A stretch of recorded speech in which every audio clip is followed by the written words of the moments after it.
Good morning, everyone. Good morning, everyone. I'd like to invite you all to please take your seats. We have a very on-time crowd this morning, which makes me very happy. So thank you all.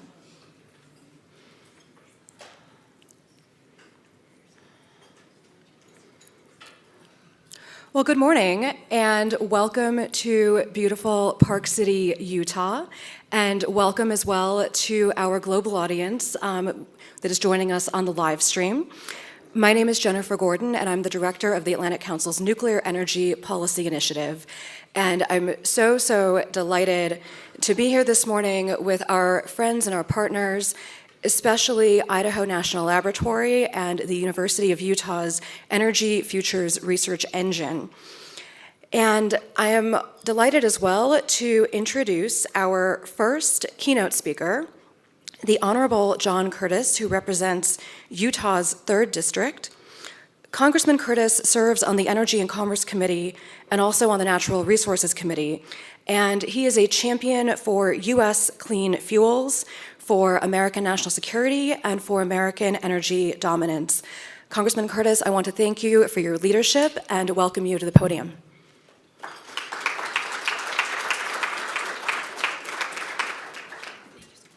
Thank you, Jennifer, and it's just a delight to be with all of you, and quite admittedly humbling to be in front of a group like this talking about this issue. So I wanted to kind of lay the framework for just a couple of minutes of remarks and share with you an experience I had on a major network when I was being interviewed some months ago. Part of what Jennifer didn't mention is I've leaned in heavily from a conservative's perspective to energy choices that produce less emissions. And some people call that climate. And in Utah here, if you say climate, you can empty a room really quick. But if you say energy and let's leave the earth better than we found it, I get a really good response. But I lead a group that's called Conservative Climate Caucus. And so we're conservatives leaning into the climate issue. And of course, nuclear plays a major role in that. And I was being interviewed, and this was a national broadcast. It was a Sunday broadcast, so it was a big audience. And the woman caught me off guard. She started off by saying, well, you want to bring nuclear to Utah. How do people feel about that coming in their backyard? And I smiled and I said, wow, you don't know Utah, do you? And I thought of Carbon County that I represent. Carbon County, if some of you are familiar with Utah, know there's a county that's called Carbon. By the way, our state rock is coal. And that tells you a little bit about us. But as you well know, coal has been demonized, and not just coal, but the people that have been involved with coal have been demonized. And I'm telling you right now, if we went down to Carbon County and we said, look, you're going to lose your coal-fired plant, but we could replace it with a nuclear plant, instead of fighting us, they're going to get really excited about that. And so I tried to convey that to this broadcaster and let her know about all the efforts in Utah to bring nuclear to Utah. And you'll hear from a minute from our Senate president who will validate we're ready for nuclear here in Utah. And we want to lead on it. Interesting, Utah has a connection with the nuclear industry that a lot of people know about, but think back to the Cold War. Do you know that 20 million pounds of uranium came out of Utah? And that's both good and bad, right? We're paying for some of that, but we like that. We have what I've been told, and I'm not sure if this is true, but I've been told is the only active uranium mine in the United States in the 3rd District down in San Juan County. And of course, we have the University of Utah. Big shout out to my friends at the University of Utah. I wouldn't want to overlook the other higher learning institutions in the state who also work very hard on that. And don't know if we have people here from Utah State or Brigham Young, but thank you for your engagement as well. And I love to brag about the San Rafael Research Center, which aspires to be a leading spot in the United States for energy exploration and particularly nuclear exploration. Well, I also have a kind of a fun story, not just the woman who interviewed me, but another little fun story to share with you. When I first went to Washington, D.C. was 7 years ago, and I would talk to my Democratic colleagues about nuclear, and they were not very excited about it unless you captured them on an elevator where nobody could hear them. And then they would say, I know, we're going to need nuclear. What's really fun today is that has totally changed. In Washington, D.C., nuclear is a very bipartisan issue. We've recently passed some bills on a very bipartisan basis. And the reality of it is that both Republicans and Democrats alike know that nuclear is and has to be a major part of our energy future. And so with that in mind, I wanted to share a couple of points from a lawmaker's perspective. If you're wondering what a lawmaker in Washington, D.C. is thinking about this, I don't represent everybody, but I can kind of tell you just in general, this is what we're thinking in Washington, D.C.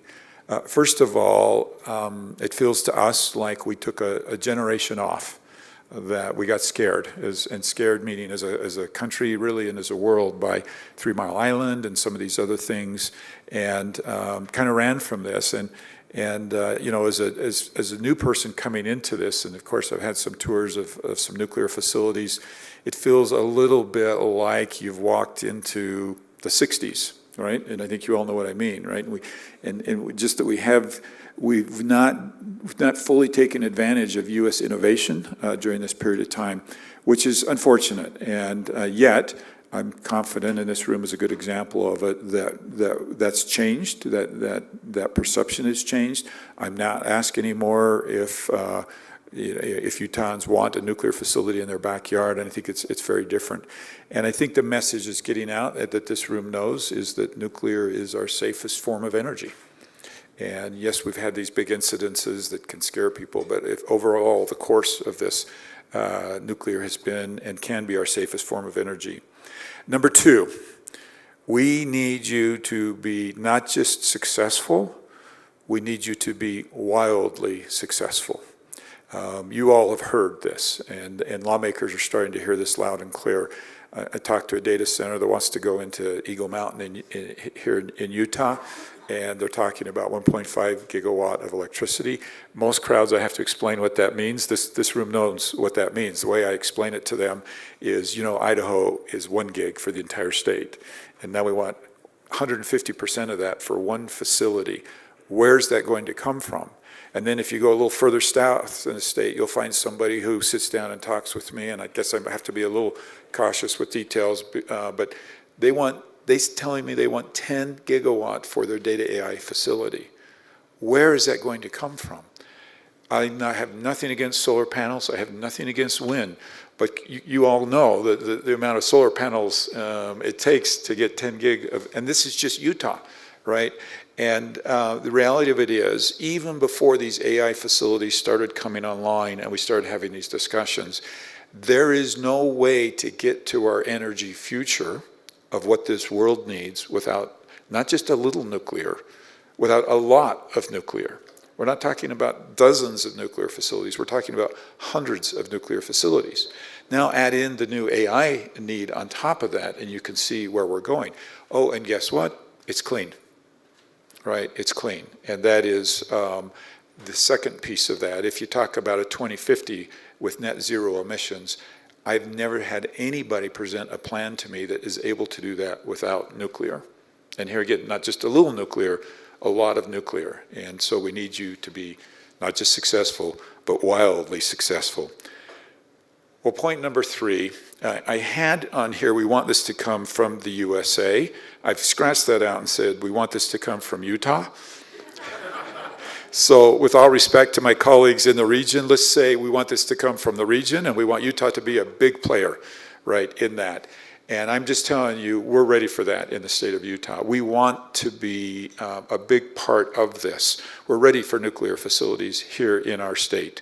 And we have communities who would welcome them. We have a lot of people in traditional energy sources who this would be very beneficial to them, and we're excited about that. What you'll find in Utah, and I think those of you that represent other states would feel the same way about your state, is an amazing, innovative environment where people are ready to innovate. We're ready to deal with issues like storage or recycling or all the different things that are out there that are ready for innovation. And then I think the last point that I'd bring up with you is Congress needs your help. And let me tell you what I mean by that. We right now, and I'll say Congress, include Washington, D.C. in that. Let me just give you, you all are probably very familiar with the UAMPS project, but let's use that as an example. So UAMPS, a conglomeration of municipal power cities, wanted to do a small nuclear reactor. Perfect, right? How awesome is that? And this was about a dozen years ago.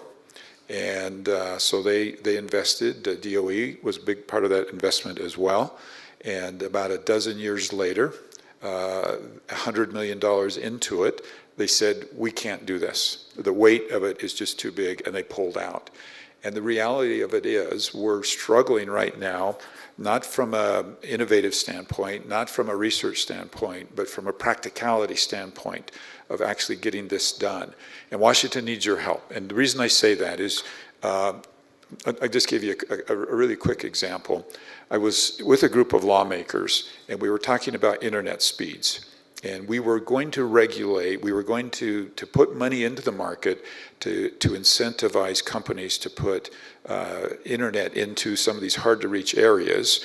And the lawmakers were standing around saying, you know, I think we should require 100 megs up and 100 megs down. And then somebody would say, no, I think 50 is good. And well, we could have 100 up and 50 down. And they were all talking like these really intelligent people. And I had a suspicion that they didn't know what a meg of internet, you know, what speed was. So I said to them, hey, I'm curious, have any of you done a speed test? And they looked at me like I was from another planet, right? They had no idea. And my point is, like, if we're really going to expect members of Congress to legislate on this, to figure out a path for permitting that is quicker and easier, there is no way we do that without the industry. And the best regulation that comes out of Washington, D.C. is regulation that comes from the industry, that you give us the answers.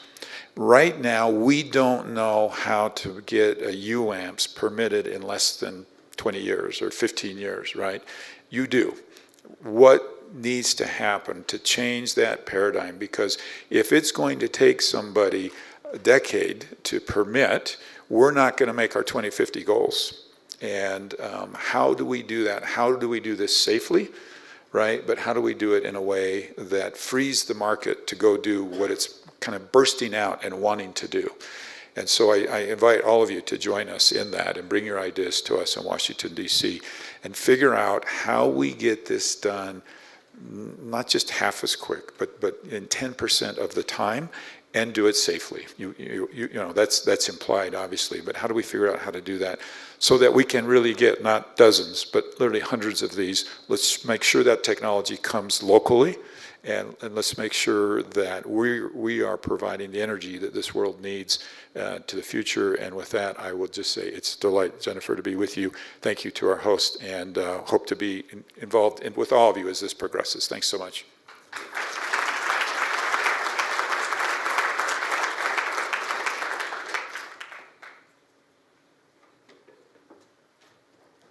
Congressman, thank you so much. And I'm delighted now to welcome the Honorable Stuart Adams, who is President of the Utah State Senate.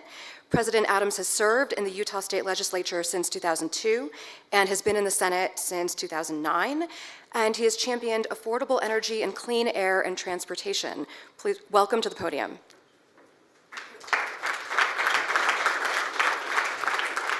I'll just jump up here. You know, I see maybe Congressman Curtis has left, but I wanted to tell him that, you know, I know he's in the House, and we always talk about the House and the Senate. Maybe some of you have legislatures that you understand that.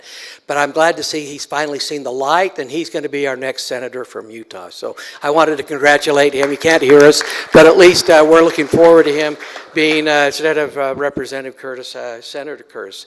Last year I had the opportunity, not last year, last month, I had the opportunity of going up to INL to actually tour that facility.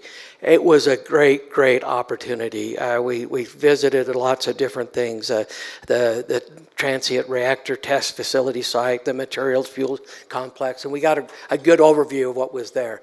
But how impressed I was with what is going on. We have nuclear technology that's not only clean, but as Congressman Curtis talked about, but extremely safe. We're seeing so many different options. And, you know, our future's bright because we have great people, great technology, but we know we have challenges. And I'm going to talk about a few of those. We talked briefly, and you know all this, but I'm going to repeat it just because I want to repeat it. But we know AI is going to control the world. And I think we're on an AI race with companies like China. And when we talk about control the world, I'm not talking about economically controlling the world. I don't have security clearances, but I think it will militarily control the world too. And I think anybody and I don't know a lot about it, but anybody who knows anything about AI technology will understand that it's going to be the biggest change in the world's history.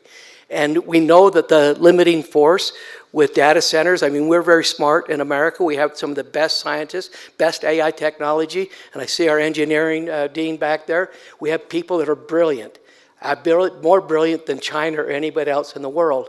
But we don't have, because we know AI technology needs data centers. And what do data centers need? Energy. And right now, we've seen in the United States, we've actually slowed down energy production, our fossil fuel production, our natural gas, our coal. We've slowed it down in a time when we all knew, and we've been preaching forever, we knew we needed energy production.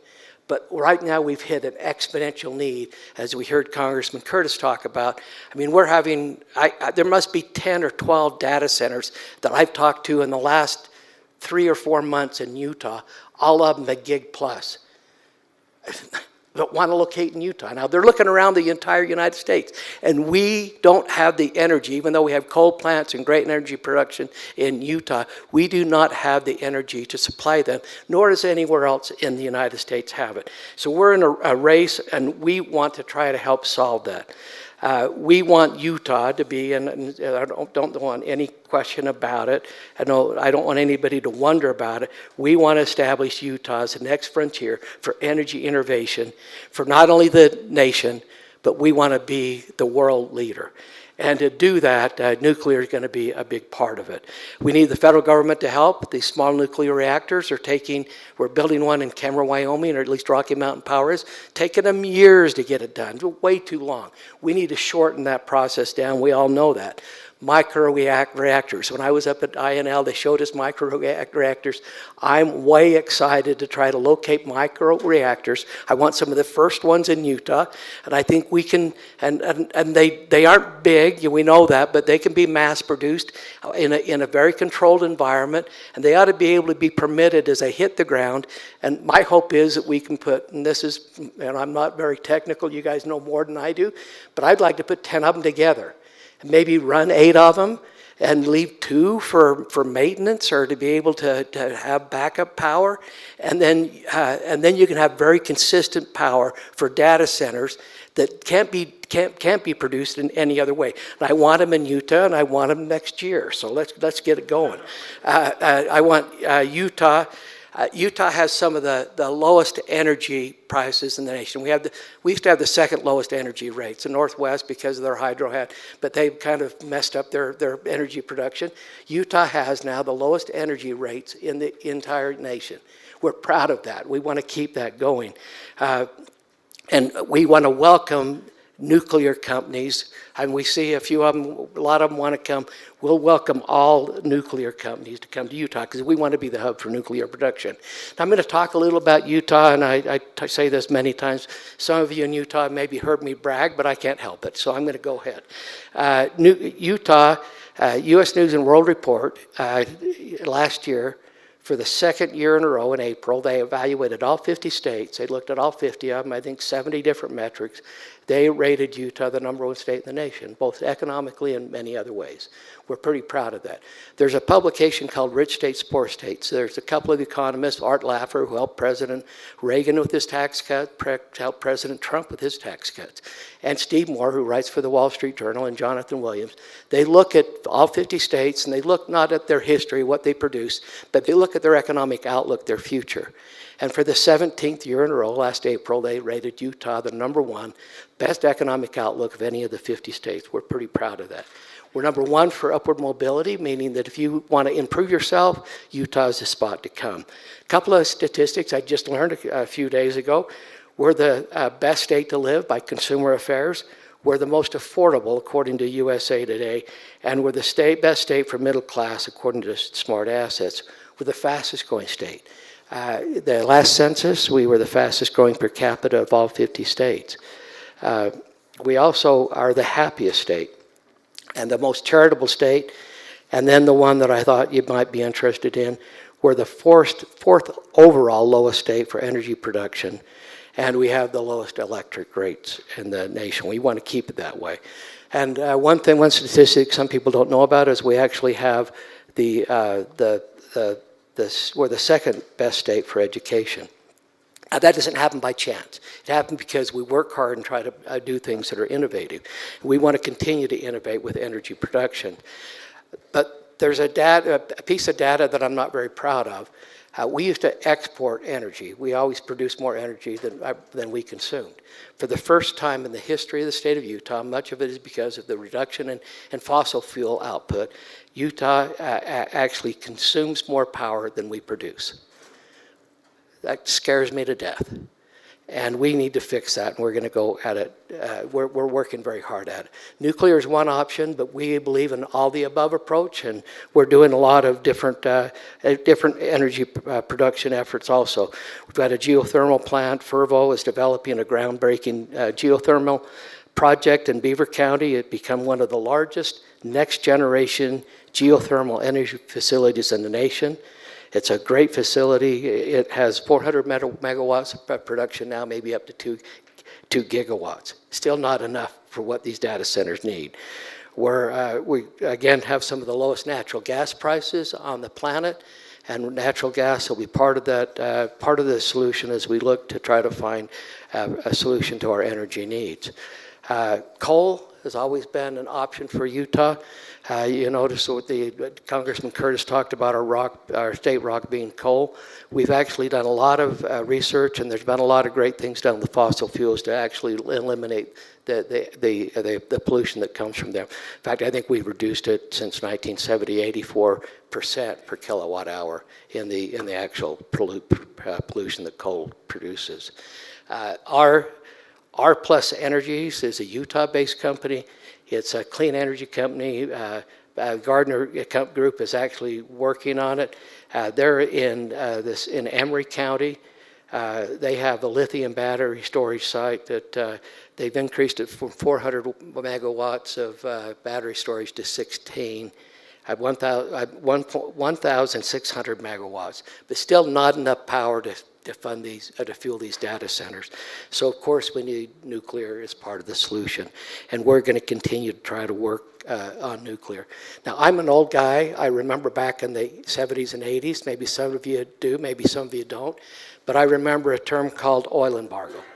And when we had our gas prices were about 50 cents a gallon, all of a sudden the Arab nations decided that they were going to take us to task, and they were going to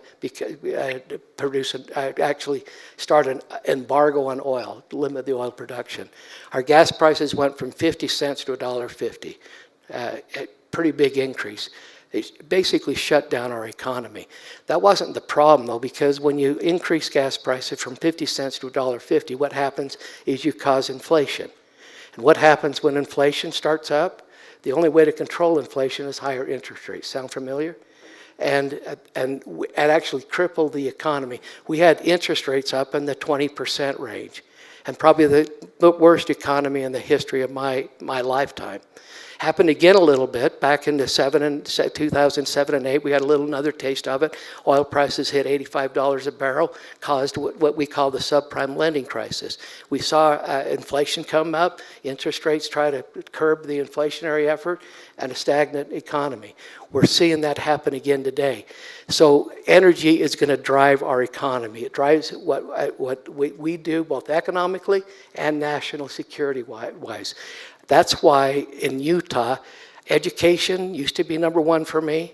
Water was for a period of time because we were in the middle of the drought. But right now, there's no bigger priority for me as a Senate president. And I believe national priority. I believe it's a national security issue, energy production. So I want to thank you for your efforts. We want to be a partner. We want to lead the nation and the world. And we will partner with those of you who would like to partner with us. And we appreciate what you're doing here. And again, great to have the conference here in Utah. We want to welcome to Utah. Hopefully you enjoy your stay here. If there's anything we can do to help help you, we would be happy to do it. Thank you.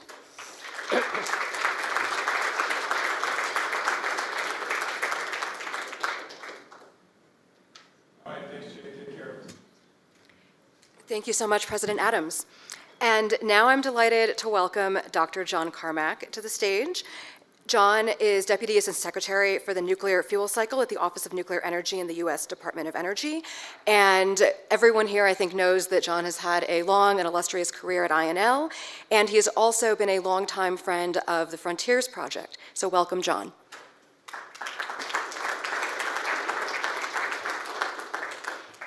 Well, first, thanks, Jennifer, and thanks to the Atlantic Council for putting together this wonderful event. I have to offer regrets first for my boss, Dr. Mike Goff, because I think he really should have been here to address you guys today, but he is in Paris. Now, when he said that there's a meeting that you can go to in Park City, I was like, well, that's much better than Paris, because I have to say, behind the Tetons, the Wasatch is my favorite place to ski and bike. So I was more than happy to come down and be in Park City for this. And let me just say, I never would have thought I would have followed Representative Curtis and Senator Adams. That's just way above my pay grade. But I've had the pleasure of accosting Representative Curtis on the airplane a couple of times on airplane trips back and forth to DC in my time at INL. But let me turn to why it is an exciting time to be in nuclear energy. I've been in nuclear energy since the early 90s, maybe in fact the late 80s. And of any time in my career, I think this is the most exciting time I've ever seen progress in nuclear energy. I see old friends, Daryl, who's actually at the University of Utah, and I haven't seen Daryl in a few years, but we started our careers together in the early 90s in nuclear, and here we are today with some really sort of possibilities of moving nuclear technology and nuclear energy forward in our country. So just last week, let me just highlight a few things for you in terms of that excitement. Just last week, we had amazing announcements. Amazon announced that it is investing in an advanced nuclear company, X Energy, to enable the construction of small modular reactors in Washington State and explore potential SMR development and deployment in Virginia. That was followed by an announcement by Google that it will partner with Kairos Power to supply carbon-free electricity at its data centers by 2030. So these are real companies investing in nuclear energy, new nuclear energy, and if you really know the technologies, they're investing not in existing sort of technology, they're moving forward with Gen 4 sort of technologies, something that we hadn't necessarily expected, but these companies really see the value of advanced nuclear technologies, and so very exciting to see these investments being made by large financial investment. But this all comes also, it doesn't end there. Microsoft announced that it's partnering with Constellation to restart 3 Mile Island 1. Now, just a short 5 years ago, in the Office of Nuclear Energy, we were worried about our existing fleet shutting down, that many of our existing nuclear power plants are becoming non-economic, operating in difficult economic times, and many of them, at least up to 10, shut down, including 3 Mile Island Unit 1. Now, many people think about 3 Mile Island, think about the accident that happened in 1979, but after the accident, the other unit at that site, 3 Mile Island 1, operated for over 30, maybe even 40 years very well. One of the best operating plants in the fleet, but economically it was shut down in 2019. Now, Microsoft has invested in restarting the plant to power data centers because they need that electricity. They need that clean energy to power their data centers. And so I think that's what's really important and that we recognize is that demand growth is increasing much faster than we had expected 3 or 4 years ago. At the same time that energy security is of prime importance to not just our local and regional areas, but the entire country. So let me turn to growth and sustainment of global nuclear energy. It's not just here in the United States that electricity and energy growth is increasing, it's across the globe. And so we're seeing increased demand for not only all resources, nuclear energy, but all resources.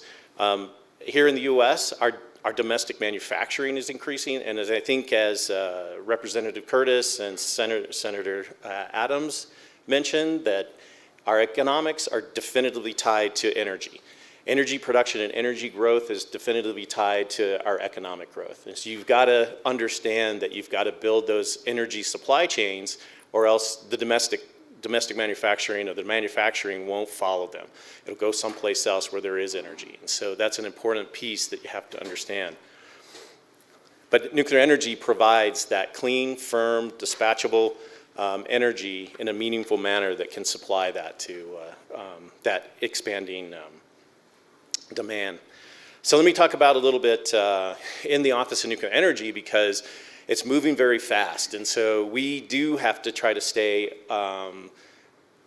up to speed, I guess, is one way to describe it, but we have to move very quickly as well to provide the government incentives and encouragement to utilize nuclear energy in a meaningful manner, more than what we've used it for in the past. So we're looking at 5 sort of priorities and key areas in the Office of Nuclear Energy. Expanding our nuclear workforce, keeping existing reactors open and operating, which I think that's telling in itself that we've been successful in doing that. De-risking advanced reactor systems so that they're available for deployment and operation. Funding and supporting the build-out of the supply chains and infrastructure needed to support the existing fleet, as well as the advanced reactors that are coming online soon. And then finally, leveraging financial incentives to support the development and deployment of new reactor systems. So first, expanding the workforce. Currently, the U.S. nuclear industry directly employs nearly 100,000 people in high-quality, high-paying jobs, with nearly 20% of those being in union jobs. To reach our net zero goals, we will need an estimated 375,000 more people to join this nuclear workforce in the coming years. In the fiscal 24 budget, $100 million was allocated to launch the Nuclear Reactor Safety Training and Workforce Development Program, and that was released last week as a funding opportunity to the industry, or to applicants to obtain support for building reactor safety training and workforce development. In addition to this, last year, the Office of Nuclear Energy surpassed $1 billion investment in our university systems. Since 2009, we've invested over $1 billion in funding opportunities, research, development, and demonstration in our university cadre and production of students that then come to the workforce. We need to keep that up and keep that investment high to provide the high-quality workforce needed for a nuclear environment. I've mentioned the keeping existing reactors open. I think it's pretty telling that restarting a couple of nuclear power plants in the United States that have been shut down is really instrumental in making that point. But with bipartisan support in Congress, DOE has been provided more than $2 billion in funding to support the current fleet in keeping reactors like Diablo Canyon up and operational, as well as the Palisades plant in Michigan. Let me turn to de-risking advanced reactors. We're looking very definitively ahead to these advanced reactors and have a number of programs in place to support the development and demonstration of these types of reactors, as well as building the supply chains needed to provide them with the parts and pieces they need for successful construction and operation.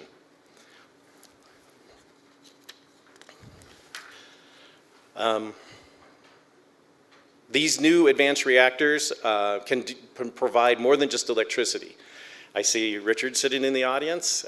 He talks a lot about using nuclear reactors and nuclear power for more than just electricity, but connecting to other reasons to use process heat, either for the production of hydrogen, for powering our heat process industries, and all of those things drive towards that manufacturing domestic base of having the energy available, the clean energy that is needed to drive that domestic manufacturing base, and realize they need not only electricity, but they need clean process heat as well.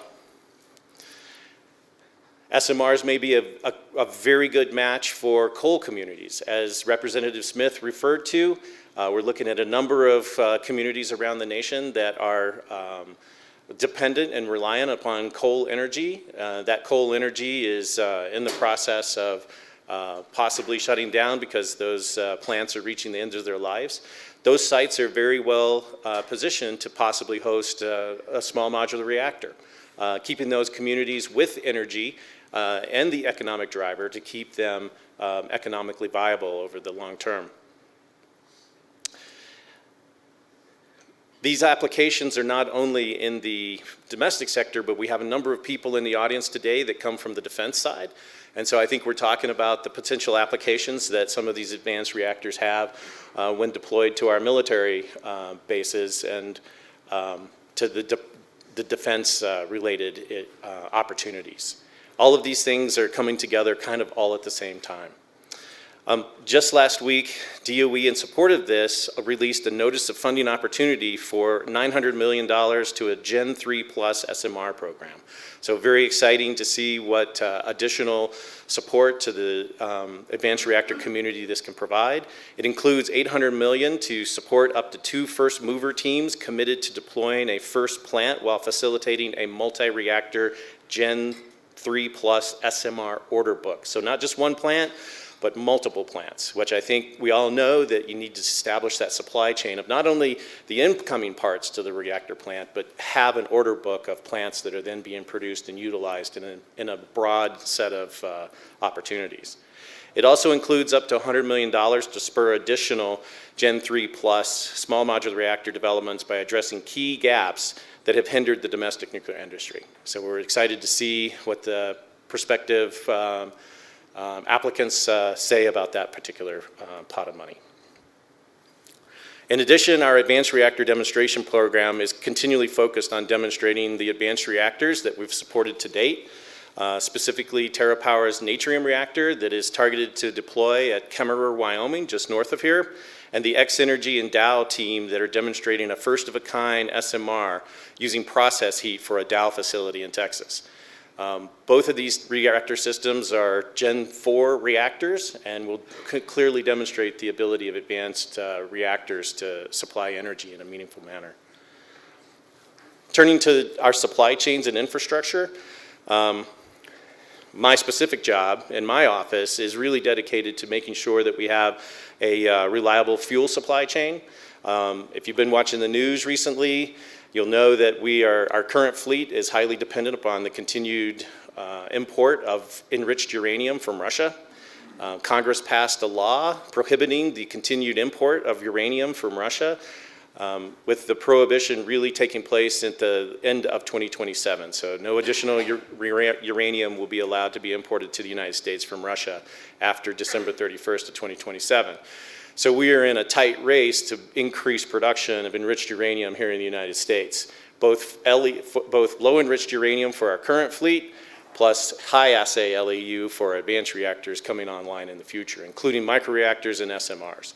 So we're definitively investing in these, and last week we announced 2 RFP selections, one for enrichment to the HALEU enrichment levels, and then another RFP that follows that for investigating the technologies needed to deconvert that gas to a solid so that it could be used for fuel supply and fuel fabrication. We're still working on another RFP that will be coming out in the next couple of months to incentivize building out and building additional capacity in the United States for enriching LEU, a key need for fueling our current and future reactors.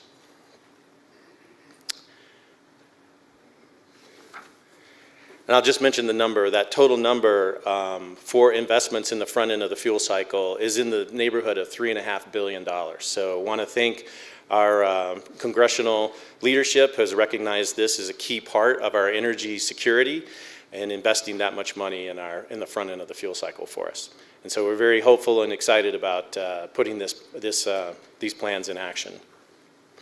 Turning to financial incentives, the U.S. government has multiple financial incentives at hand that can be utilized to support nuclear energy. Excuse me. The Inflation Reduction Act provides a number of tax incentives that support new clean energy development, including nuclear energy.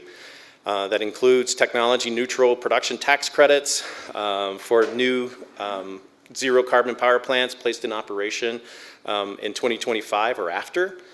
So many of our utilities as well as developers are looking at these tax credits as financial incentives to drive their investment decisions.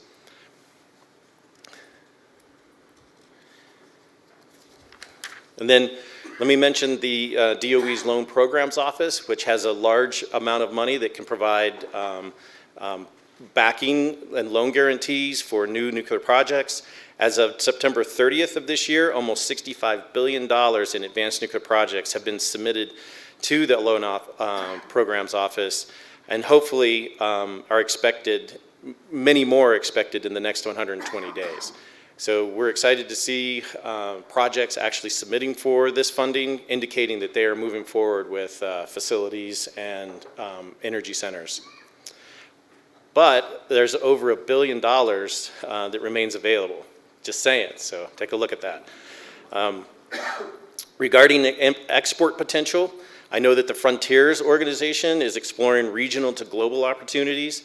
DOE is working with our international financial institutions, such as the World Bank, to encourage the inclusion of nuclear energy in energy lending policies.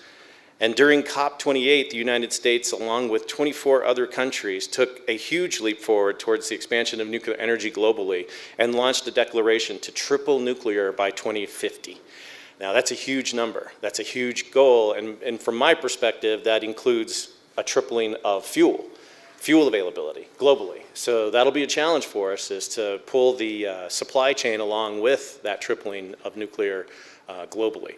So I think there's a huge potential role that U.S. developers, U.S. suppliers, and manufacturing can play in that global marketplace as it expands. Earlier this month, a group of 14 global financial institutions expressed their support for this goal, indicating the interest that we have from the business community. Let me turn to tribal and stakeholder engagement, because that's an important thing when we talk about nuclear energy. As we all know, hasn't been popular over the last few years, and we have a lot of outreach to do to communicate with our communities. So the Office of Nuclear Energy is working to ensure that states, tribes, and communities are ready, willing, and able to support the development of new nuclear technologies and support deployment. So we regularly engage with state policymakers and communities through a number of national groups. I point out my colleague, Cheryl Moss-Herman, who leads our effort to engage with NARUC, NASO, NGA, NCSL, and ECA. So if you don't know those, talk to Cheryl, because she can tell you what state organizations those actually are. We also have a significant engagement with the tribal communities across the United States through our Nuclear Energy Tribal Working Group. We've been working with this group for a number of years, and they've been primarily focused on sort of the issues surrounding our national laboratory locations. But I think they're seeing the potential benefit and interest in understanding nuclear energy larger across the nation that may affect more of our tribal communities than it traditionally has. In addition, we're thinking about adding a subgroup with the Tribal Working Group on uranium issues. So if you've been watching the press recently, there's been a lot of negative press about uranium mining and transport in the Arizona area.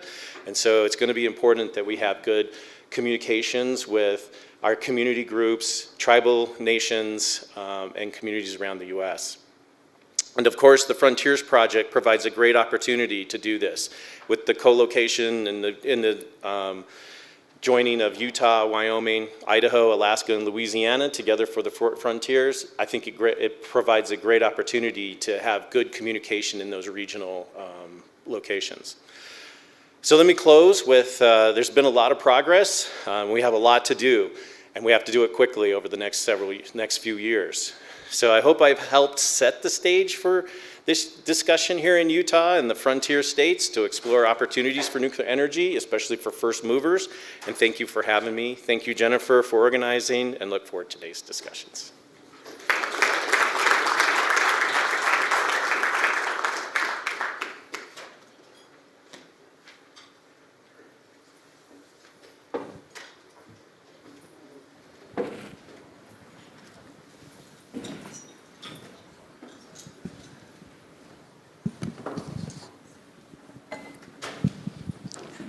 John, thank you so much for that excellent discussion of everything that DOE is doing on nuclear energy.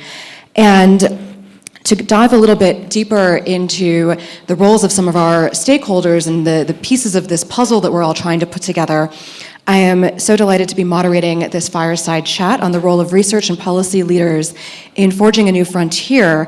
And I'm pleased to introduce Dr. Aaron Rothwell, who is Vice President of Research at the University of Utah, and Dr. John Wagner, who is the Director of the Idaho National Laboratory. Aaron, 2 years ago, the University of Utah signed an agreement with INL to collaborate on research and development projects aimed at advancing the nation's energy and security technology. Talk to us a little bit more about the university's work in these areas. I have a microphone. Okay. Well, I just have to say how grateful we are to partner with INL. What an amazing research facility and leader for the country. So it was very humbling to have that agreement put in place. I would say there's pretty much 4 areas that we really wanted to focus on. And I think the first one, John and I were talking before, was wireless and spectrum. That's really what formed that relationship. And obviously now we're really heavily invested in advancing nuclear energy research, as well as additive manufacturing and critical minerals in the supply chain. So those have been areas that we are keenly focused on and continuing to elaborate with the CRADA agreement. Aaron, thank you so much. One of the things that I've learned over the course of this year of engaging with the University of Utah is it seems like the university really does everything, but brings it all together in just this incredible synthesis. So anytime we're in a meeting talking about nuclear energy, someone brings up critical minerals or someone brings up cybersecurity, and it's really, really unbelievable. John, from INL's perspective, talk to us about your engagement with the University of Utah and give us a sense of your regional engagement strategy with universities and other stakeholders. Sure. So first of all, super happy to have the agreement. We were just talking earlier about how we might even sort of supercharge it, so to speak. For those of you who don't know what the agreement is, we have a kind of a top-tier agreement that we call super agreement. So this is strategic understanding for premier research and education and research, let me get that right. It's a little bit forced, but you can kind of tell premier education and research is what our focus is on. And then when there's only a handful of these agreements, by the way, so we don't have that many of them. And Aaron just mentioned sort of focus areas for those from the university perspective, but they're extremely well aligned with our focus. I know I see a lot of friends in the room that probably already know a lot about Idaho National Laboratory, but our vision is to change the world's energy future and secure our critical infrastructure. So if you'll indulge me for just a minute, that energy part is primarily nuclear, but it's also how does nuclear pair with other clean energy sources, even beyond electricity, of course, to establish that clean, secure, integrated energy system that we need for the future to power data centers, which have been mentioned a few times, and many other applications. That also brings in critical minerals and materials and a lot of other things that maybe we'll get into. The other part of our vision is to secure our nation's critical infrastructure. Yeah. So that's grid security and so forth, but the intersection that really started a lot of the discussions with the University of Utah was wireless security. They have a lot of expertise in that area. We have a wireless security test bed with associated expertise in that area. It was a good place to build from as we branch out into broader collaborations in nuclear energy, critical minerals and materials.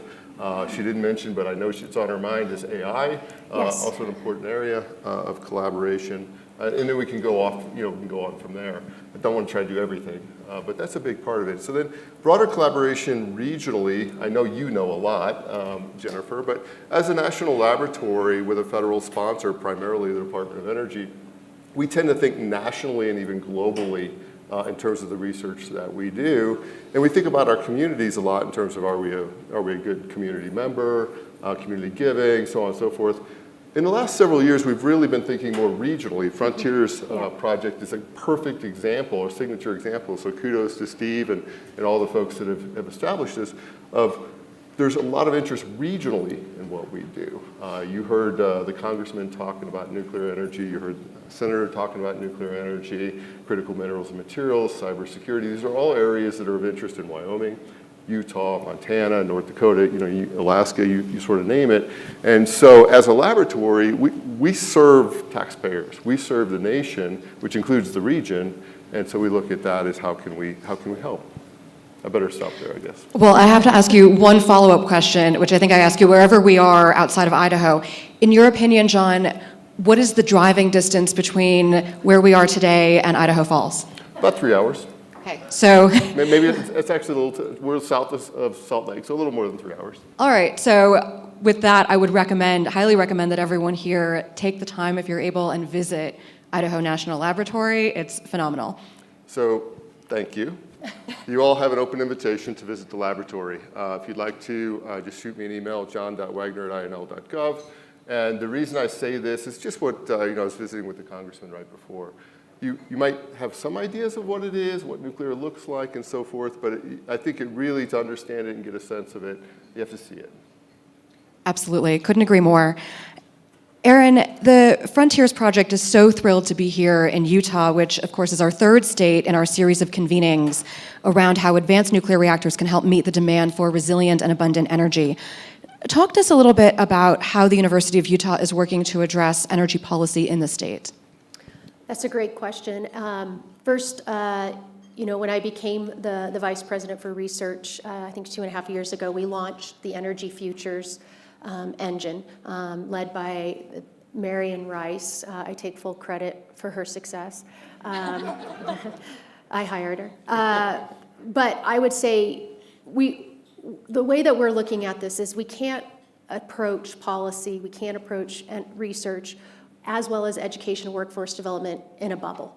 We have to have those industry partnerships. So we actually hired the former CEO of Rocky Mountain Power, Rich Walji, to help guide and lead our energy research futures. And so that has been a critical partnership as well as with the national labs. So how do we have this leadership to help help the state move forward? And to give you an example is the EPA grants, right? We were working with Greg Todd at the Office of Energy Development, and we helped write a grant that got the state $62 million for solar for underserved communities. I love our partnership that we're helping with the San Rafael Energy Center. That is going to be a critical influencing factor for national lab, industry, policy development there. The other thing is, when I think about the future, right? It's this. You keep hearing all of our senators and representatives say it takes all of the above, right? And so, how do we also target and leverage our institutes like the EGI, the Energy and Geoscience Institute, right? We just are pushing our investigators to submit more DOE grants, and we just got $10 million in carbon sequestration. So this has been, all going to be influential for Governor Cox's Operation Gigawatt. And so we're pulling in our colleagues from the Law Center into the Energy Futures, our business school, because not only do we need to think about the policy implications, we got to think how we're going to finance this and ensure the sustainability of nuclear as one of the, I think, major options for the state. Thank you so much. It's so wonderful to see the university taking such a proactive role in engaging with so many other stakeholders in the private sector throughout the state. And it's really tough to imagine a better time to be holding this meeting, first of all in Utah, given the timing of the Operation Gigawatt announcement, and also hard to imagine a better time for nuclear to be holding this meeting, given the recent announcements from the tech companies on off-grid uses for nuclear energy. So, John, of course, you know all there is to know about off-grid applications for nuclear, but tell us just a little bit more about the work that INL is doing on this and how advanced reactors could power the future of manufacturing and mining and data centers and a whole range of other applications. Yeah, thanks for that, Jennifer. We're doing a lot, and there's a lot to say, and I'll try to be brief about it. So I will say that initially, as we started seeing the demand, the interest in off-grid applications, they were coming from areas like remote communities in Canada and Alaska, where their alternative, and energy is life-saving in those environments, and their alternatives were diesel fuel, and you might say, that's okay, or you might not. But diesel fuel transported into very, very remote locations once or maybe twice a year, depending on the weather and the avenues. And that's not only super expensive, it's also super dependent on the ability of that diesel fuel to get in.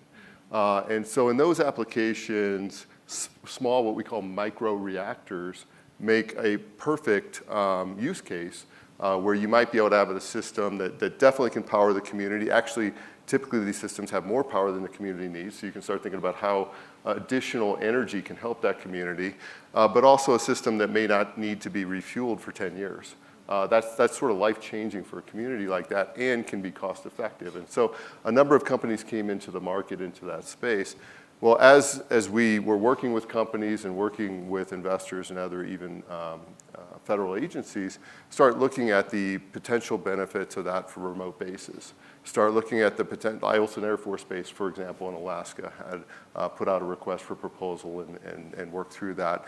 We're seeing other branches of the Department of Defense take interest. We're working very closely with the Department of Defense Strategic Capabilities Office and BWXT to demonstrate a mobile nuclear power system for military applications for a lot of reasons I won't go into, but happy to at some point. And that's really opened up other people's eyes in terms of the possibilities for these microreactor off-grid applications, whether that's remote mining, or there's no other way to sort of have the kind of power needs. Maybe you need 10 megawatts to extract resources, things like that. We're working in Wyoming with a bunch of potential opportunities. And so what we do as a laboratory, maybe I should have been clear, is research, development, and demonstration to de-risk deployment.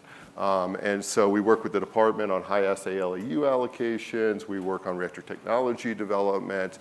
We work on use of nuclear for things beyond electricity. All these sort of things that are very relevant to off-grid applications. I should probably tie it off there.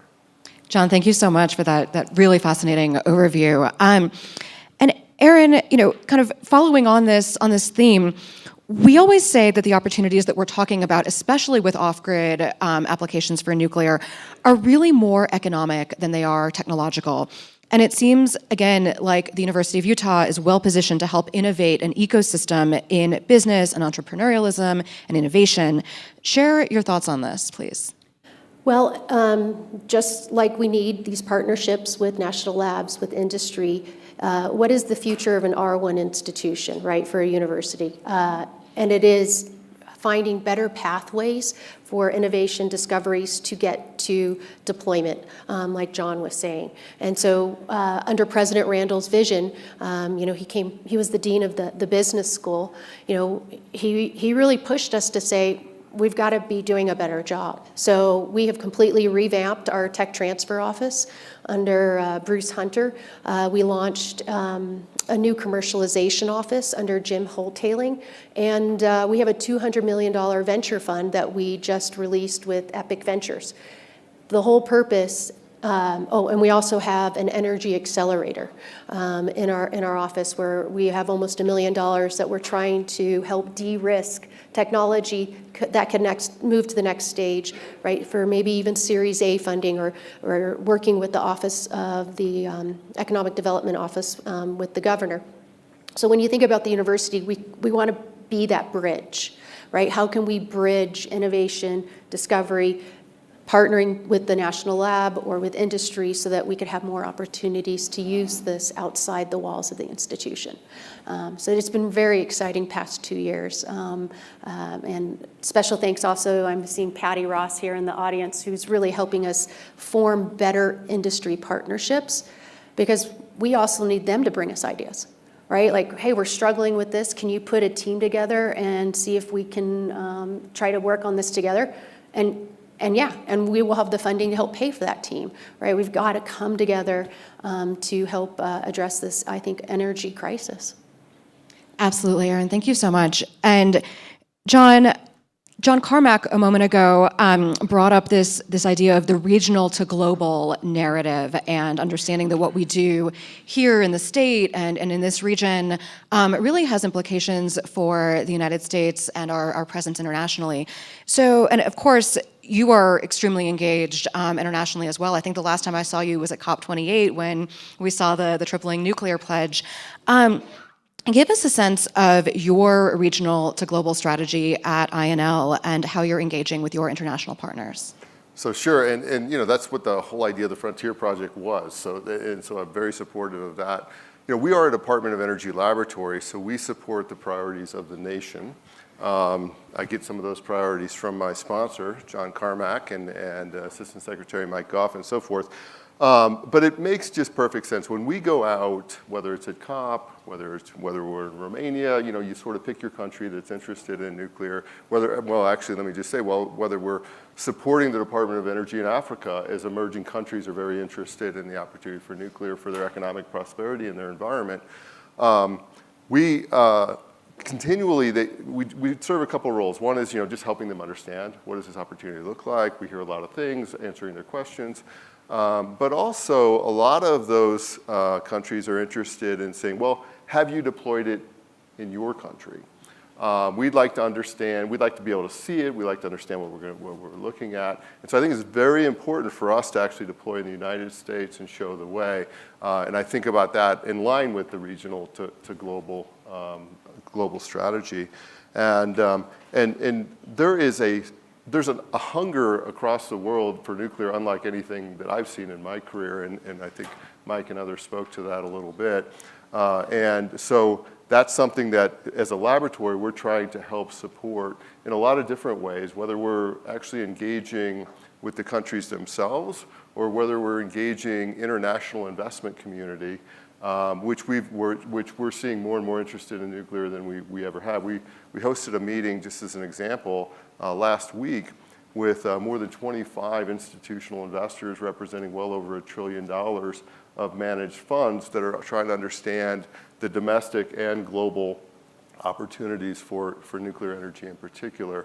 And then the last thing I'll say is more of a negative thing, and it's not negative about our senator, but Senator Risch came and talked to an international nuclear conference that we held a couple of weeks ago in Idaho Falls. And I was interested in his talking point.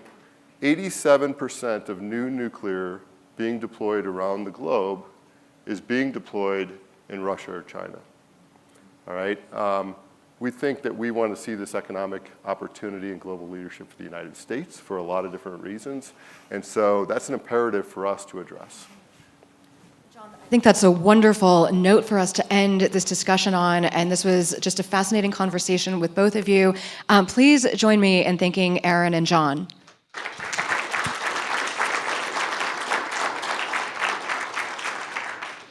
And now I'd like to invite everyone to enjoy a brief networking break, and please return at 10:30 when our discussion and this program will continue. Thank you.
Welcome back, everyone. Welcome back, everyone.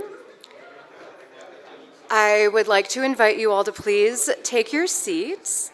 Please pause your conversations. We'll have more networking opportunities as we go throughout the day.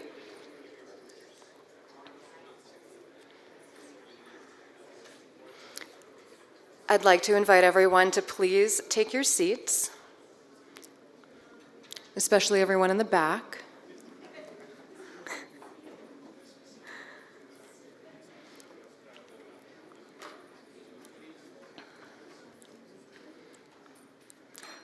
Well, thank you all for being here again. And for our next panel discussion, which will be on economic development and policy in frontiers states, I am delighted to introduce the moderator, John Kotek, who is Senior Vice President for Policy and Public Affairs at the Nuclear Energy Institute. And John and your panelists, I'm delighted to invite you all to come on stage, and John will introduce the speakers.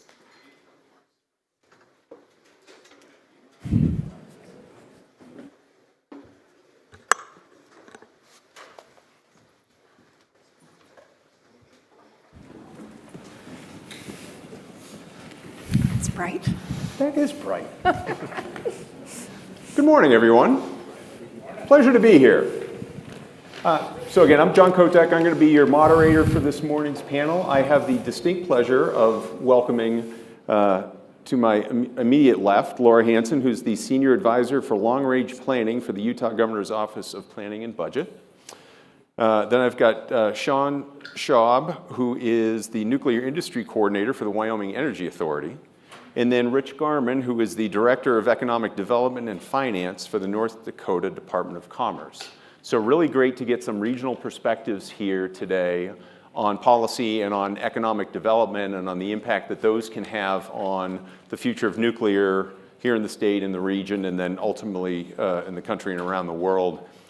This is really important. It might be screamingly obvious to you all, but I think it's worth remembering. Federal and state policies have combined to have some really great impacts on energy here in the U.S. And most recently, we think about, for example, the growth that we've seen in technologies like wind and solar. But folks will forget, we had federal solar incentives on the books starting in the 70s. And we had federal wind incentives starting, I think, from the Energy Policy Act of '92. But it took a combination of the right federal incentives, the right federal investments coupled with private sector investments in research and development to mature the technology, combined with effective state policies to really create the conditions in which those technologies could get into the marketplace and flourish. So you think about things like the growth that we saw, particularly in wind and solar, starting in the late aughts, early teens. Certainly, the incentives that were included in the Recovery Act, coming out of the housing crisis, the financial collapse, the things that were done to help get those technologies into the market. That combination of federal and state policies through things like renewable portfolio standards and the renewable energy credits that generators could then sell and receive additional funding from the state, from state policies, combined with what was going on at the federal level, that has helped us see tremendous growth in some of these technologies and bring these technologies down the cost curve. Now, those aren't necessarily the right, the most effective policies for every technology. Nuclear is a little different, right? Nuclear is very capital intensive. We are seeing states stepping up to do things. Look in the state of Virginia, for example, where the state has agreed with Dominion Energy to a risk-sharing arrangement for the state's first big offshore wind farm, right? So there are other things that states are considering doing to make or to create the conditions for other technologies to get into the marketplace. And there's a very active conversation in Congress and in multiple states right now about what can be done to help get to new nuclear in the states. We heard from Representative, soon-to-be Senator Curtis earlier today.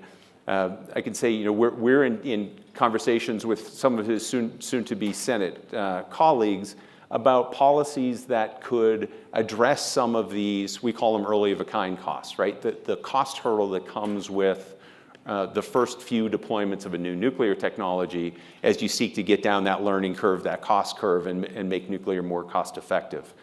For folks who are interested in learning more about why that's important and what these sorts of learning curve effects can look like, I would recommend to you a recent Department of Energy report, their Pathways to Commercial Liftoff report, which explores what happened at the Vogtle plant in Georgia, which is often held up as the example of, well, hey, the first of a kind of these things are really expensive.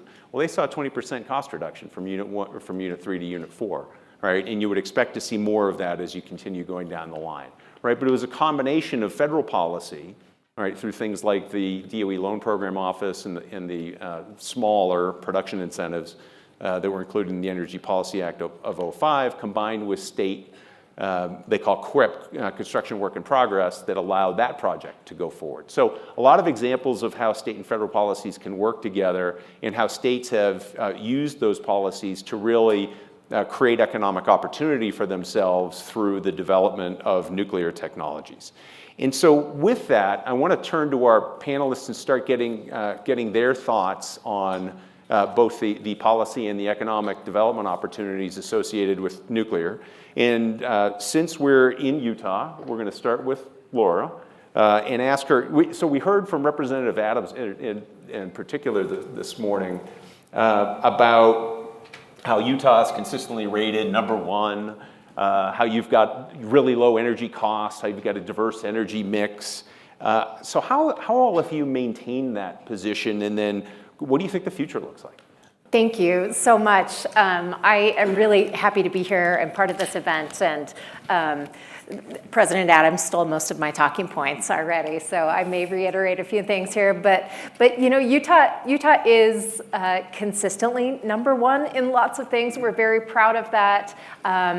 And part of the reason that we have been able to have such a strong economy is in thanks, in part, to our low energy costs, but also we've had a really good focus on economic development in our state for many years. We have the Governor's Office of Economic Opportunity represented here today. And one thing that Utah has done is we've never let big, sticky challenges limit our growth. So when we've had transportation challenges, we've focused on building out our transportation network. When we're concerned about drought and water, we've said, okay, water's not going to be a limit to our growth. And I think energy is going to be the same thing here, where we're really committed to making sure that that's not a limit to our growth. Because we've been growing so well as a state and so strongly, we have the ability to be a little bit choosy in who we want to invite to who we roll out the red carpet for, and we're looking for jobs that are high quality jobs, high wage jobs, and I think the nuclear industry creates a huge opportunity for that for Utah. The Wasatch Front really has been the economic engine of the state. That's not going to change. But we need energy to power all of that future growth. Similarly, we have a lot of rural economies in Utah, or rural communities where their economy has been based almost exclusively on coal or oil and natural gas, and those communities are wanting to grow as well. They're wanting to make sure that they remain strong, and they want to stay in the energy space. And so I really love the idea of pairing manufacturing with clean energy as a way to help build up these rural economies and help them succeed. And that then leads into the need for logistics. Utah has really invested in what we call the Utah Inland Port Authority, and we have a bunch of satellite ports, and we're really trying to build out our logistics, shipping, and supply chains so that we can connect our rural communities to the rest of the United States and continue to be a strong player there. Fantastic. Thanks for that great start. Let me turn to you next, Rich. Interested, so coming from North Dakota, not sure how much familiarity there is in the room about the energy situation there in the state, and then a little bit about your role.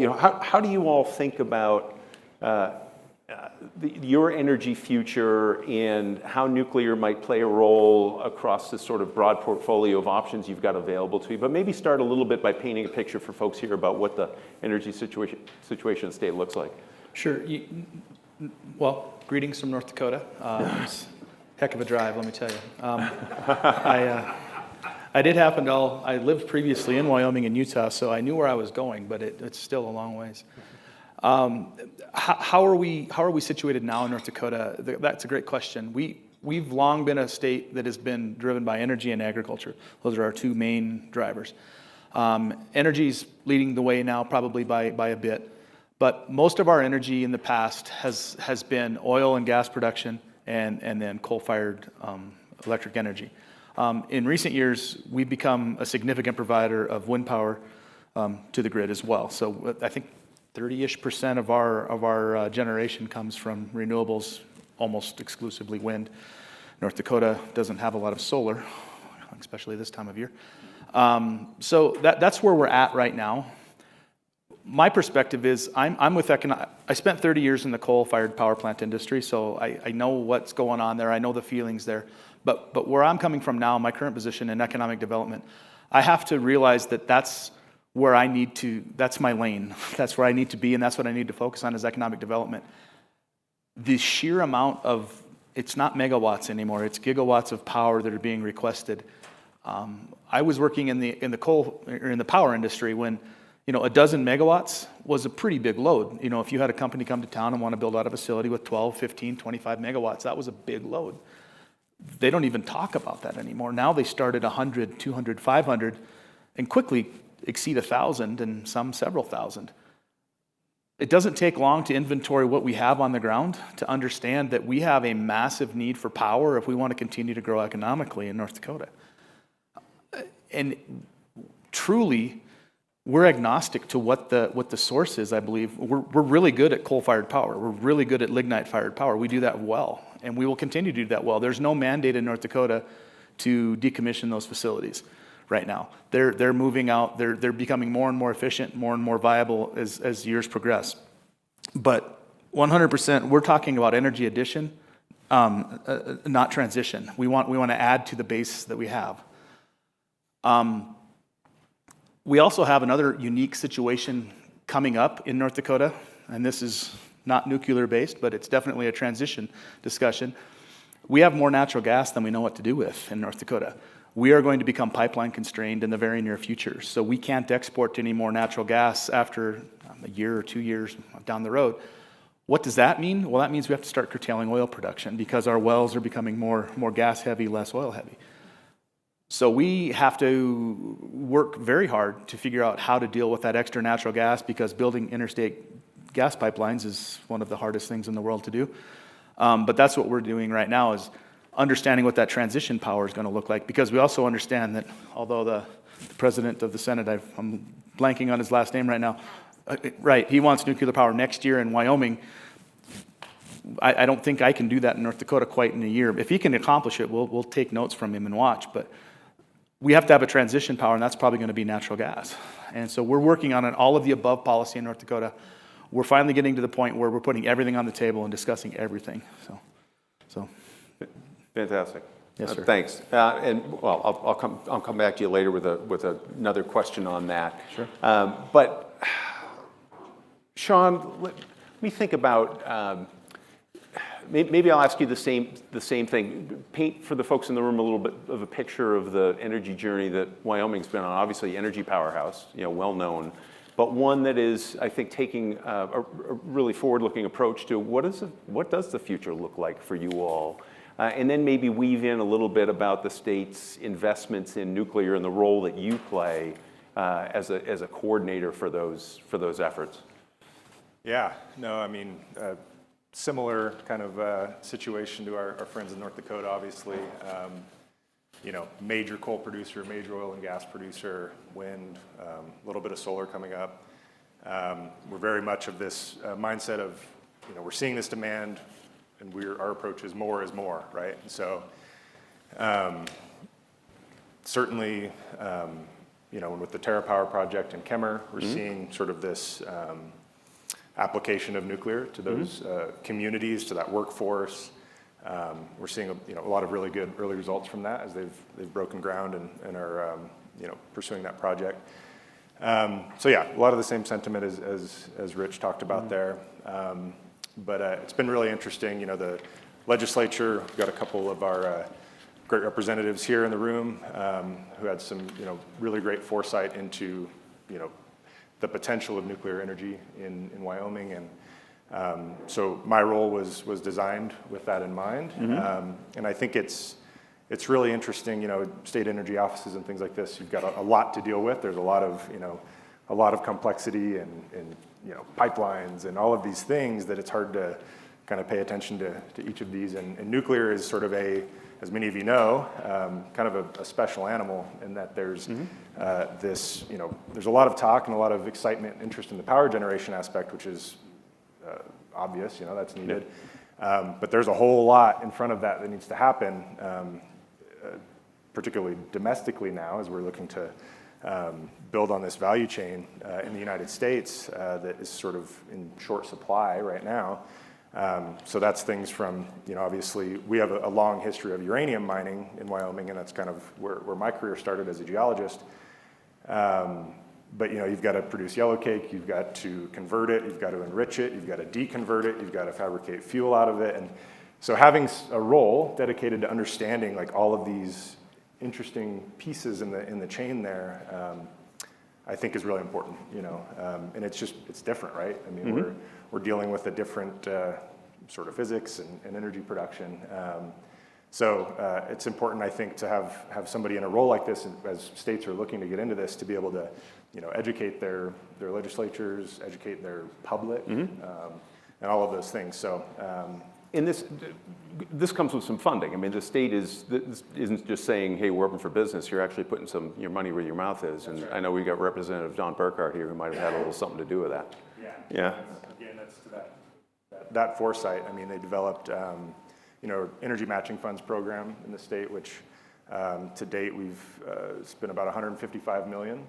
That's not just nuclear related, but certainly through that program we've been able to invest in these innovative energy projects and leverage a bunch of the DOE funding, a bunch of private funding as sort of that economic development piece in Wyoming. So, I mean, through that program, probably the most noteworthy, we've got some of our friends from BWXT in the room doing some just incredible work with the project, the Banner reactor in that project, and looking at what does a microreactor look like in our Trona patch, which is another really significant industry in Wyoming, in the mining sector. That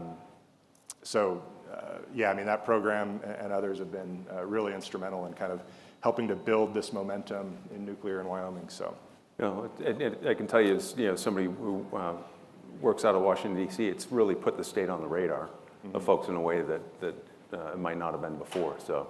Good work by you. Yeah, I was really lucky to join this position after another good friend in the audience here, Marcio, with the Energy Authority, laid a lot of this groundwork and built a ton of momentum. And so, it's attracted a lot of other players in the industry. And like I said, looking outside of just the power generation aspect and looking at all these different pieces of the supply chain and what makes sense in Wyoming, as well as, a lot of BWXT's work is engaging with our local manufacturing supply chain to look at opportunities in nuclear, and make that part of the equation more competitive and, affect prices down the road. And really, really exciting stuff. Yeah, it sure is. And a little preview for what's coming later on the agenda. So, Laura, let me go back to you. We heard President Adams talking earlier about, and also Representative Curtis, about the state's attitudes towards energy historically, and the fact that it has been a state that's used quite a lot of fossil fuels and have maintained very low energy prices as a result. As you think about diversifying that mix, and I'm going to turn to Sean and Rich with this same question too. As you think about diversifying that mix, you think about a potential role for nuclear. Talk a little bit about the drivers. The opportunities that you see. As I look, and I think we're going to hear from Commissioner Eric Skrmetta from Louisiana later. We've been involved in a conversation with him where part of what's driving the consideration of nuclear there is industries are wanting to decarbonize, the energy in their supply chains, if for no other reason than to help maintain or bolster their competitiveness as more and more countries focus on the carbon intensity of products. But Laura, let me start with you. How are you thinking about nuclear fitting into your mix, and what are the drivers really? Yeah. Thank you for that great question. Well, similar to our neighboring Western states, we've got a very similar approach, right, and similar history, and we call ourselves in any of the above state as well, and we have produced about 4 gigawatts of power, of electricity in the state so far. That's met our needs. Obviously, that's going to continue to grow. And we too were talking about an energy transition for a while, but now we're talking about an additional, just more is more, as Sean said. And you probably heard some references earlier today to Operation Gigawatt. And so Governor Cox announced a couple weeks ago a goal to double our power production in the state in the next 10 years. We're working out the details of what all of that looks like, but there's a couple of different components to it.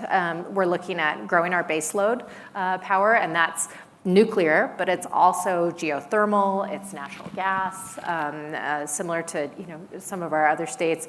We really want to focus on updating our policy to allow for permitting and streamlining of getting these projects approved, and then investing in research and innovation. And I think to kind of go back to your question of what are sort of the drivers of that is we're really focused on helping the people of Utah succeed, help their upward mobility, help our rural economies continue to grow and stay strong. And so all of this is really about focusing on our people and investing in our communities. And so, we're really looking at how can we grow our workforce? How can we help them have jobs that pay good wages and contribute to our community,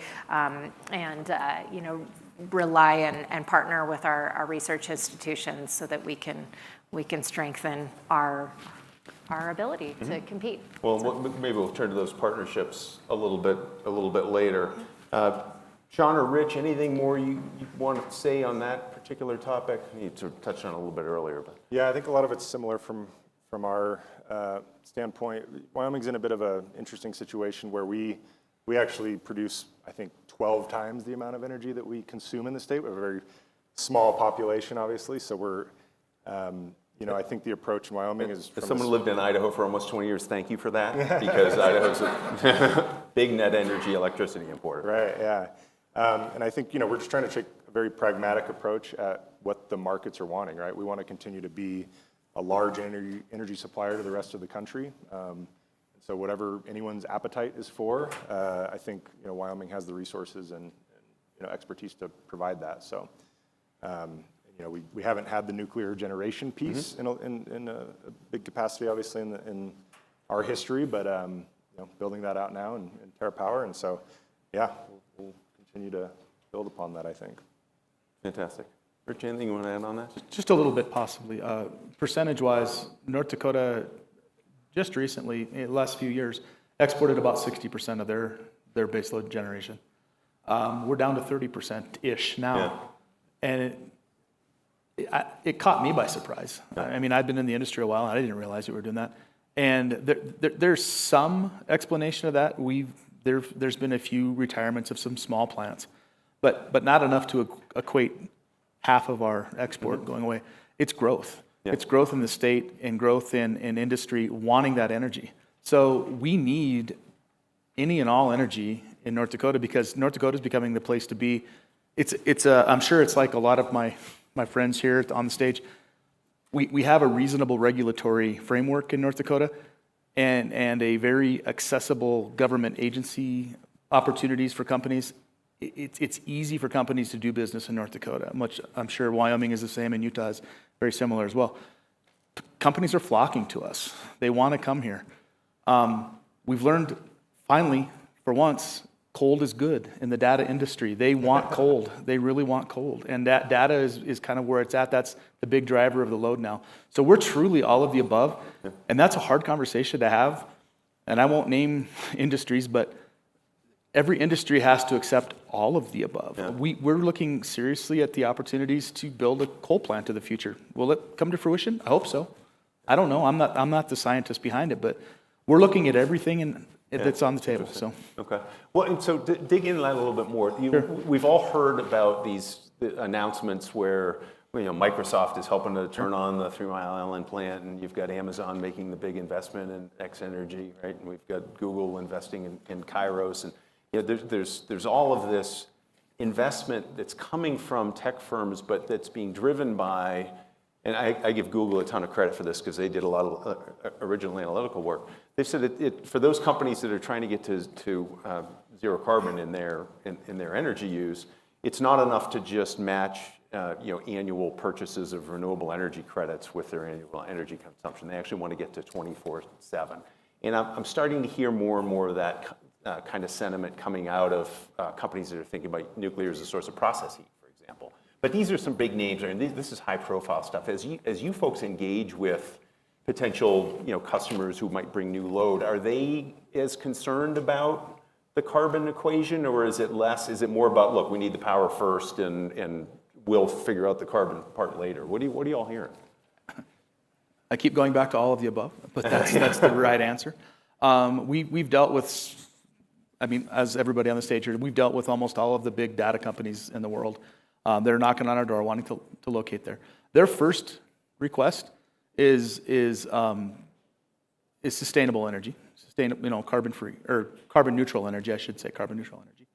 But the next phrase is generally, we have ways of dealing with it, of dealing with carbon down the road as well. So they're all of the above. They will take whatever energy they can achieve, understanding that if it's carbon-based energy, they will have to work towards becoming sustainable somewhere else.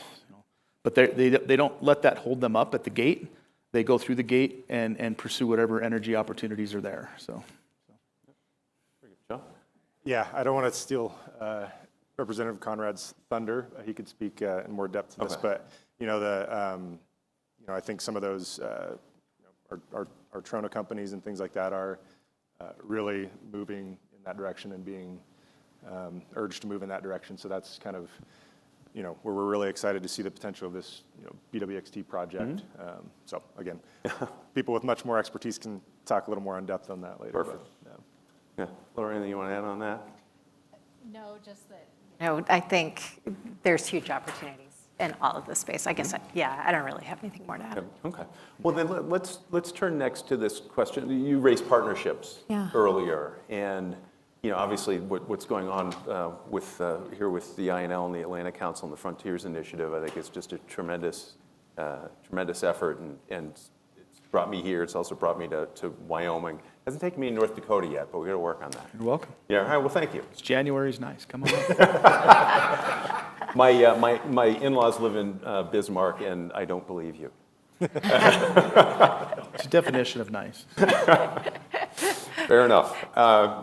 So let's talk a little bit about the importance of partnerships in realizing some of the opportunity here. And Laura, I'll start with you. How is the state working to build these partnerships and take advantage of the resources that exist here in the region? Yeah, well, I'll start by saying, we're seeing the success of our neighboring states and really looking forward to a regional approach and being strong partners across state lines. And the idea behind the Frontiers project of creating a whole regional approach is really it's right in line with how we want to approach things as a state. And so I love just the premise of us all gathering here.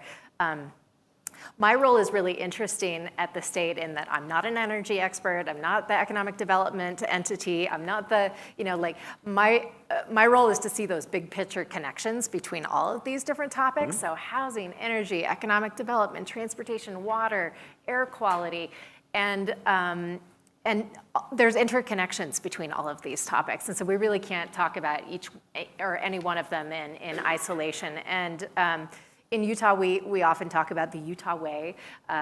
And if you haven't heard that phrase before, this is your introduction. But we have this culture in our state of working together on wicked problems and doing the hard work to find common sense solutions that are consensus based and that have really strong support. And that's just the way we do things. And so, we have the Office of Economic Opportunity. They're the economic opportunity leads. We have the Office of Energy Development. They're the leads on nuclear. But we have DEQ that works on the regulatory side. We have the Department of Commerce. We have all these different partners, as well as industry and our research universities and private businesses, and we have all these various different folks that have a connection and a role here. And so our goal really is to try and build strong partnerships. And I mentioned that we've got Operation Gigawatt. It's a goal, it's a target at this point. I'm looking forward to a very collaborative process that brings all of those different stakeholders together to work through the details to make sure that we're checking all of the boxes and that we end up with something where everyone can say, yes, I am on board, or I can live with it, but if anybody's a thumbs down, this isn't going to work for me, we need to go back to the drawing board and keep working. And so we're really looking forward to working with all of you, to make our energy future and goals come true. So. Yeah, Sean, you've been working with certainly our friends at the INL for a while and their work through the University of Wyoming, et cetera. How are you seeing these partnerships paying off? Yeah, I mean, it's really exciting.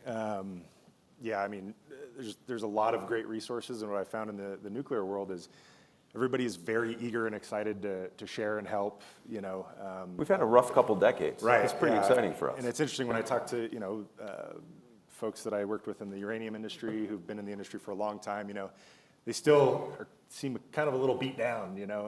But I think there's really some significant excitement. Sort of building. But we've got a lot of partnerships, and what's I think maybe anything in the educational front that's paying dividends. Yeah, so University of Wyoming School of Energy Resources has stood up a nuclear center of excellence, which we haven't had a history of like a nuclear engineering program per se, but what's really interesting is that center of excellence is co-chaired by Tara Rigetti, who's an attorney and kind of sees things from the legal perspective, which is kind of something that I haven't heard talked about a lot, but I think is going to be a really important piece of this whole puzzle going forward. So having that kind of focus has been really great. And then the other co-chair is in the chemistry department, so looking at obviously more technical things with fuel work and various things. So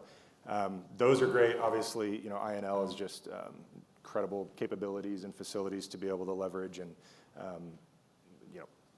immense expertise there, which is really fantastic. But then also, kind of like you alluded to, Wyoming being so small, it's kind of an advantage for us in that it helps us be a little bit nimble. So like I work very closely with our DEQ and with workforce services and the community colleges and the university, the NRC, and kind of helping to make sure everybody knows kind of what's going on and being prepared for a future where we need this little bit of a different workforce with different skills and things like that. And so those partnerships are all, critical. And then from a regional perspective, obviously, we want as much as we can handle in Wyoming. We want to continue to be the leader in this space. But we recognize that this industry, no one state or company or anything is going to handle all this, right? So really viewing it as sort of a rising tide lifts all ships, and it's going to take a little bit of everybody to help sort of really spur this industry along. So. And Rich, how can partnerships like this really help inform your consideration of state policies or economic development opportunities or other? Thanks for that question. North Dakota is we're just dipping our toe in the water. It's probably a bad nuclear analogy, but just dipping our toe in the water. of trying to understand what nuclear is and how it can benefit North Dakota, how it can coexist in North Dakota. And I look at the folks we have on the stage here and maybe some others in the room. We're openly asking for input from other states. And I know there's a few different opportunities that I've talked to folks at the Idaho National Labs about, which I think we're going to be pursuing in the near future. But those partnerships are critical. I look at, my adopted state of Wyoming that I lived in for several years too, and seeing the community involvement that they have going on right now in the town I lived in was Gillette, and Gillette is synonymous with coal. And I tell my friends in North Dakota about the coal seams in Gillette. They're 80 to 100 feet deep. I might be exaggerating a little bit, but not much. As compared to other places in the country, it's amazing. But that industry is looking forward and trying to learn what's next. And the leadership in those towns, those communities, are trying to learn about what's next and how it's maybe an additive process, but maybe it's more than that. North Dakota wants to learn everything we can from our friends, everything we can from our neighbors, whatever partners are out there, so that we can make informed decisions for the citizens of North Dakota as well. So we're all ears. We will listen to everybody right now. So I want to touch briefly on one of the issues that comes up often with nuclear, which is cost. And then I'm going to end by asking you all what success looks like for each of you. So be stewing on that one on the back of your head a little bit. And this can go to anyone, whoever wants to jump in first. So, one of the challenges that we do face with new nuclear is just the cost question, right? These are big capital-intensive projects. Folks look at the experience at Vogtle. On the other hand, these are assets that we expect are going to run 80 years anyway. And after you've paid these things off, these things are really great, low-cost sources of very firm, very clean, very resilient power. And so the states and the communities that host plants that were built back in the 70s and 80s, they're thrilled to have these things. I mean, you had people in states, like New Jersey, New York, and Connecticut fighting to get supportive state policies to keep plants from shutting down, right? Not necessarily places that you would think of, sort of hotbeds of pro-nuclear activity, but they fought for these things because they recognized the value that they deliver. But you got to get over that early hump. Anything new is going to cost more than continuing to run our existing coal plants or the legacy hydro that exists out here or what have you. So how do you think about addressing this question of, all right, it might cost more, the value's higher, particularly if you look over the long term. Are states like yours in a position to take that longer term view as you think about the investments you need to make in your energy future? Anyone jump in? Yeah, I mean, I think so. I hope so. Yeah. Right. No, I mean, to your point, it's been really interesting to me learning about the operating fleet and just the, like to your point of that being just just such a solid investment for the very long term, just through uprates, like the amount of additional energy that's been provided out of the existing footprint over the years is incredible. So I think it just shows the potential of, and I think it's hard, not in politics. It's hard to make. Sometimes it seems like that long-term vision of, but I think this is the time to do that and to see we're seeing the operating fleet getting extended to 80 years, possibly beyond. Kind of heard so. And like you said, in a community that can rely on that for that duration of time, I mean, literally generations being able to benefit from, the taxes from those operations that fund schools and everything else in the region. I mean, I think it's just a really great opportunity. Excellent. Any other thoughts on that? go ahead. Okay, I'll be quick. I just, I feel like I have the best job at the state of Utah because I get to think 30 years into the future. There's nothing that's a crisis today. It's, we have time to work on all of these things. And so, my frame of reference is that long-term look through everything that I do. And I really like the idea of framing big, expensive projects as investments. And we are investing in our future. We're investing in our people. We're investing in the future of our communities. And yeah, it's expensive up front, but it pays off in the long term. Absolutely. Rich, anything you want to add on that? Sure, I'll give you the economic development answer here. Since I worked in the coal industry for so long too, what did the first fully scrubbed, fully mercury controlled, fully dust controlled, fully NOx controlled, I don't know what else I'm missing, but megawatt cost? versus what does a megawatt cost coming out of one of these coal-fired power plants now. It's tremendously different. It's tremendously less. Nuclear's got to be the same way. I mean, it's got to be the same way. Every industry is that way. Serial number 1 is monumentally more expensive than serial number 2,000. That's just the way it is. Nuclear will become that way. I remember who was speaking earlier, that Vogel plant, they're already seeing a 20% reduction in cost from project A to project B. That's great. That's following the curve perfectly, and we will continue to follow that curve in every industry. So that's the first cost. Yeah, it's scary, but it is in every industry. So No, and so that's a perfect advertisement for what we're trying to do in Washington as NEI, is trying to get some federal support so that it's not all on the state or its customers, because there are national benefits to having a strong civil nuclear energy industry. So let's work together to help make that happen. So with 5 or so minutes to go, I did want to give you all a chance to answer my closing question, which is what does success look like? Or if you don't want to answer that, say whatever the heck you want. Go ahead. Well, you want to go first?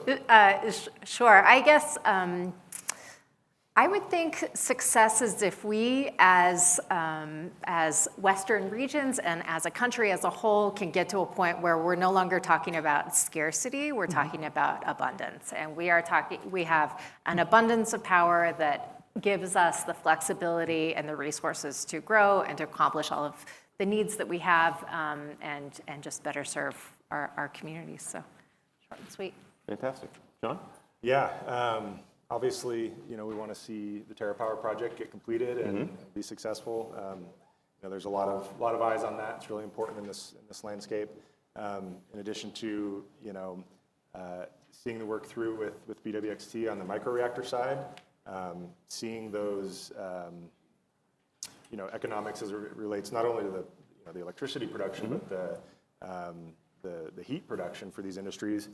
But also, like I kind of talked about, we're engaging in this entire value chain. So things like TRISO fuel, things like this. I think what great success would look like is, some of our existing manufacturers being involved in this supply chain, exporting this stuff around the country as well as the world, and playing a significant role in kind of on that cost portion, building in some competition, and seeing our companies thrive in that landscape. Yeah, that's a great vision. Thanks. Rich? Again, I'll go back to economic development, and I'll replace North Dakota with our region. But I want to continue to see our region maintain its ability to be the energy powerhouse, the energy leader of the nation. Value add is a term that I've become very familiar with in economic development.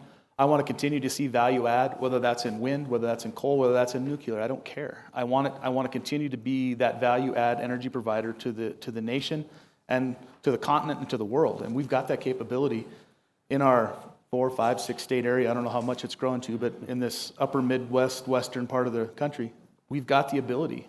We've got the capabilities, we've got the raw materials, and we've got the know-how and the drive.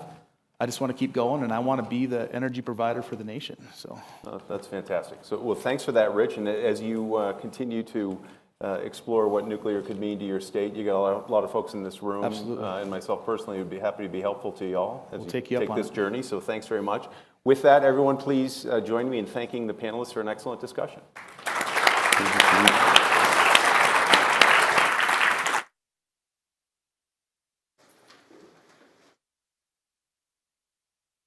Thank you so much. Thank you so much to John and Sean and Laura and Rich. Really, really wonderful panel. And for our next panel discussion, which will be on emerging opportunities in Utah for advanced nuclear reactor applications, I am delighted to invite Dr. Marian Lynn Rice, who is Associate Director of the Energy Futures Research Engine and Adjunct Assistant Professor of the University of Utah, to the stage, and along with her panelists, and Marian will introduce everyone.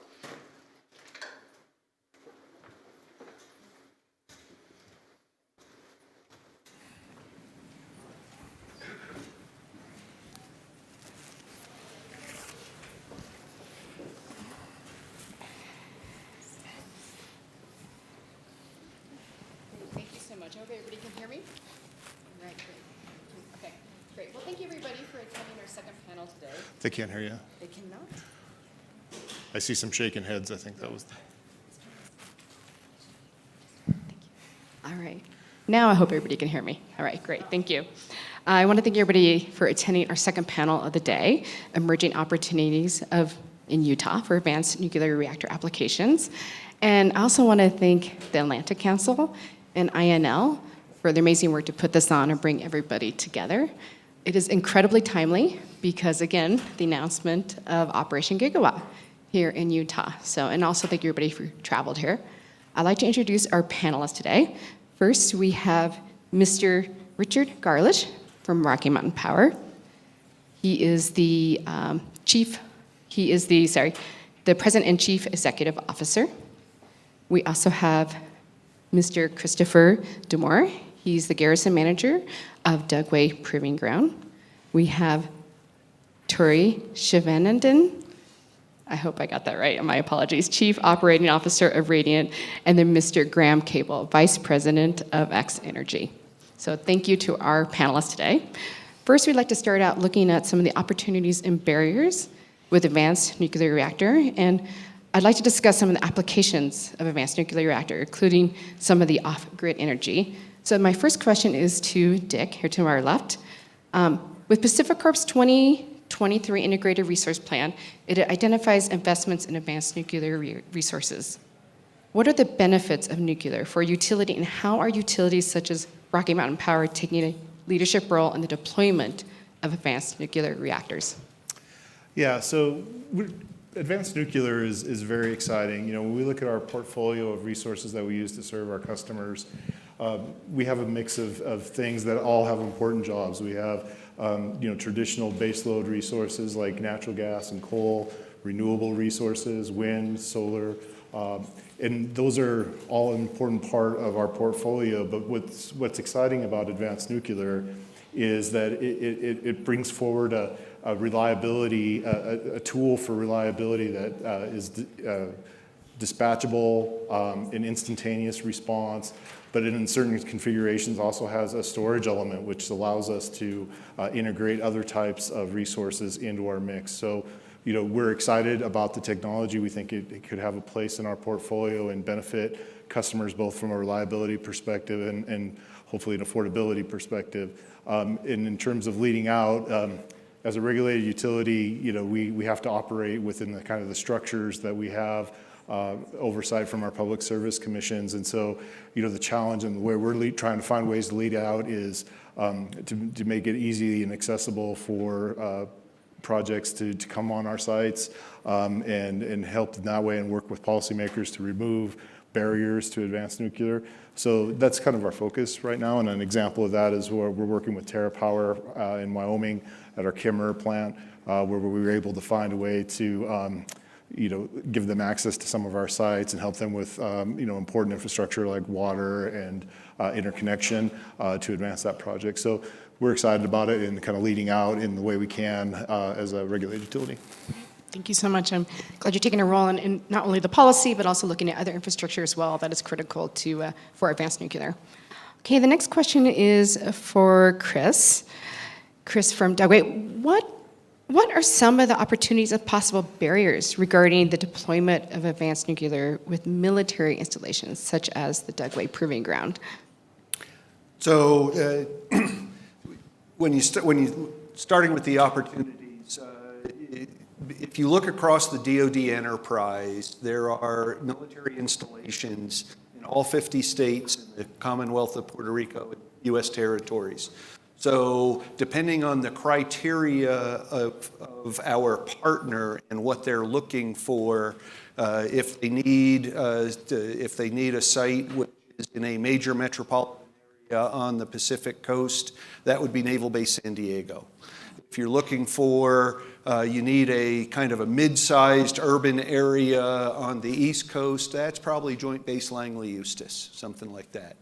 And if you're looking for the most remote and isolated installation in the continental United States, where a traffic jam is there are two other vehicles on the road beside you, that's Dugway Proving Ground.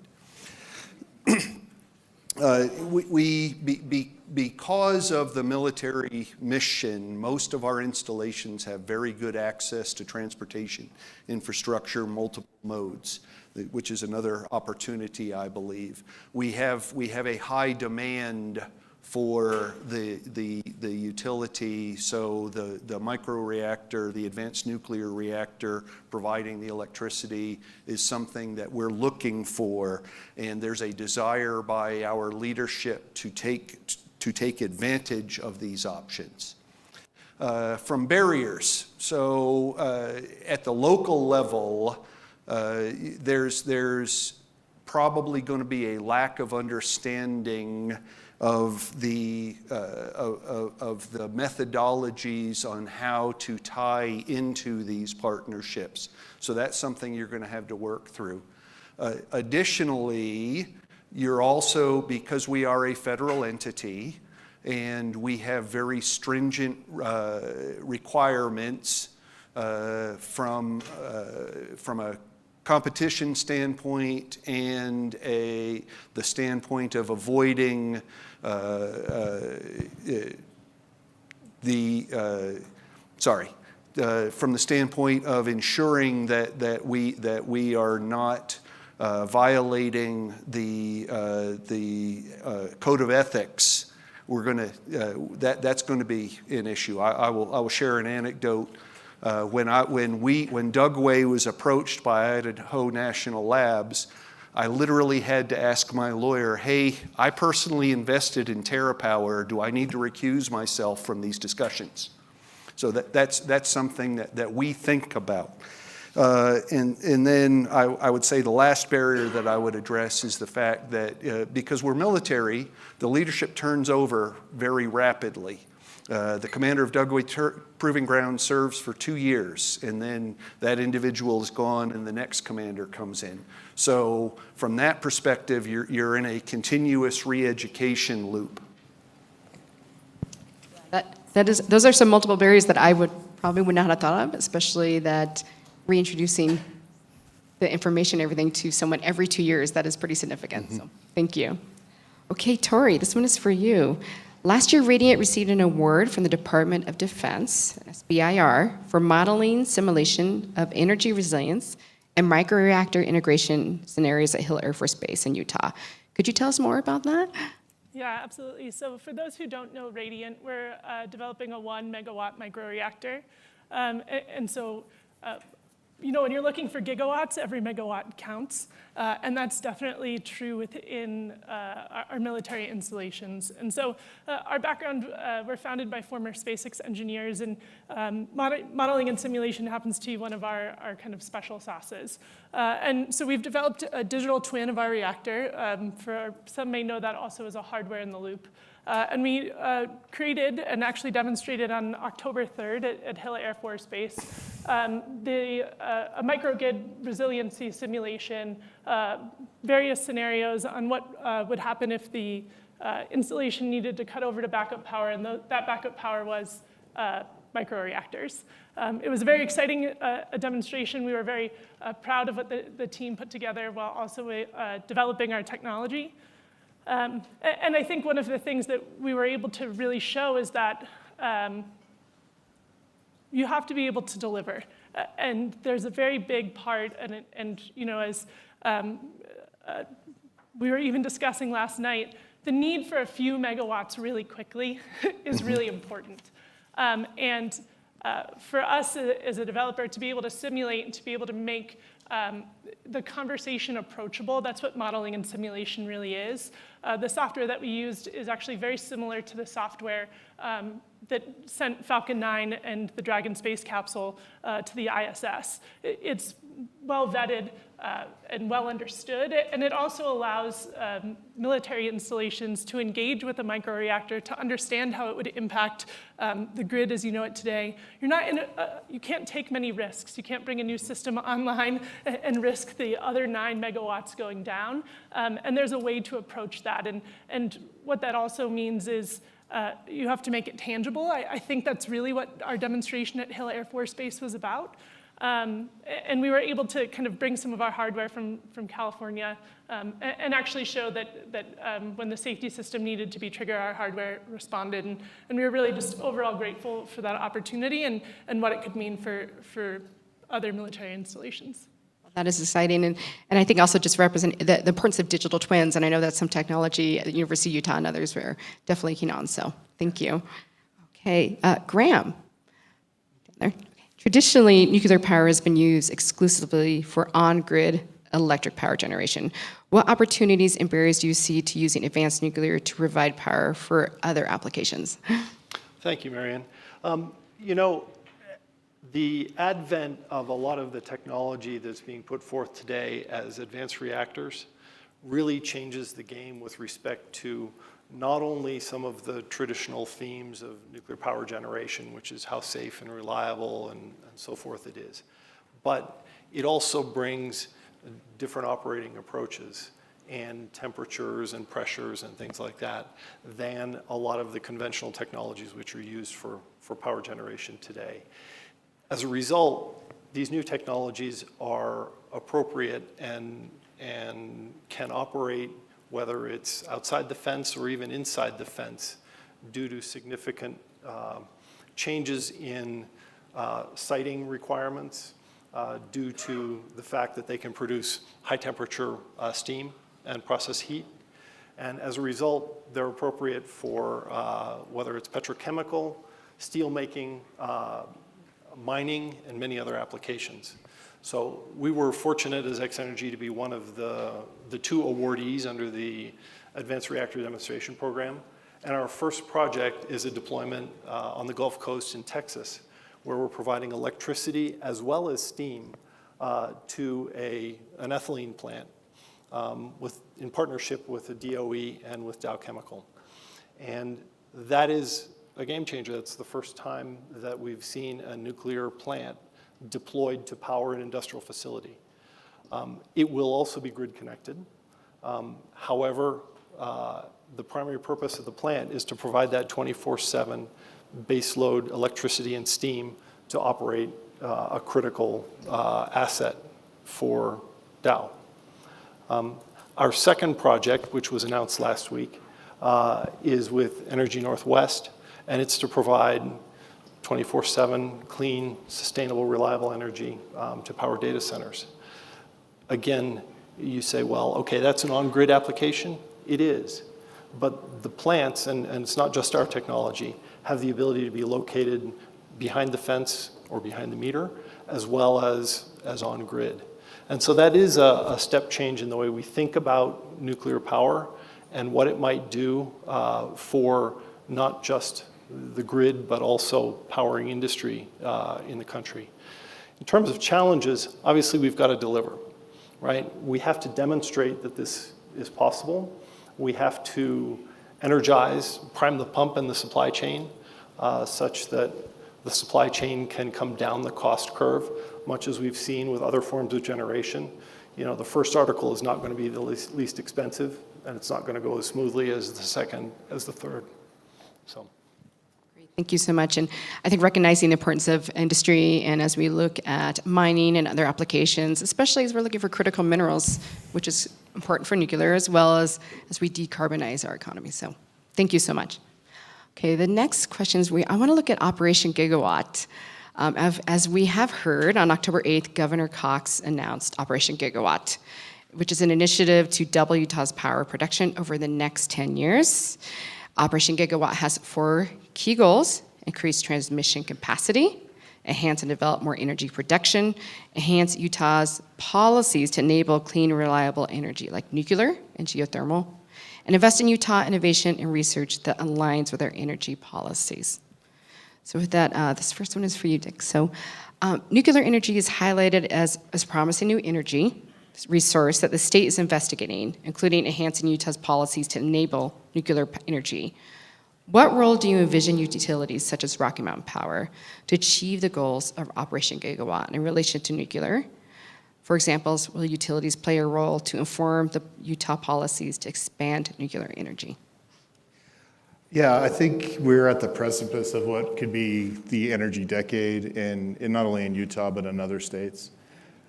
We're seeing the confluence of increased demand for electricity, whether it's AI data centers, new types of manufacturing, residential growth, and just the use that electricity has become in our everyday life, from our cars to our phones and everything else. The demand is increasing.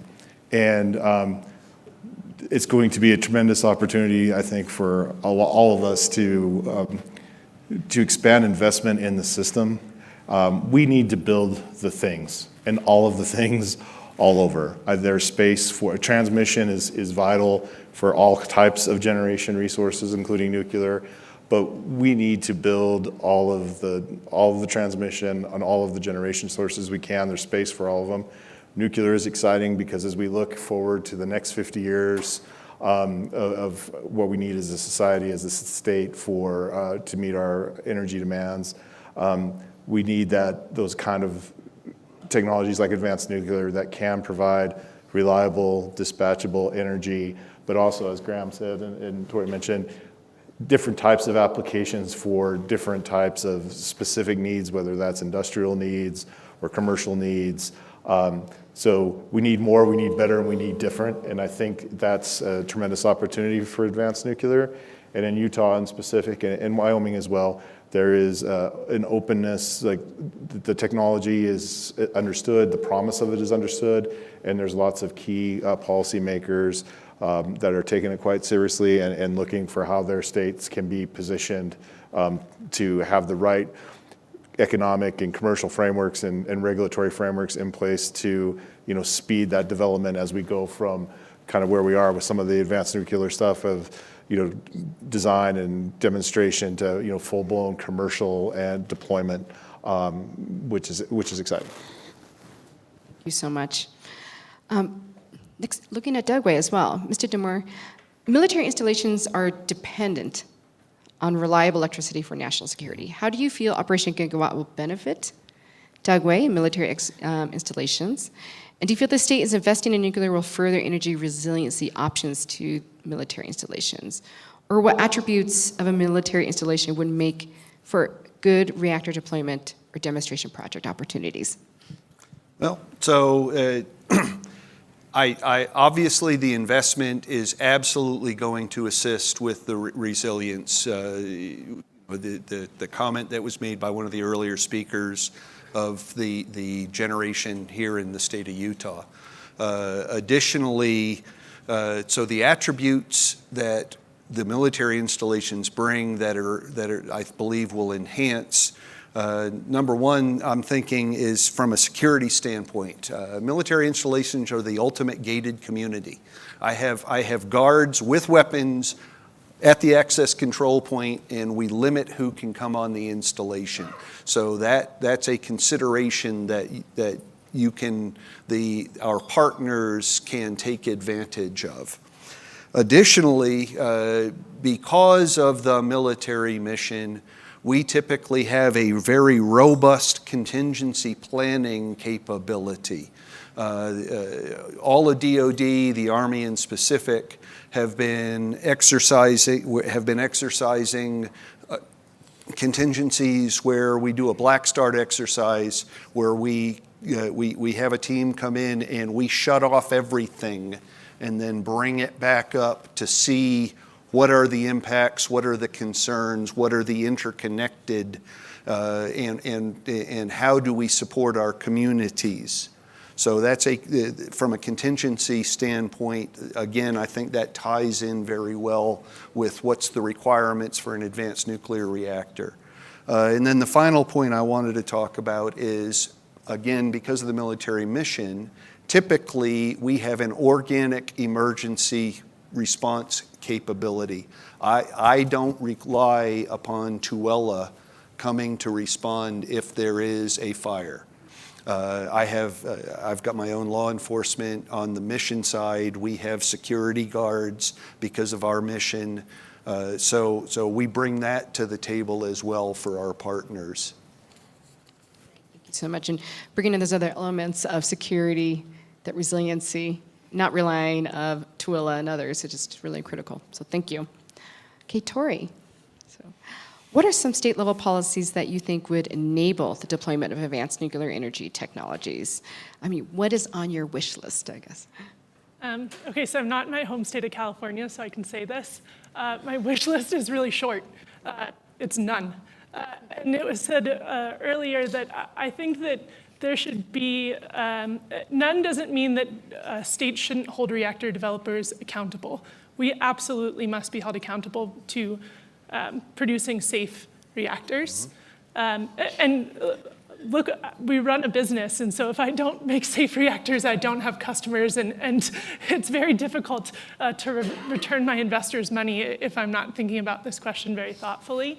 But the reason I say that is, it was even mentioned earlier today, we shouldn't regulate before we innovate, and I think many of the reactor developers, we understand our technologies really well, but we don't know what it'll be like when humans interact with these technologies because they're not widely deployed yet.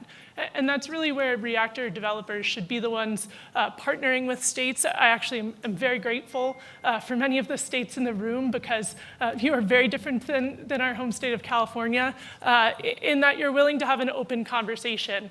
I also want to thank the Idaho National Lab. You know, the dome demonstration facility is very key to our development. And what it really means in one sentence is the first time our reactor turns on, it won't be in someone's backyard. And the general public is very concerned about that. And that's a very powerful statement because it also gives us a facility where we're able to put our reactor in accident scenarios. We're able to see how our safety and scram systems work. And then we can develop regulation from there. And then if I had to give kind of the real answer you might have been looking for, which some of the states in the room do have, is I want one front door. If I'm coming to your state, nuclear has a number of different connotations, and people, the conversation's changing, people are getting excited. But I want kind of from siting all the way through spent fuel to be handled by one office, one front door, kind of engaging with different agencies individually. It creates an inefficiency. I also think it creates a confusion. I also think for states it makes it harder to keep us accountable. And again, I think that really in this conversation, regulation doesn't mean you don't keep us accountable. And that's really what will help deployment and to unlock it.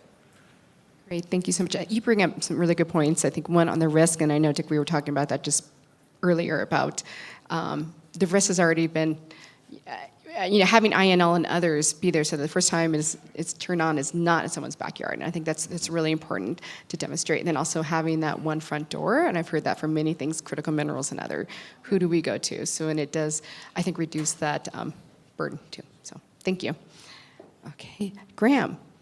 So just last week, Amazon and X-Energy announced a partnership and investment to bring more than 5 gigawatts of new nuclear energy online by 2039, including a project with Energy Northwest. Could you tell us more about this? And do you feel Operation Gigawatt can enable similar investments in Utah? Yeah, sure. So the announcement last week has obviously the background of the type of demand growth that we've been talking about here from data centers and other sources. And it's really driven from multiple perspectives. So there were two pieces that were announced. One was an investment in X-Energy, and that's really funding that will allow X-Energy to deliver the balance of the ARDP program. And by that, I mean our funded portion, because it is a cost share program where we're partnered with the Department of Energy. And importantly, it signals that the incentives are working, right? The DOE put forth this program to go and demonstrate this technology. The technology is being demonstrated, the funding is there, it's attracting commercial players. Secondly, the announcement that Amazon and X-Energy teamed up to deliver the 5 gigawatts over the next 15 years. The initial project there is Energy Northwest.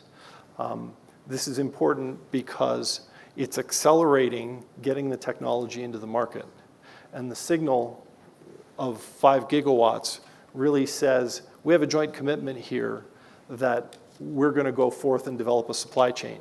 As suppliers, those suppliers can look at that and say, I have some level of certainty over the fact that we're not going to just build one of these plants, we're going to build multiples. So how does that tie into Operation Gigawatt and opportunities here in Utah? Well, there are a couple of important things. One is there's a demand signal in the market, which I think Utah also has, that says we need more electricity. There was a willing utility who said, I'm willing to partner with you, customer off-taker, and supply you with electricity in return for you helping me accelerate this project by a front-end investment.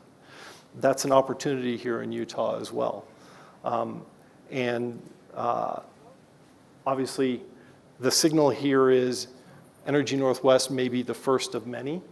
The challenge to those players in Utah is, okay, so who's going to be second? Who's going to be third? And is that going to be in Utah or is it going to be somewhere else? And I know we've had a lot of discussion around incentives. The federal government has provided incentives here to deploy this technology, not just ours, but the other reactor vendors as well. And we continue to see announcements around priming that supply chain pump, whether it's in the fuel cycle on the front end of that, or it's in reactor space. And there are things that other states are doing that Utah is now announcing it's going to go do to incentivize people, whether it's through political support, whether it's through policy and programmatic actions, or, for example, in the case of the state of Washington, there was actually state money that was provided to Energy Northwest to help them get started. And so those are all things to consider here. Thank you so much. I mean, you really bring in a nice segue into our next set of questions up here of how can Utah be a leader in advanced nuclear? And I think, Utah is well positioned to work with our collaborators and have come together around the Frontiers Initiative to be a leader in advanced nuclear, both public, private sector, academics, et cetera, our military, that really have made a difference in catalyzing our understanding and scope of opportunities and building this advanced nuclear IQ. How can we build on this progress to help position stakeholders in Utah to accelerate and lead in this new frontier of economic competition? So the first question I have for you is, Dick, with advancements in nuclear and focus on nuclear energy to achieve energy resiliency and clean resources, do you feel Utah is poised to be a leader in advanced nuclear, or are there existing barriers that need to be addressed before Utah can be a leader? I think Utah is poised to be a leader, and I think that Utah is taking leadership steps. I mean, for example, last year during the interim leading up to the session, a group looked very, very closely at the existing Utah statutes, specifically for red tape and bureaucracy that would be a hindrance to development, and removing some of those. And the good news was there wasn't, some foundational prohibitions like some states have against nuclear, but there was some antiquated type language that could have been subject to interpretation, which might have created barriers.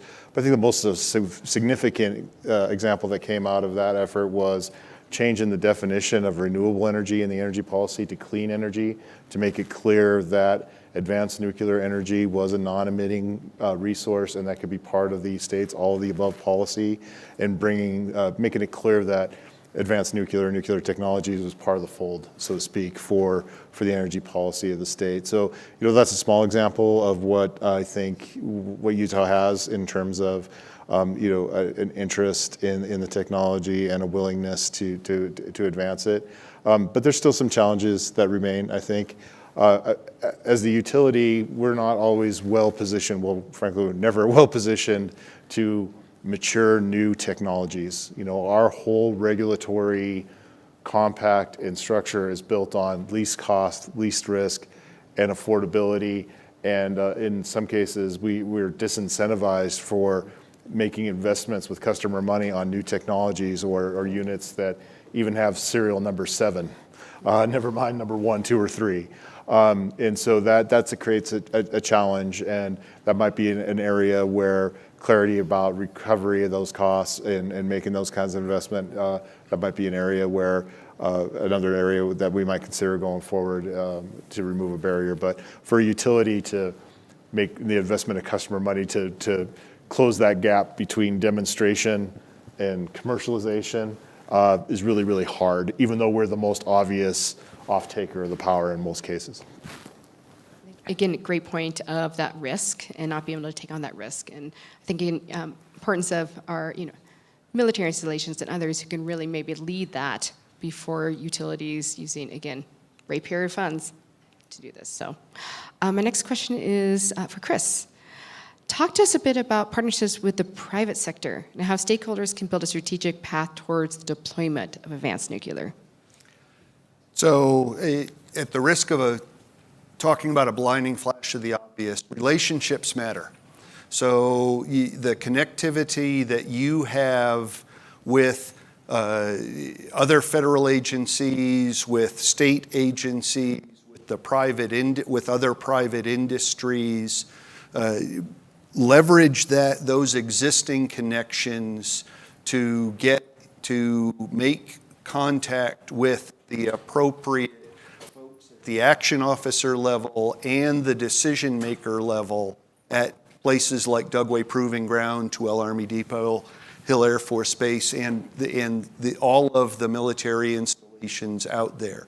We have a crying need for this kind of a service, for these kind of products, but many of us at the tactical level, we're so focused on meeting the initial, the right now requirement that we're not thinking about how do we address something 5 years down the road.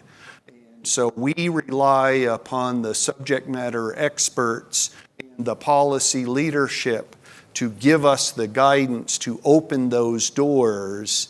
And that's where I think that this forum is making money. There are leaders from Department of Energy, from the Department of the Army, from the state here that can be weaponized so that I and my team can actually get down to the brass tacks and implement what we're talking about. So bringing in all our leaders from the federal, state, even local levels to really catalyze that, so you can catalyze what you need to do. Yes. At your level. So great, thank you. Okay. And with that, Tori, as a reactor developer, what opportunities do you see for stakeholder engagement, and how can Utah be a leader among regional stakeholders? Yeah, so stakeholder engagement is critical. I think this forum and why we're all here today is a really good example. States have a lot of work that they take on themselves. I think some of that work they can put on the reactor developers. But facilitating the conversation is a really important part. And what does that mean? Stakeholders in facilitating the conversation, I think, help us turn NIMBYs into YIMBYs, right? Like, yes, in my backyard.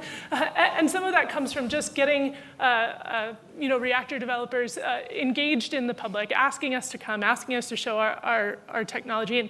And quite honestly, if we give you an answer that the average person can't understand, it's not acceptable. We have to make our technologies approachable. And we have to help people understand that, yeah, software that's used to go to the space station can help make nuclear reactors safer. This is well understood, and we can kind of prove this.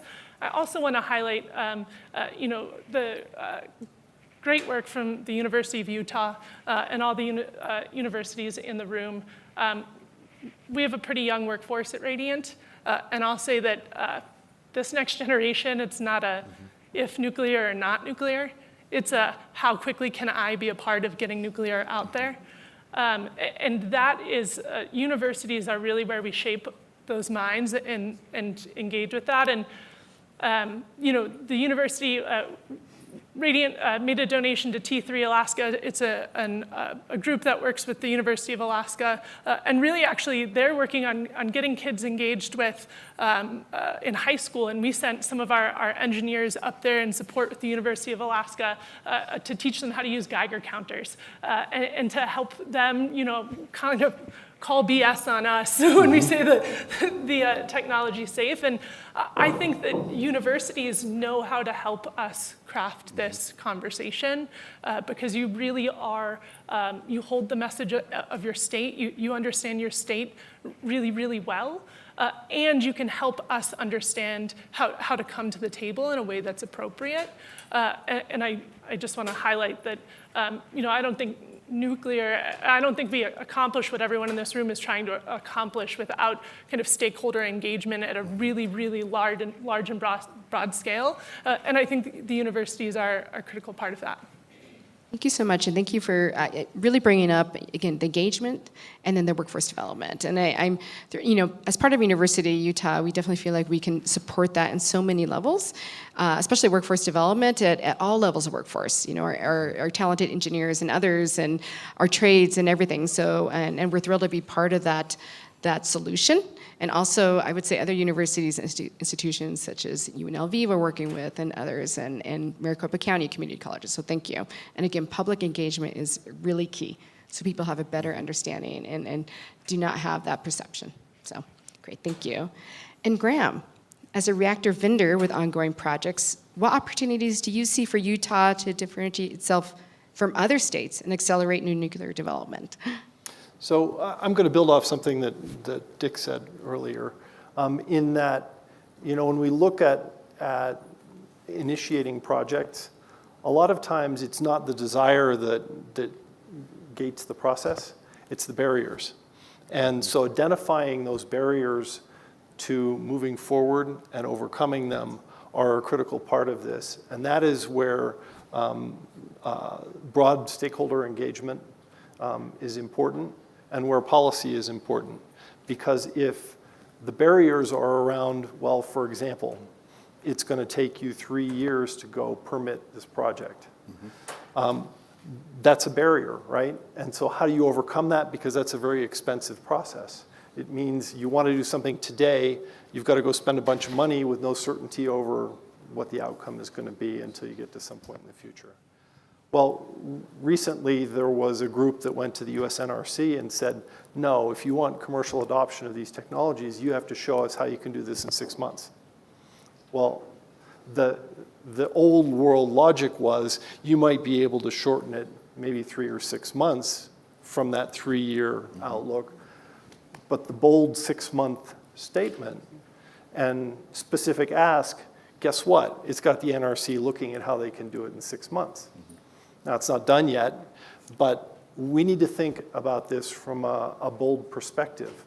We need to find ways to knock over those barriers, whether they're real, imaginary, or otherwise holding people up from making decisions and moving forward.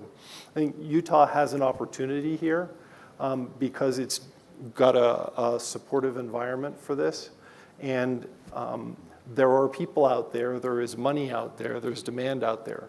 So the question is, what do we really need here? We've got the products, we've got the consumers, we've got the investors. We need to find out how, through stakeholder engagement, we can bring those parties together and make it happen. Thank you so much. I do feel like Utah, we are great at bringing people together, and this is a prime example of that. Also, I do want to mention as well INL. If you have not visited INL, I highly encourage you to do so, to see the first reactor and just how quickly that came online. It's just very impressive. So with that, I think we just have a couple more minutes. So I just tie it up? Okay. All right. Well, with that, I'm just going to... We don't. I guess we don't. So I'm going to go ahead and tie this up and thank again our panelists. This has been a great conversation. I've learned a lot, and I look forward to continuing the conversation as well. We're lucky to have so many representatives here from, again, the federal, the state, and private sector and everything, and I want to thank everybody for coming. So thank you again. Thanks. Nice job. Thank you.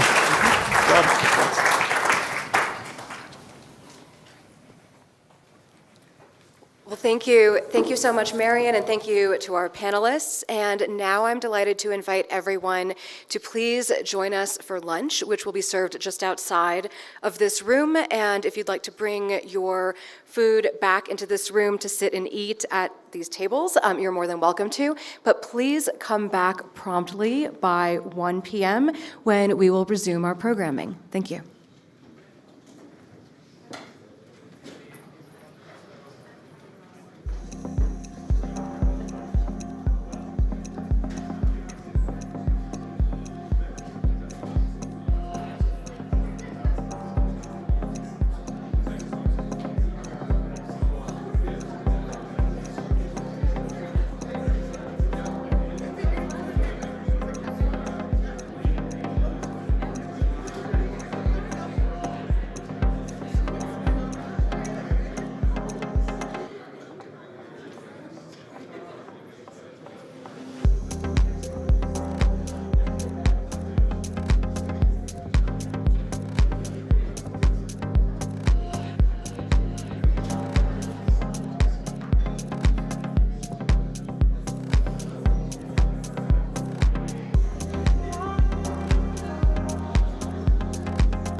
Check. 1, 2, 3, 1, 2.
Good afternoon, everyone. Please pause your conversations and take your seats. For those of you who are still in the foyer, please come back into the main room.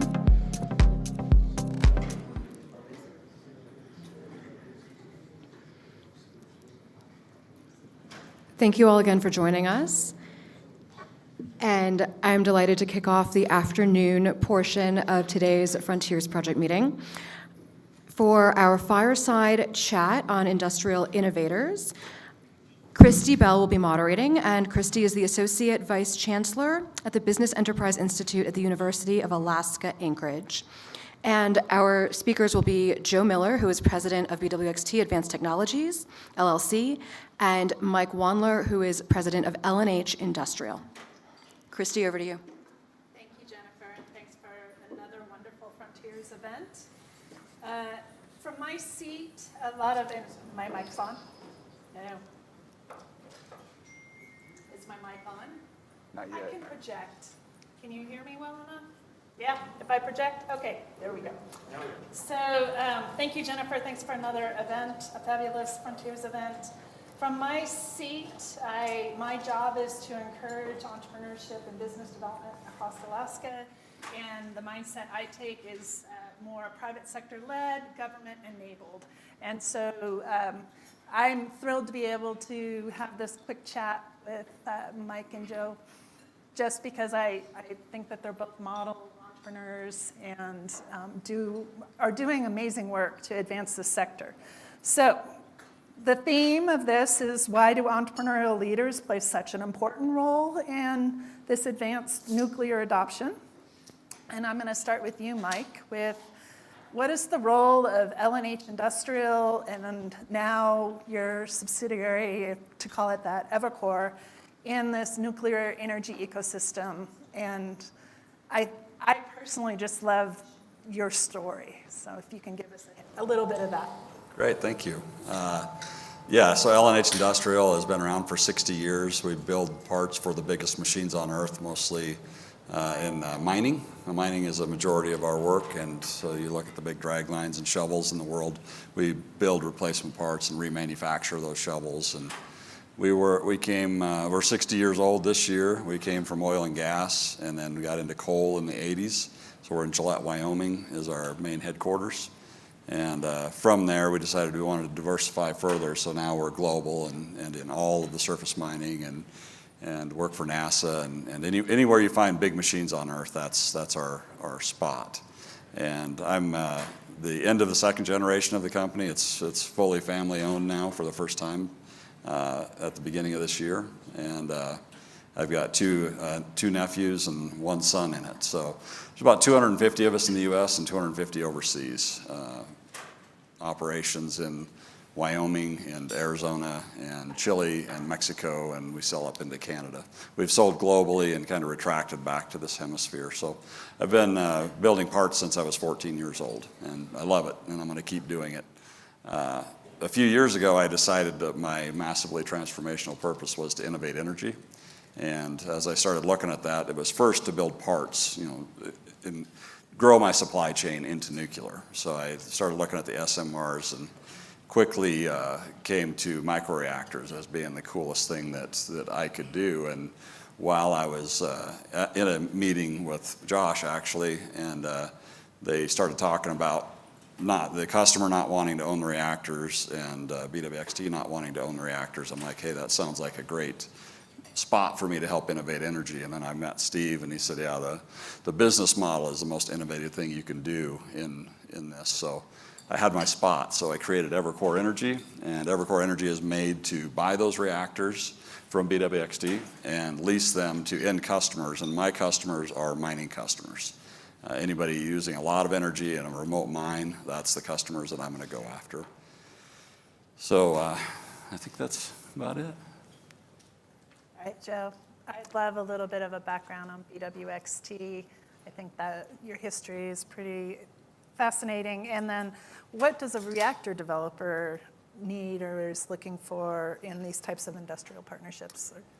Yeah, thanks, Christy, and thanks, Mike. So the BWXT, the heritage and the lineage for BWXT started in the 1850s, known as Babcock and Wilcox. So the invention of a steam boiler was how the company was started. And so from the 1850s to today, if it's energy, we want to focus on it. We want to convert thermal energy to electrical energy. We do that through steam. We do that through high temperature gas reactors. We do that for the Naval Reactors Program. Since the 1940s, when nuclear technology became a technology, we've been a part of it. The translation of nuclear fission to thermal energy and that transfer to steam and transfer to power production and propulsion has been something that we've founded ourselves on, but we are a manufacturing company, and that's what we love to do.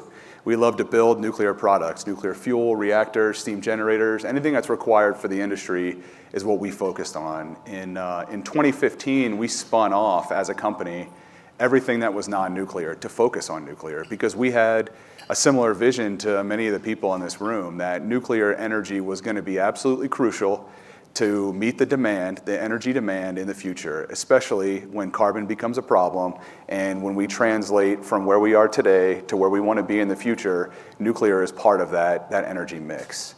And it will continue to be part of that energy mix, and we see this rapid ramp in the adoption of nuclear technology.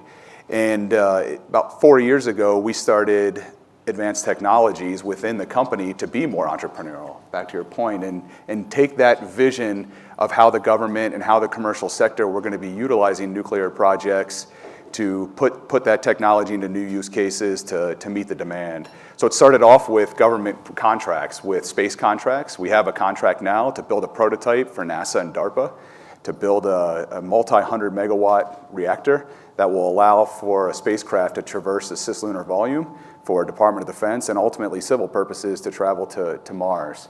The second prototype that we were awarded or that we're working on is Project Pele. It's a very important project for the Department of Defense to put over 1 megawatt of electrical energy inside of a series of Connex boxes that can be transported anywhere in the world. The DoD is a big energy consumer. We also have a lot of new technology that require high-dense power systems that can be transported anywhere in the world. So we're working on that. We're building both of those reactors now. They're not designs anymore, they're built. They're going through the licensing process and really excited about that. And so over the last couple of years, we've translated that into what does the commercial marketplace need? And we came up with a proposal that was accepted and awarded by the Department of Energy, and we're working with Idaho National Lab, Oak Ridge National Lab, in revolutionizing how you can use high-temperature gas reactors, something like Pele, scale it up for the industrial sector. And when Mike talks about the mining industry, that mining industry has major requirements for thermal use cases for energy and also electrical use cases. So how do you build out the infrastructure in Wyoming? That's another contract that we have. How do you build out that infrastructure using high-temperature gas reactors to go off and supply the energy needs to continue to grow that industry? Very important things that are very important to the country and very important for commercial and industrial applications. But how do you get there? And the one thing that was really important to me as the business leader is you have to invest over the timeline and you have to look into the future and understand what those investments require. So building a microreactor, a prototype, is a means to the end, but the end is mass producing microreactors. If you're going to build 2 or 3 microreactors, just don't do it. You have to build multiple hundreds and thousands of microreactors over the series of decades. So I invest in that way, and the company has invested $70 million of their own money in capital and fuel facilities and things of that nature to make not just the prototypes real, but everything beyond the prototypes real.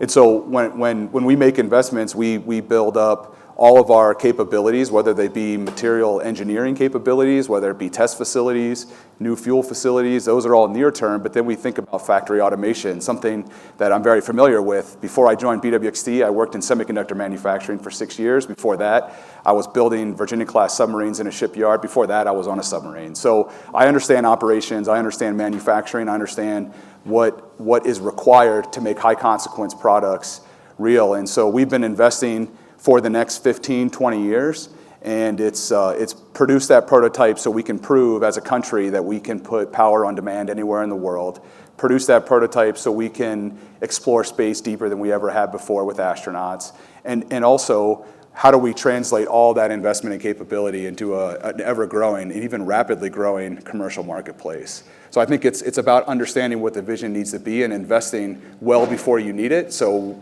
as these products and projects continue to develop, you're ready with the capabilities that are required to make them real. Okay, thanks, Joe. And you've largely answered it, but I want to ask the follow-up and just see if there's anything more. So I work in a very rural state, and so I'm curious about what's the adoption process from the mining side and from a small community that might not be attached to a grid. Is there, as you're having those conversations, and I know you've been having some of them in Wyoming, like what, without just doing a push, how are you developing that pool from that side?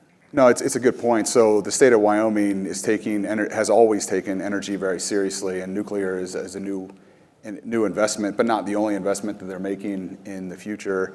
And in doing so, we were awarded a cost-sharing contract with Wyoming. And since we're a nuclear manufacturer, one of the things that's most important to us is talking about our products and also understanding the supply chain. And using local supply chains are really important. And then you start to uncover the mining industry is so strong in Wyoming. Companies like L&H have been there for several decades. They can manufacture precision components that rival and sometimes outcompete what we do in the nuclear industry. So what we have done is we've gone through a series, multiple rounds throughout the state of Wyoming to talk to all the interested stakeholders, i.e. manufacturing, and the supply chains and government officials, both local and state and federal, to talk about what we think the deployment scenario needs to look like, and we're documenting this as part of that contract. And then you start to get stakeholder engagement, and people see the economic benefit locally. They ask good questions about what the technology is. They also ask good questions about how they can play a part in the supply chain as it continues to build. So I think all of those things working together make the project really real, and it also, you gain a level of acceptance of the people local to the area. Thanks, Joe. And Mike, you talked a little bit about your MTP, your massively transformational purpose. Will you tell us a little bit more on that? I'm always intrigued by how you have this vision that's out there, ways out there, but you are innovating today and making things happen today to achieve your moonshot. Tell us more. So your purpose, my massively transformational purpose, is important for anybody to have. If you have purpose, it'll take you through anything, and it's actually proven that you'll live quite a bit longer than somebody without a purpose. The rest of it fades away. Your purpose keeps you going and gets you to where you want to be. And coming to the Innovate Energy as my massively transformational purpose was interesting. Peter Dumendis was always pushing me to come up with my purpose, and I'm like, well, I have a lot of them, right? And he's like, no, you have to have one.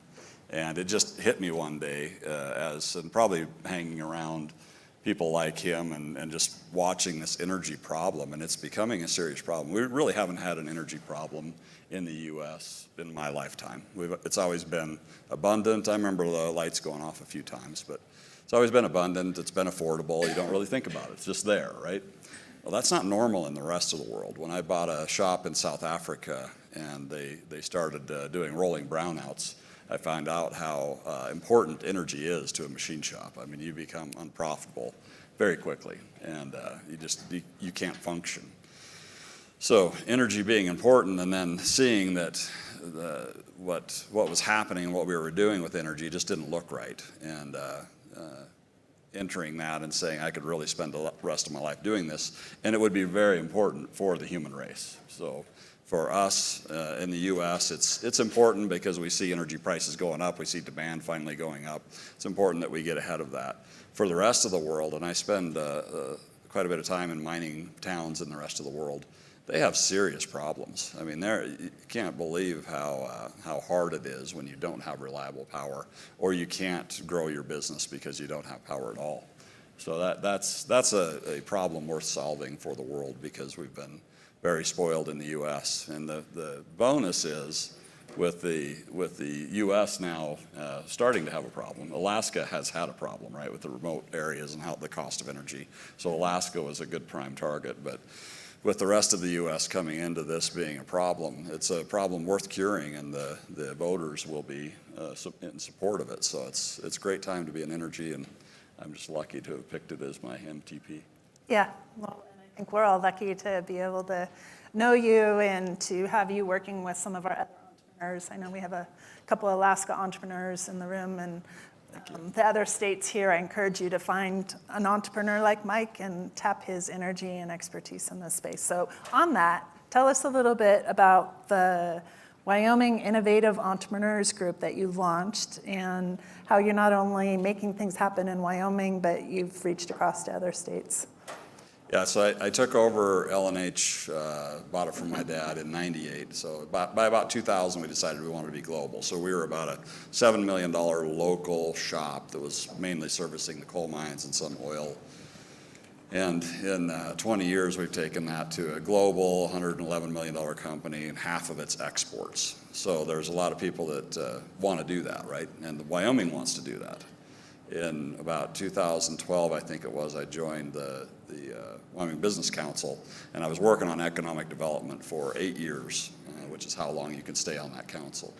And I learned a lot. It was a great experience for me. The governor, the new governor, Gordon, tapped me a few years ago and said, hey, I want you to come back and help us with economic development. And I'm like, man, I don't want to go back into a council or be elected to a board, because the rules and regulations in government is kryptonite for a entrepreneur. You know, they just tie your hands every time you come up with a new idea. They throw 5 things out why you can't do it. So I said, I'll do it. I would love to help Wyoming grow and diversify the economy, and I would love to share whatever we do, because Wyoming's treated me well. I've been there my whole life, and anything I can do to give back and help grow and diversify the economy, I'd do. So I fired up what I call Wyoming Innovative Entrepreneurs, funded it out of my company, and it's a pretty simple process of gathering up the best entrepreneurs in Wyoming. So I wasn't going after the startups, because startups, you have 90-some% failure. I wanted to go after the people like L&H that have been there, tried and true, proven, and they had matching values. So they like to share information. They like to help other people grow and diversify. And I just started gathering the team of people up, and they gathered more of them up. So now we're at, I think there's 50 or 60 people on the Wyoming Innovative Entrepreneurs. And some of those people are from the state and from the education system, right? So when you find people that are very entrepreneurial, which are in the state, that's great. That's where I met Marcio, and that's where I've met quite a few people. But we bring them on there too, because they can help the entrepreneurs tap into the state. So we created this ecosystem I'm leading. We meet once a month, and we talk about how we can help each other grow and diversify just by roundtabling and talking about what's working, what's not working, where are the problems. And it's fantastic. And when you do that, it has to be driven by an entrepreneur. It can't be driven by anybody at the state. It just doesn't work, because as soon as it's funded by the state, they end up putting rules around it again, right? And driving all the entrepreneurs away. So if anybody wants more information on that, you can look it up, Wyoming Innovative Entrepreneurs, or call me and I'll tell you how to do it. The most important thing is you have a great leader that will run it, and that it doesn't become a bureaucratic organization. But it works. It's working really well. I think we're going to be able to grow the Wyoming economy in 20, 30 years. You're going to look back, and a lot of these innovative entrepreneurs are going to be responsible for a large amount of growth, and also keeping them there. In a small state like Wyoming, there's a lot of churn. There's a lot of companies that get started and get flipped out of this state. So we're talking to each other about how to not let that happen.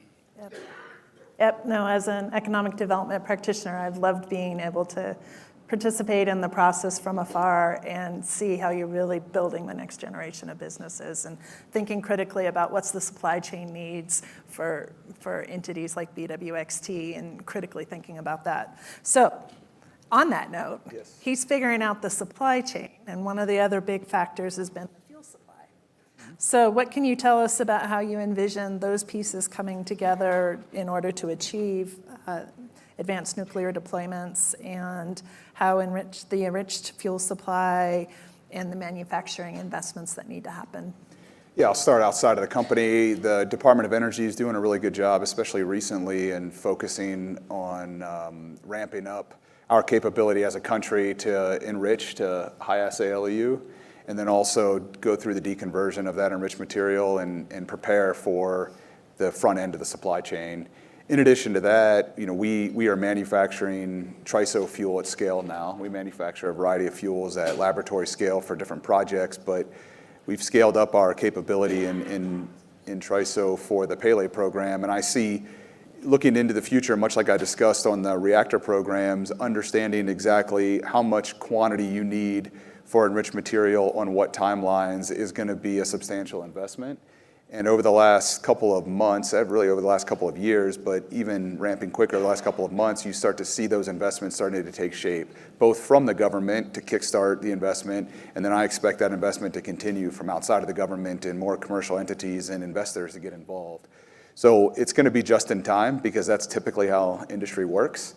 And if it's going to be just in time when end users start to raise their hand and take nuclear more seriously, which we're seeing now, and reactor developers are able to translate their good ideas into physical hardware, and that physical hardware has to work. So that's the hard part that's emerging right now.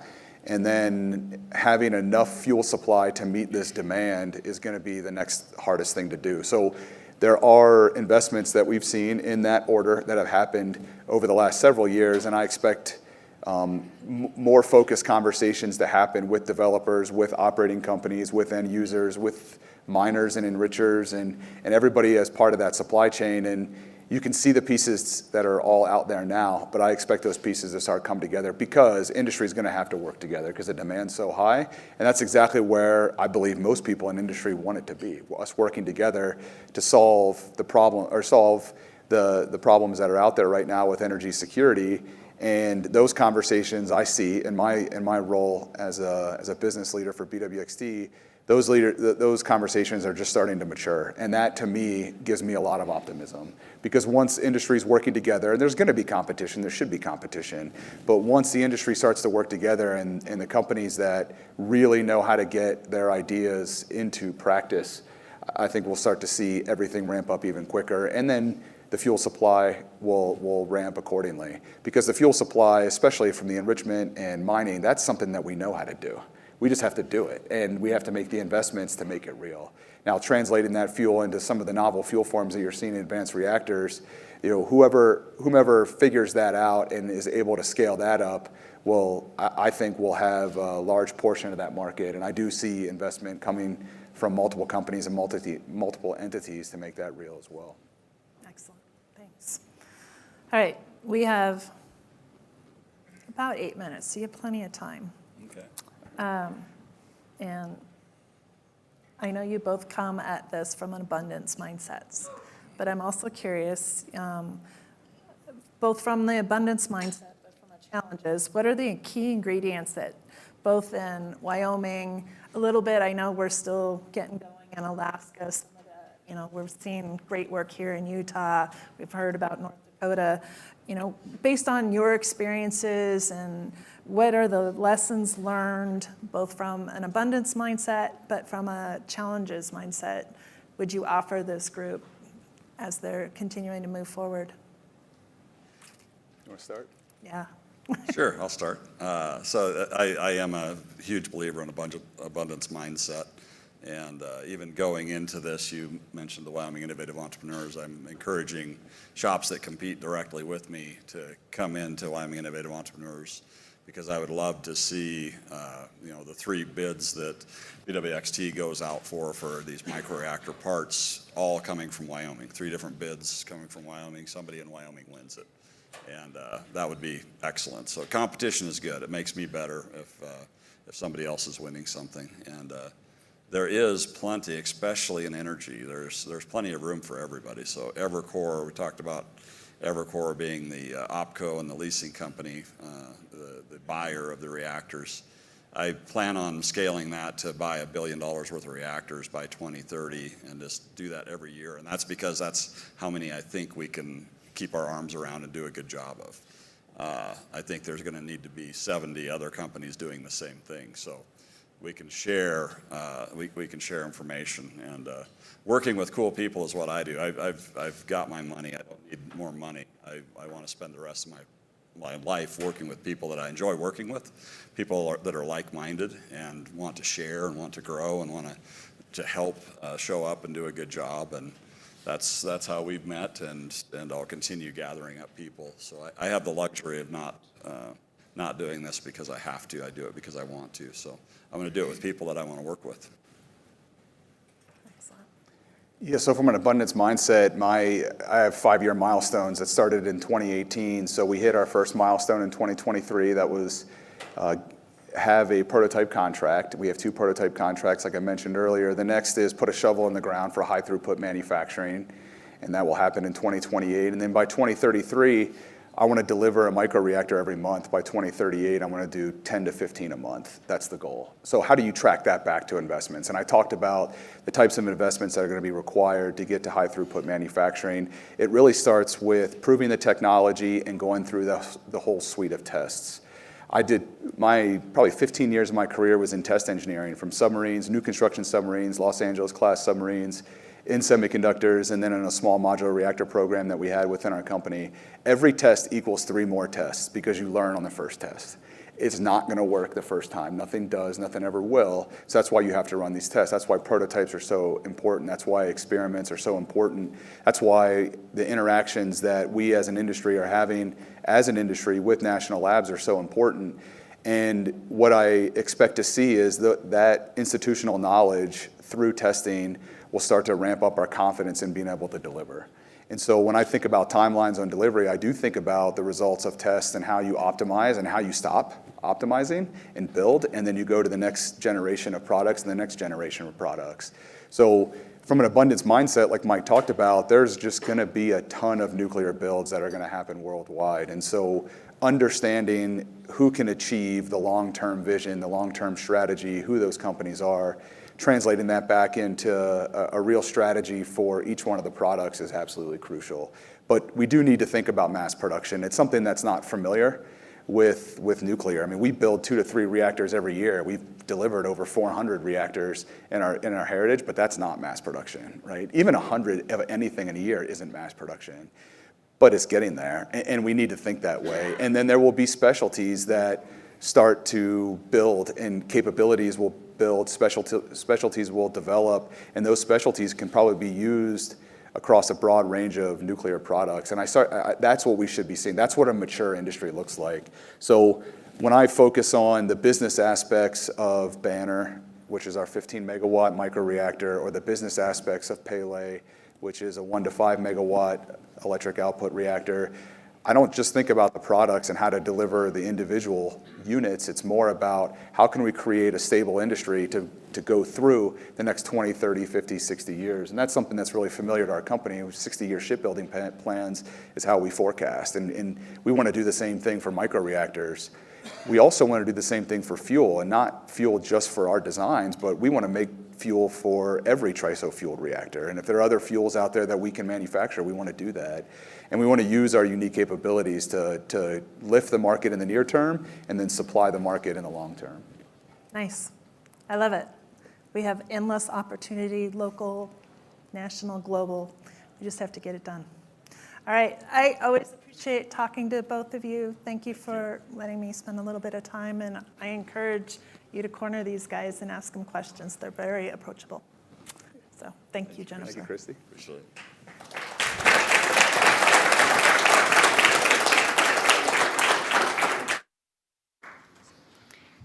Christy, thank you so much, and thank you as well to Mike and Joe.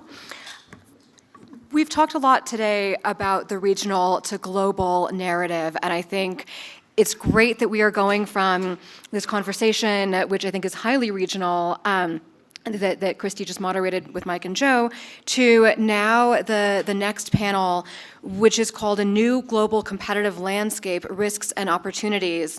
And this conversation will be moderated by George David Banks. Dave has a number of different affiliations, but for today, the one that matters the most is that he is a non-resident senior fellow with the Atlantic Council Global Energy Center. So Dave, I'm delighted to welcome you and your panelists to the stage.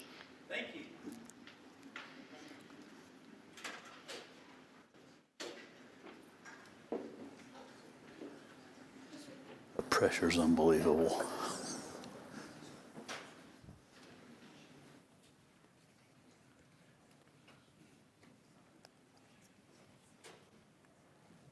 Awesome, thank you. Well, thanks for that kind introduction, Jennifer. It's great to be here today, and obviously it's terrific to be here and joining such an esteemed group of thought leaders and experts on this panel.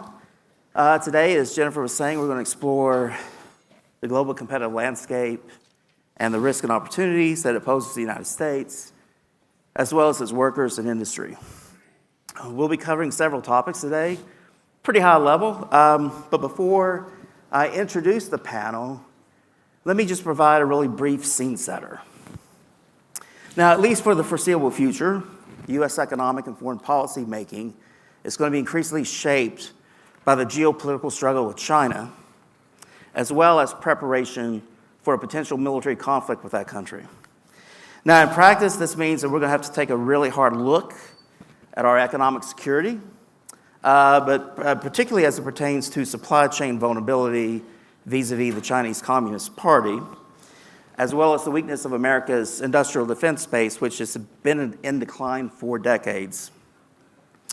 We need to be smart, we need to be focused on creating a strategy that accelerates the reshoring of key components of the supply chain, not only to the United States, of course, but to our allies as well, but really focused on supply chain related to defense needs, so strategic minerals and processing, for example, but also those vital technologies that really impact U.S. economic security. We need to be looking at all the tools that we have to achieve these goals, including policies designed to address unfair trade practices and policies that are designed to bolster the competitiveness of U.S. manufacturing. Now, U.S. industry currently is not rewarded for superior environmental performance. In fact, the trade system is designed in such a way where it rewards bad actors, rewards poor environmental, labor, human rights records. Now, as part of this geopolitical struggle, we're also going to have to enhance U.S. leadership in civil nuclear energy.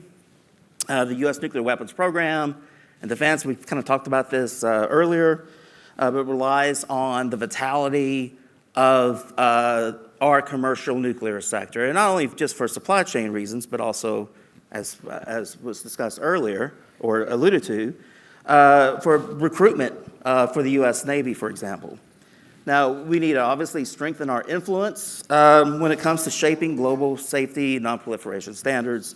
I mean, obviously, if we're not making it, if we're not selling it, it's probably safe to say we're not going to have a lot of influence in determining the future of the global safety and non-proliferation regime. Now, to achieve these goals, America has to check a potential Chinese monopoly over nuclear technology and services, or a Russian-Chinese oligopoly in the same space. We certainly don't want our adversaries to be calling the shots when it comes to these strategic issues. So with that, let me turn to the panel and introduce folks. Starting with DJ here. DJ is on the Policy Advisory Board for ClearPath and Executive Vice President of Economic Innovation Group. Previously, she represented the United States on the Board of Directors of the World Bank Group and was Chief of Staff at the White House Council of Economic Advisors and a host of other prominent leadership roles, including Brookings. Marcio Paez Barreto. You like how I rolled that off my tongue? It's not bad for a Missouri boy. Is an international expert on business and economic development. He's managing director of Evercore Energy, which seeks to revolutionize the industrial energy sector through cutting-edge technology practices through software-enabled systems. Chrissy Harbin, to his left, is Senator Bill Cassidy's energy policy advisor. Prior to the Senate, she managed stakeholder engagement for the Export-Import Bank of the United States, of course, and was head of strategic partnerships and initiatives for the bank's program on China. She held similar responsibilities at the Department of Energy. And to her left, John Conrad. John serves as the Director of Government Affairs for Total Chemicals in Green River, Wyoming. John's been in soda ash manufacturing, holding various leadership positions in the state of Wyoming for nearly 30 years, covering economic development and mining. So with that, let's move into the first round. You're all excited. I can see it. Okay, please keep our responses to no more than 5 minutes. DJ, we're going to start with you. You had senior roles in the Trump administration. So tell us about some of those challenges related to energy the U.S. faces in a strategic competition. with our chief adversaries? And also, could you give us some examples on how you sought to address the problem? And if you didn't fix everything, that's fine. But particularly as it pertains to the international deployment of nuclear energy. Thank you. Thank you, Dave. So I thought I do econ, so I've got some numbers to throw out. I thought it'd be good to sort of talk a little bit about global energy consumption since we've been mostly focused on domestic thus far at the conference. So global energy consumption increased about 2.3% last year, which is significantly more than the prior year. The BRICS were a large part of that. The BRICS went up 5.1%, and as you said, they're not exactly producing the cleanest energy in the world. You might want to tell who the BRICS are. Oh, sorry. The BRICS are Brazil, Russia, India, China, and then there's now BRICS Plus, which is like South Africa, the Saudis, UAE. I can't remember. They've got a lot of friends, and they're united by not culture, not economy, but a desire to basically take down the United States. Anyway, the BRICS represent 42% of global energy consumption right now, so it's pretty significant. What's interesting is if you look at the OECD countries, there's the Club of Developed Countries. OECD countries are basically had negative energy use, not because, in my opinion, they were, doing a better job. It's because their economies are not really doing well. Versus the U.S. demand was actually flat last year. So I know we talked a little bit earlier about all the tech companies. AI obviously is going to have a huge demand on the grid, on power in general, at least in the West. Goldman Sachs forecast a 15% growth rate for data centers by 2030. So we are going to need more power. And I would just say, at least to my knowledge, there is no country in the history of the world that has ever developed economically without baseload power. Can't think of one. Which is where nuclear comes in, because nuclear now suddenly is like the cool kid, basically out of necessity, because it creates that baseload power. And I would just note, most of you guys probably already know, California, which has transitioned pretty quickly to solar and wind, they've actually increased their natural gas use because they need baseload power. So nuclear, I think, is an important piece of that puzzle. So I would just say, nuclear to me is a math problem. I'm sure you guys have done the math too. If you want to get to net zero by 2050, IAEA has done estimates, as has, I think it's Oxford, that we need about 25 more nuclear reactors by 2030 and then continue on that pace to 2050. That's a really heavy lift for the West. I mean, when you think about the United States, what have we built? Depending on how you count, 1 to 2 reactors in 30 years. China is now building 10 to 12 a year. And their permitting times are much less than ours. They can build a nuclear plant in about 7 years. And I think what worries me is if you see what China has done to the solar supply chain and wind as well, they've completely taken it over, they're dumping, et cetera, et cetera. We do not want them to do that with nuclear. So obviously people talked earlier about how we've had this little renaissance now with 3 Mile Island is reopening. I mean, I never thought I'd hear myself say that. Palisades in Michigan is reopening. You've got, Google's got a PPA, with Kairos Power. Amazon, folks talked about that earlier. And so where is the World Bank in all of this? The World Bank has a de facto ban on financing nuclear power. I can't explain why, other than there are a few member countries at the bank that are very, very anti-nuclear. Germany. And Germany is a major shareholder at the bank. And so what I tried to do when I got to the bank was to build a consensus, and I won't bore you with how the bank works. It's not like the rest of the UN system where it's one country, one vote. It's shareholding. The US is the largest shareholder. In spite of that, when the Europeans vote as a bloc, they routinely would outvote me. So I tried to get, there are 25 board seats representing 189 countries. I tried to get 16 with me, with Aaron's help and Mike Goff, who some of you guys know. And there was actually a lot of interest in nuclear. Even like Caribbean islands, but small island states in the Pacific, they were very interested in the microreactors, et cetera. And I had a good coalition going of countries that wanted to overturn this ban. And then COVID hit. So that was sort of, but I've continued at it from the outside. And we are starting to see movement a little bit. Last year at COP, the United States pushed very hard for this communique.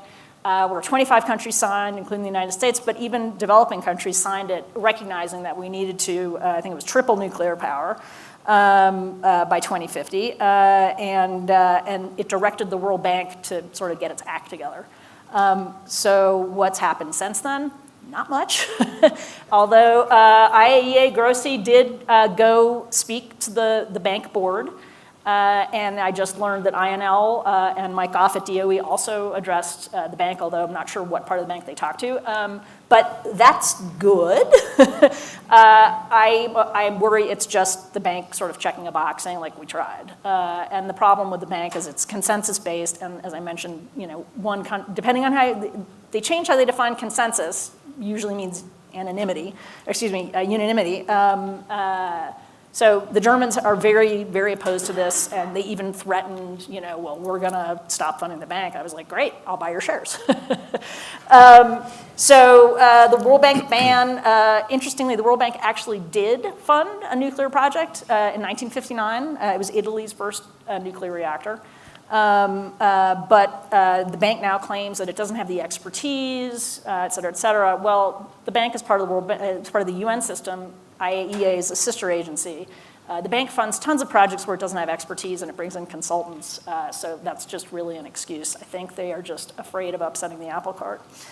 So just to get in real quickly to like Russia and China.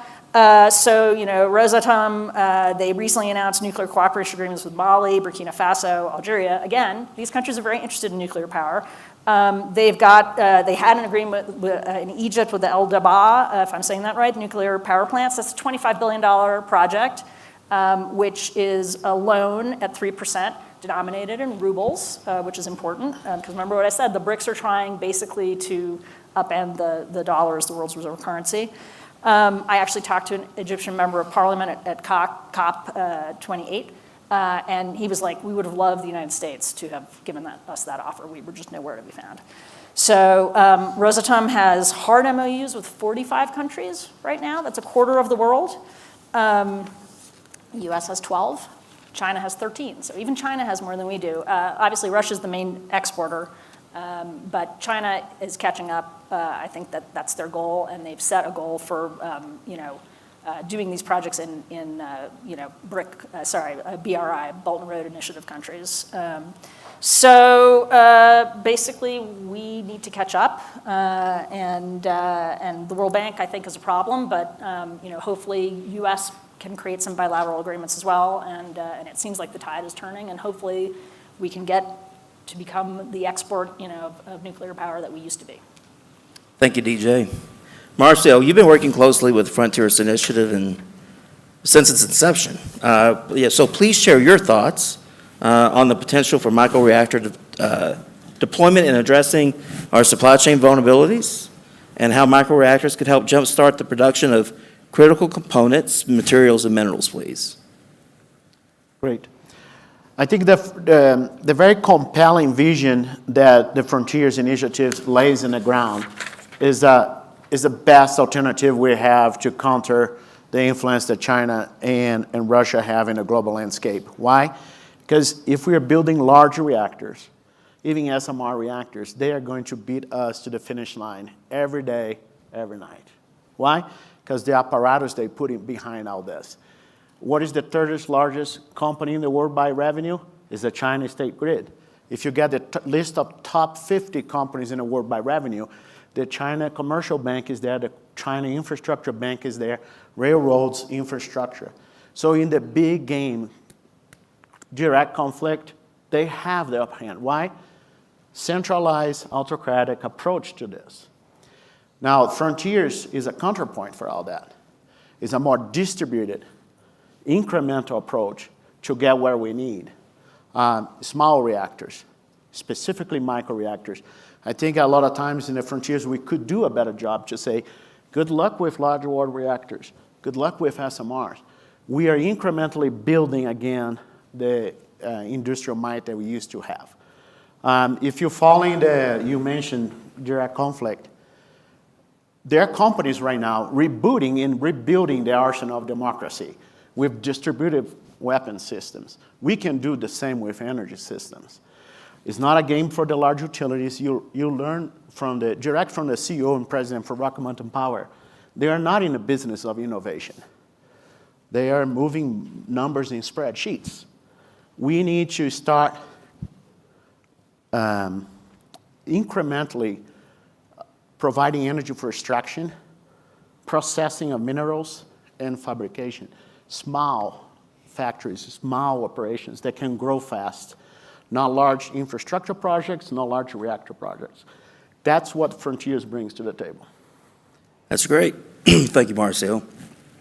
Chrissy, you're working on legislation for Senator Cassidy that seeks to prevent foreign polluters like China from using relatively lax environmental standards enforcement and compliance to create a competitive advantage in trade.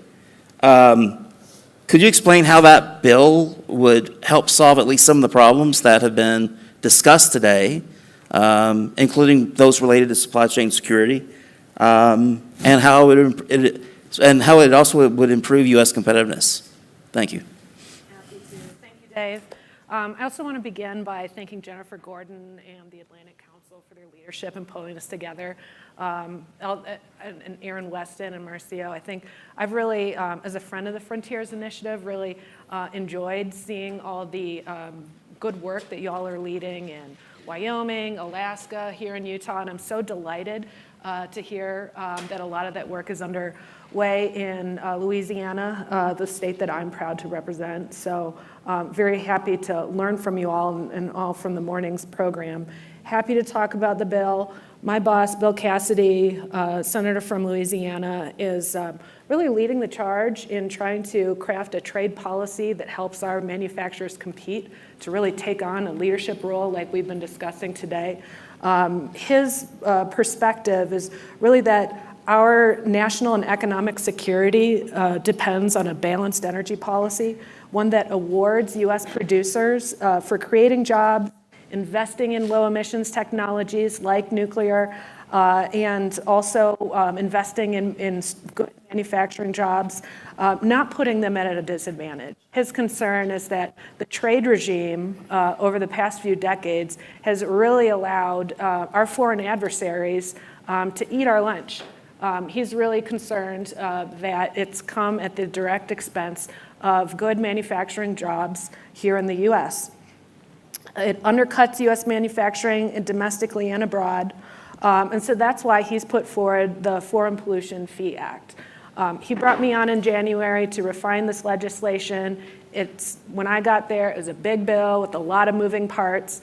And I have spent the last several months talking with each of the covered sectors to understand more about their trade profile, learn more about their challenges in countering unfair competition from abroad.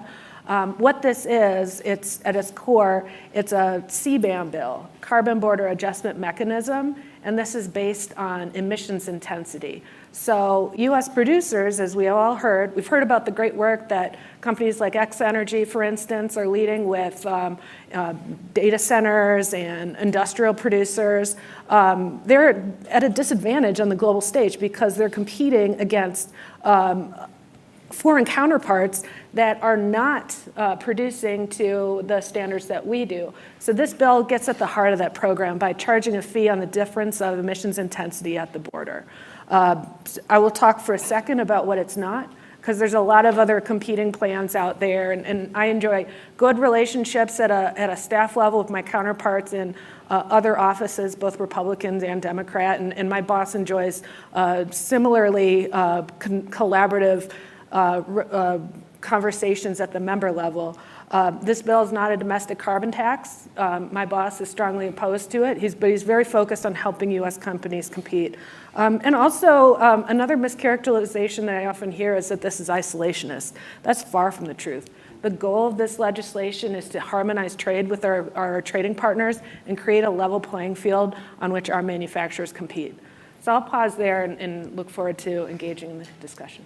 Yeah, thanks, Chrissy. And just I think to connect a few dots here. So and this really circles back to the role of, or the potential role and the likely role for nuclear in this type of new trade system, right? Because again, right now, we're not being rewarded for environmental performance, right? So if you sort of reset the system where it actually rewards environmental performance, that creates a much greater demand for nuclear energy, right? So we're setting John up here. John, you're on the ground floor for how companies can maximize their carbon advantage by utilizing nuclear energy. Can you talk about the opportunities in the global market for U.S. industry, especially in mining and processing applications that adopt clean manufacturing technologies?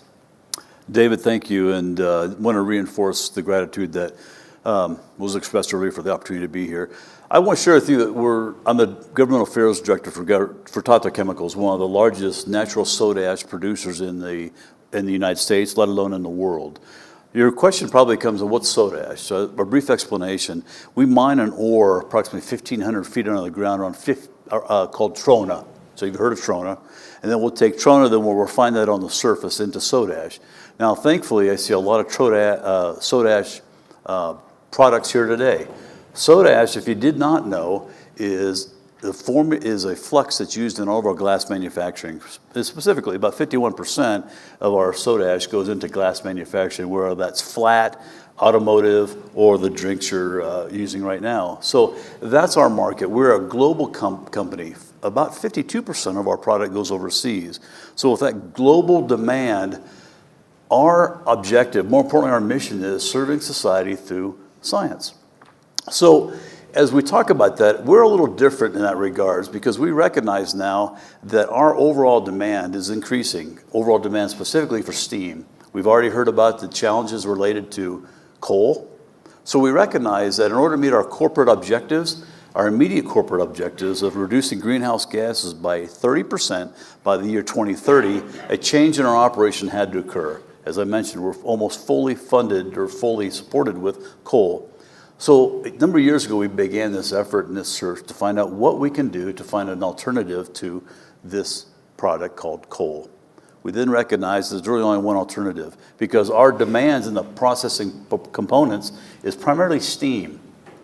So when we presented this challenge, we recognized that nuclear was really the option. We recognized that nuclear was also the option for a fixed cost to some degree, but as well as meeting our greenhouse gas targets. I will share with you that in that time at the Wyoming Energy Authority meeting they had, this has been a couple years ago, I think there was 12 manufacturers out there. Now we know there's obviously maybe not close to 90 folks peddling or promoting nuclear reactors. But we've partnered with, obviously, BWXT, who has been an unbelievable partner in our efforts, as well as Evercore, as we move forward for this deployment of commercial nuclear fuel, both thermal and electrical. I will share with you, we are the leader in this right now. Our competitors, unfortunately or sadly, are behind us. But as well, we believe that we're the first commercial organization to use and promote nuclear as our solution. The challenge that this presents for specifically folks like BWXT is that unlike other entities that we've talked about, a gigawatt here, 100 gigawatts there, ours is steam. We need steam for the processing plant. Nuclear gives that to us, and the beauty of that is the byproduct will also support us as it relates to electrical. So that will also provide our ability to provide the electrical needs of our plant with also expansions. So with all that saying, why, I guess the top or the third part of our conversion or pursuit, our customers are demanding a more friendly, environmentally friendly product. That was the third caveat or the third candle on the cake. So with that being said, we're aggressively pursuing that as we speak, promoting that as we speak, and also looking forward to the deployment of those industrial, more importantly, commercial nuclear small modular reactors to provide the steam necessary to truly put us in a position that we are environmentally friendly and meeting our customer demands and needs. Thank you. Thanks, John. Who's your biggest foreign competitor, by the way? I'm sorry? Who's your biggest foreign competitor? China. Yeah. And thank you, and I apologize, I didn't want to call out a country, but let's call China out. Specifically, their synthetic ash has the ability to land on the United States cheaper than we can deploy it to the East Coast. That is a clear and present danger and one we must address as we talk about China, not only from a nuclear fuel or nuclear reactor perspective, but as it relates to commodity businesses. They can hurt us and are hurting us. That's our biggest competitor, and we're trying to offset that with obviously having, to some degree, a large degree, a fixed cost for fuel, a fixed cost for steam, a fixed cost for electrical. Do you have any idea how much cleaner you guys are? We will be 30% cleaner by the year 2030. Okay. And then we'll work towards that zero at 2050. But we truly believe, as our folks at BWXT are working extremely hard, as well as Evercore, we will meet that target in 2030. Great. So let's talk a bit more about China. Marcio, I'm going to come to you because you've got a lot of experience in Latin America, and you're very familiar with the strategy that China has. And so I think that it'd be interesting to sort of get your take on how big of a problem is it and how we should address that. Thank you, Dave. Let me build up what John was just describing. Currently, soda ash producing in Wyoming, there are 4 major players, has 33% less greenhouse gases associated. It's a higher quality and also a lower price. However, John mentioned that it's harder to get that soda ash in the East Coast of the United States.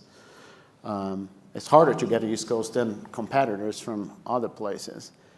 So when you start to think about how to maintain that leadership, instead depending on very large infrastructure projects, large reactors, power lines, pipelines that we know that are very problematic in a well-developed country like the United States, how can we incrementally, one reactor, a pair of reactors at a time, keep Tata Chemicals competitive and also enhance their advantage? So that is the incremental approach that I mentioned early on in your other question.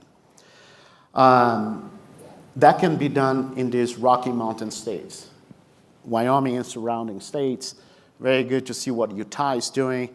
We had conversations with mining companies in Montana, how we keep doing this. However, those states cannot do this alone. We don't have the infrastructure in railroads. So that's where comes Louisiana.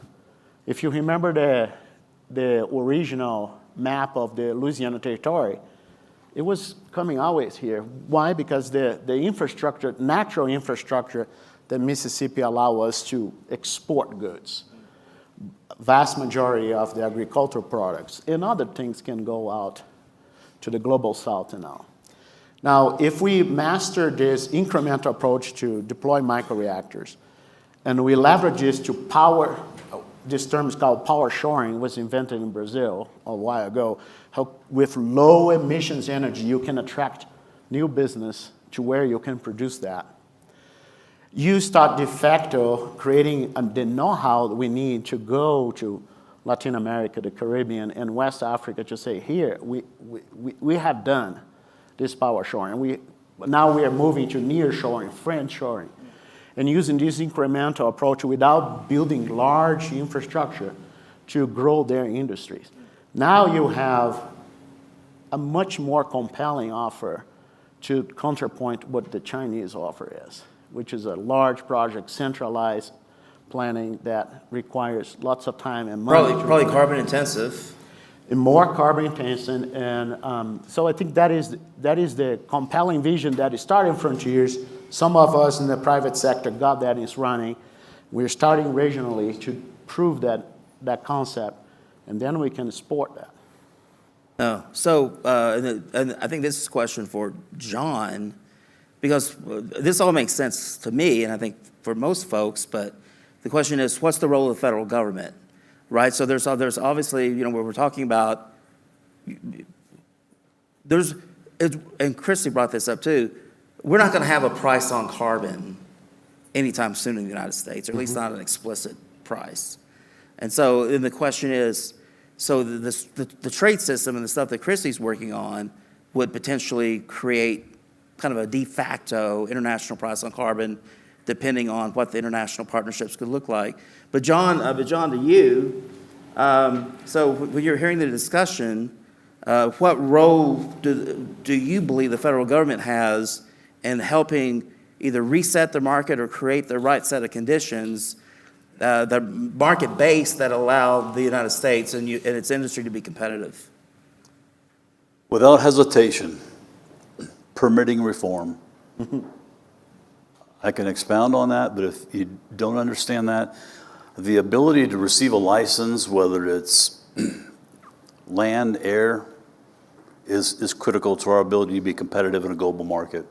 Without question, permitting reform is an absolute necessity for any of us to be successful in reducing our greenhouse gases or being competitive on a global scale. Other reactions here? My thought, Dave, is that what you've heard John recount and Marcio underscore is regrettably not an isolated example. This conversation, these stories about countering competition from abroad are consistent across a lot of our trade-exposed, energy-intensive industries. I hear very similar stories in my conversations with iron and steel, aluminum, cement. They're really having a challenging time competing domestically and internationally because of all these unfair trade practices by the CCP. Thinking more about this, I think this leadership position for the U.S. is ours to lose. And we have the people, we have the geology. Marcio mentioned the geology, like in our home state of Louisiana and elsewhere, right? Yeah. What we don't have right now is the policies, and that's what my boss is trying to accomplish right now. But I think DJ made these points earlier too, that the consistent need for permitting reform.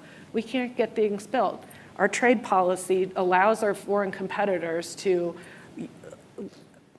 take advantage of this carbon loophole. And so that's why I think the folks in this room and using our shared networks, I think we're in a good position to be able to help address these issues and help the United States.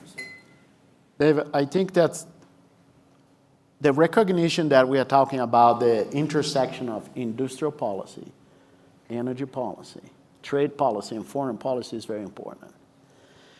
And when you ask what is the role of federal government, first I want you to say get out of the way, because they will address those policies probably separate. And to not be too harsh with federal government, I'm going to include academics and scientists in my rant. That there are a lot of silos. We need to see this with a complexity lenses. Now, industrial policy is back, energy policy is back. When the government or scientists are left alone without adult supervision from the private sector, bad things happen. Why we don't have a domestic uranium industry in the United States anymore? Because some very smart people that didn't look the holistic picture decide to do from a program that transformed nuclear weapons in megawatts, megatons or megawatts, that destroy entire industry in Utah, in Wyoming, and other places. Yeah. So we need to take this more complex approach to those things. And then when it's incremental, when it's just one step, it's easier to prevent big mistakes. When it's too much of a big centralized approach, we make terrible mistakes. Very true.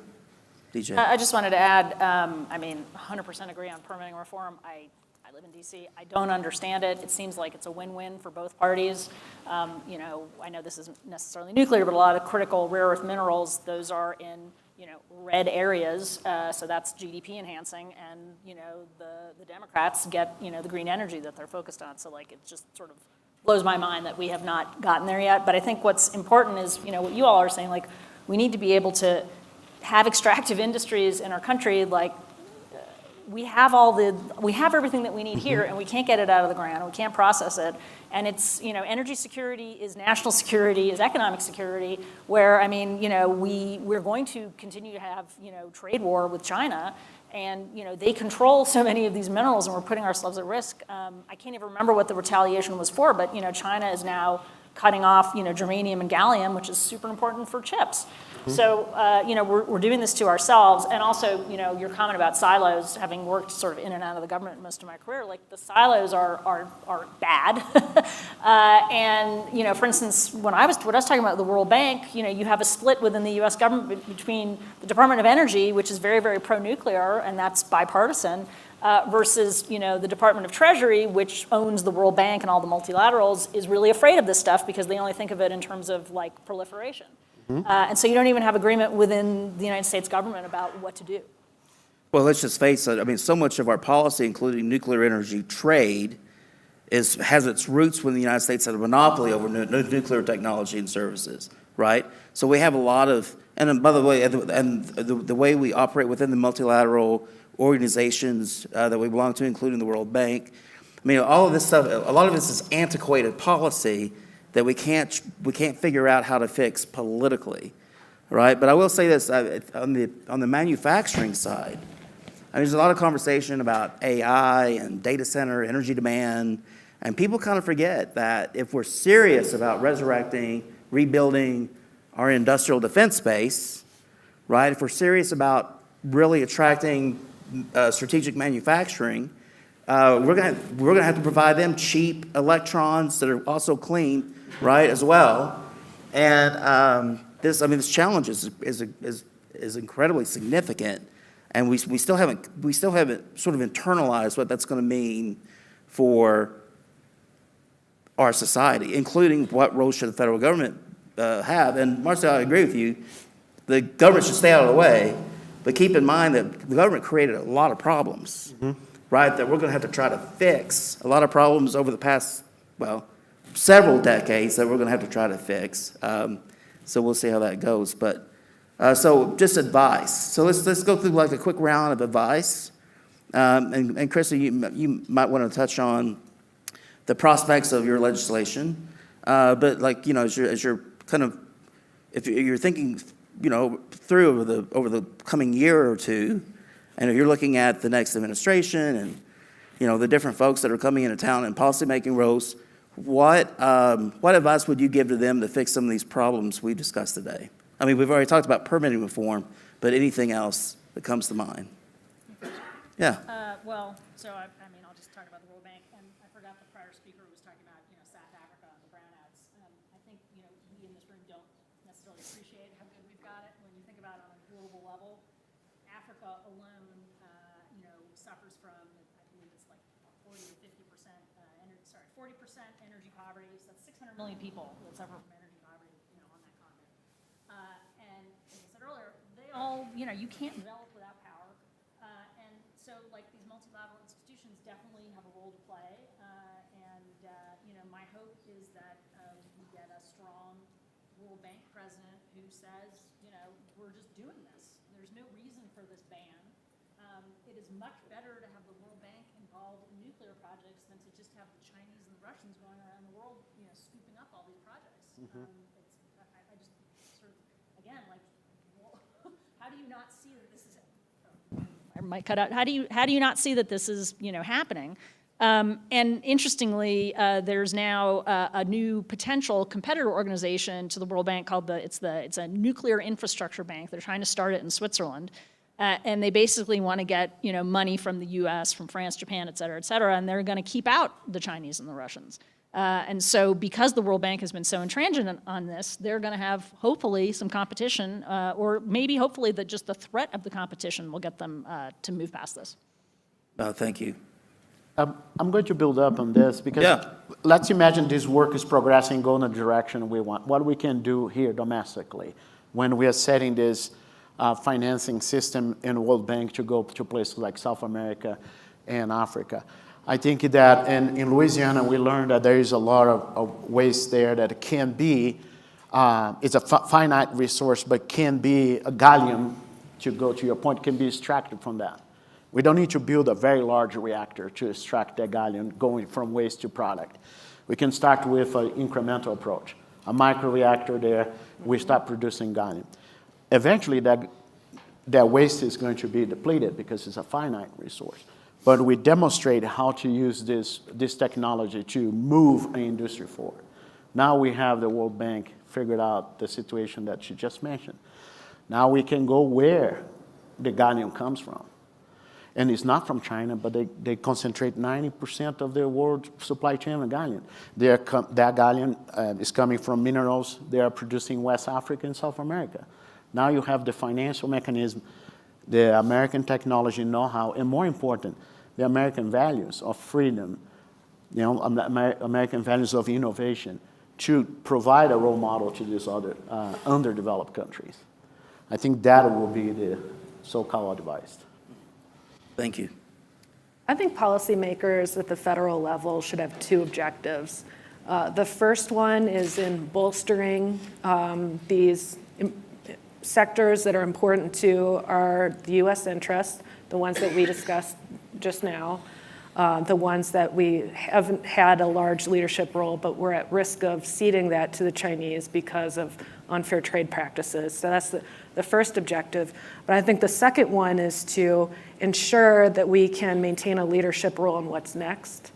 And this makes me think of one of the programs that was included in the U.S. Export-Import Bank's recent reauthorization, which I thought was very important, was to look at certain transformational export sectors that struggled to meet the 85% U.S. content requirements in order to benefit from financing. How can the USXM and other federal agencies use their current authorities or existing authorities to help these important sectors? And they included, this specific program, and included sectors like quantum computing, semiconductors. It was really innovative, emerging technologies that are really critical for us to have a leadership role in the near future. So I think we need to, we know the playbook, right? What we've talked about in these industries is a pretty consistent theme. How can we ensure that we stay competitive with all these other important sectors? And I will talk about my prospects for the bill that I'm working on for Senator Cassidy. I remain optimistic. I think it's hard to do new things in Washington, as folks know, but I'm optimistic that we can land in a bipartisan and bicameral trade design that helps U.S. manufacturers compete. I truly think that this is one of these rare areas of agreement that the political parties can focus on. Thank you, Chrissy. John? I would just share with you, I think looking at this room, there's a number of things we have in common. But I share two that I know we do, and that mutual purpose is the betterment and the future of this United States of America. We recognize now that we're in a challenging spot as it relates to energy. We recognize that the future, really, truly, one of the foundational futures is power. I'd also share with you the other thing that we have in common is a voice. Now, this is going to sound timely, and it's not intended to be, but we have to promote the viability, the reality of this nuclear thing called power. Vote. Make sure you vote, know who you're voting for, that our legislative officials, whether it's local or federal, understand the necessity. It's disappointing that there are some in the state of Wyoming that don't understand that necessity, that they will continue to cling on to an archaic form of fuel. And I'm not dissing coal, but it's about diversification. We have got to educate our legislative lawmakers, again, federal as well as state, to promote a change. Because as I mentioned earlier, permitting reform, we can't do that. We've got to coalesce with this mutual purpose, and that's called nuclear technology, that is entirely different in 2024 than it was in 1955. I'll leave that with you. Yeah, thank you, and I think that's a terrific assessment. I will say this, just to kind of wrap. I do think that when we're thinking about the future of nuclear, there are obviously things related to the policy regime that we need to fix, like the way we conduct and pull together 1, 2, 3 agreements on trade, for certain. We need to fix our relationship with multilateral institutions. We need to be able to leverage those resources, right? But I think that where the real political juice is, and we were talking about this a bit earlier, is this link with manufacturing and the energy demand that we're going to face in the coming years, right? Because it's in my mind, when you're just looking at the market trends, including the low-carb sort of direction and demand for low-carb products, and again, the amount of energy that we require in order to achieve all these different objectives, AI, data centers, and the resurrection of manufacturing, we can't do it without nuclear, period. And at some point, that's going to be internalized in the U.S. government and across policymakers. And that's why I'm pretty optimistic and hopeful that what we're talking about today is going to be reality. Thank you, guys. Thank you.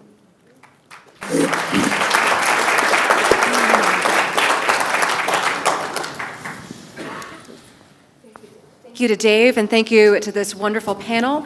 I'm delighted to invite everyone to enjoy a networking break in the foyer outside, and we will come back to this room at 2:45. Thank you.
Welcome back, everyone. I would like to invite everyone to please pause your conversations. Please come back into the room. Please find your seats.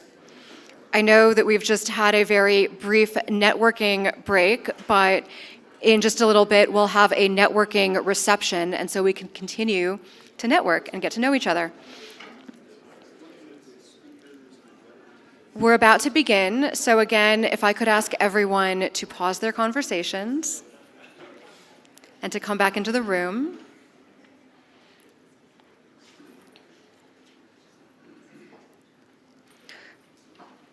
For the next segment of this conversation, we'll be looking at national security and the military use case for the next generation of nuclear reactors. And so to provide keynote remarks and to really frame the panel discussion that we're about to have, I am so delighted to introduce the Honorable Rachel Jacobson, who is the Assistant Secretary of the Army for Installations, Energy, and Environment at the United States Department of Defense. Welcome to the podium.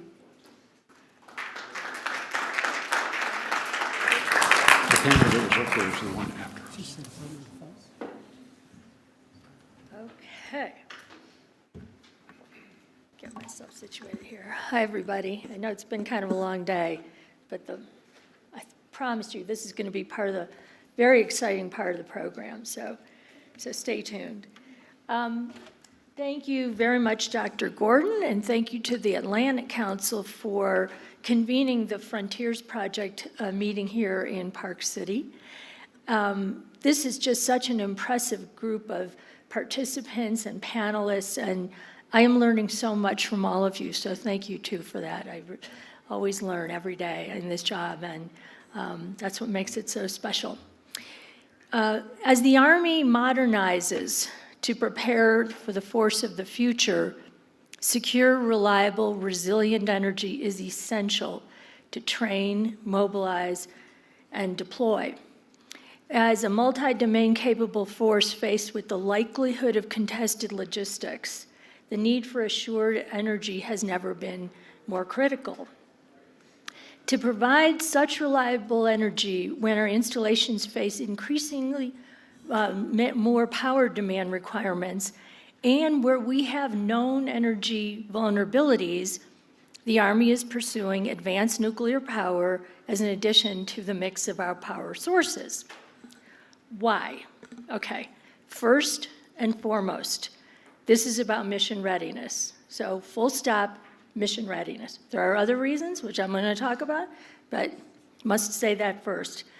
The Army assumes operational and strategic risk by not addressing recognized energy resilience gaps. Advanced nuclear power can serve as an alternative power source that consumes less space, is less vulnerable to weather or cyber disruptions, and can bolster installation and operational resilience. But also, climate change has been long recognized as a national and global security threat. It's officially recognized even as far back as 1991, where President H.W. Bush included climate change as a national security threat in the national security strategy. And almost every president since then has recognized climate change as a national security threat in the national security strategy document. And why is it a national security threat? First of all, drought, floods, water scarcity, food insecurity can lead to geopolitical instability in parts of the world that are already vulnerable. Also, local assets are at risk from climate change. We saw just for example, in 2018 with Hurricane Michael, Tyndall Air Force Base was leveled, completely leveled, nothing left of it. And it's cost taxpayer dollars, over $5 billion to rebuild it. Not this past summer, but the summer before, you might recall, there's a torrential downpour with the epicenter at West Point. West Point was completely flooded. And so far, the cost of restoring West Point is $250 million and climbing. Also, during times of war, fuel convoys were sitting ducks. There were, in fact, more casualties from contractors and soldiers moving fuel than in any kind of battlefield itself. The other thing is this: soldiers are now called more increasingly to deploy for disaster response domestically. During Helene, over 7,500 soldiers were called to respond to Helene, Hurricane Helene. I don't even know the numbers yet from Milton, but we will find out. And we're talking not just National Guard from North Carolina, but active duty soldiers plus National Guard from 18 different states. And those soldiers should be training. They should not be responding to hurricanes. So, in the face of all that, we've made commitments to reduce our greenhouse gases as part of our role to address the effects of climate change. And that is another and secondary but important reason why nuclear power should be part of the Army's portfolio. Okay, so what we did when we came to this recognition that we wanted to pursue nuclear energy on Army installations, it doesn't just happen, right? We're very deliberate agency. We do everything very methodically. So we set up a multidisciplinary team to examine the issue for the better part of a year. It was very ably led by Colonel Chris Vitale, who's in the room. Big shout out to Chris. If you haven't talked to him yet, you should.